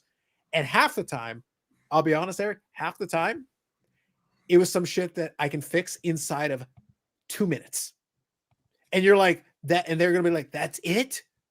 The other person couldn't do that. I'm like, I guess not. Guess not. But because I can get them off the phone real quick, because guess what? The problem wasn't that complicated. The problem was very simple or whatever. But they didn't try anything. They're like, we didn't try anything. We're all out of ideas. Yeah. The last time I had to call Dish Network for something and they had me on the phone for hours and wasted tons of my time and transferred me around 5 times. And then they tried to sell me something instead of fixing my issue or listening to what I called for. I just said, I want everything canceled right this very second. Yeah. But you've been a customer for 22 years. Cancel everything right now. Yeah. That was my last day with Dish. Yeah. But the funny thing, Eric, is that my conversations, by the time I was done, I would be able to talk a lot of those people, pretty much most of them, off the ledge, because I'd fix their problem and get everything settled in and whatever and let them vent and whatever. And I was sitting there like to my supervisor, like, you guys don't give me credit for saving your asses on the sheer amount of people that have not canceled because I talked them off the ledge after fixing their problem because nobody else did their job. But we don't get credit for that. That doesn't count. Nope. That doesn't add money to the line. Ironically, it actually does, because if they cancel, you get zero.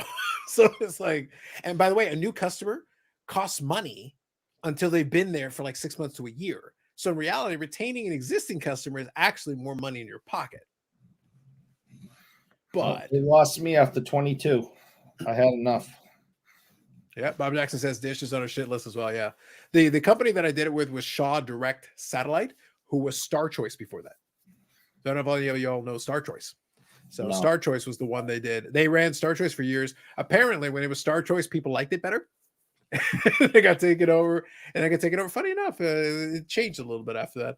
I was there after they had done a couple of purges of getting rid of a lot of the senior people. So I was there in the next wave after that initial purge. And then after I left, they did another purge. So they got rid of a bunch of senior folks there. Funny enough, if you don't keep senior folks, and by the way, the pay was crap. it was full smorgasbord. It's like you're working there, you're getting yelled at all day. I've heard every word in the book, and half the time it's like I didn't do anything. Yeah, I'm just dealing with you after you dealt with them, so now I got to deal with it. Okay, fine, I'll deal with it. I don't yell at people on the phone because all they got to do is hang up, or still, they'll mess with you or do something. So you just gotta sit there and try to get through it. I only had to do that with a handful of folks for the most part. But ironically, it's a shame the pay was crap, Eric, because honestly, for my personality type, actually it worked quite well. I actually had a lot of fun doing what I was doing, but they always made it more difficult than it needed to be. I'm like, if you guys would get out of my way and just let me do my thing, I'm actually good at this job and I enjoy it. And I'm one of the few people here who isn't having a nervous breakdown every other weekend, because you're going to get heaping helpless of abuse. Right. So how about you stay out of my way and let me do my thing? Yeah, if you can't take that stuff personally. There's nothing to do with you. Yeah, I watch people. I watched a couple of folks have nervous breakdowns right beside me when they were on the phone.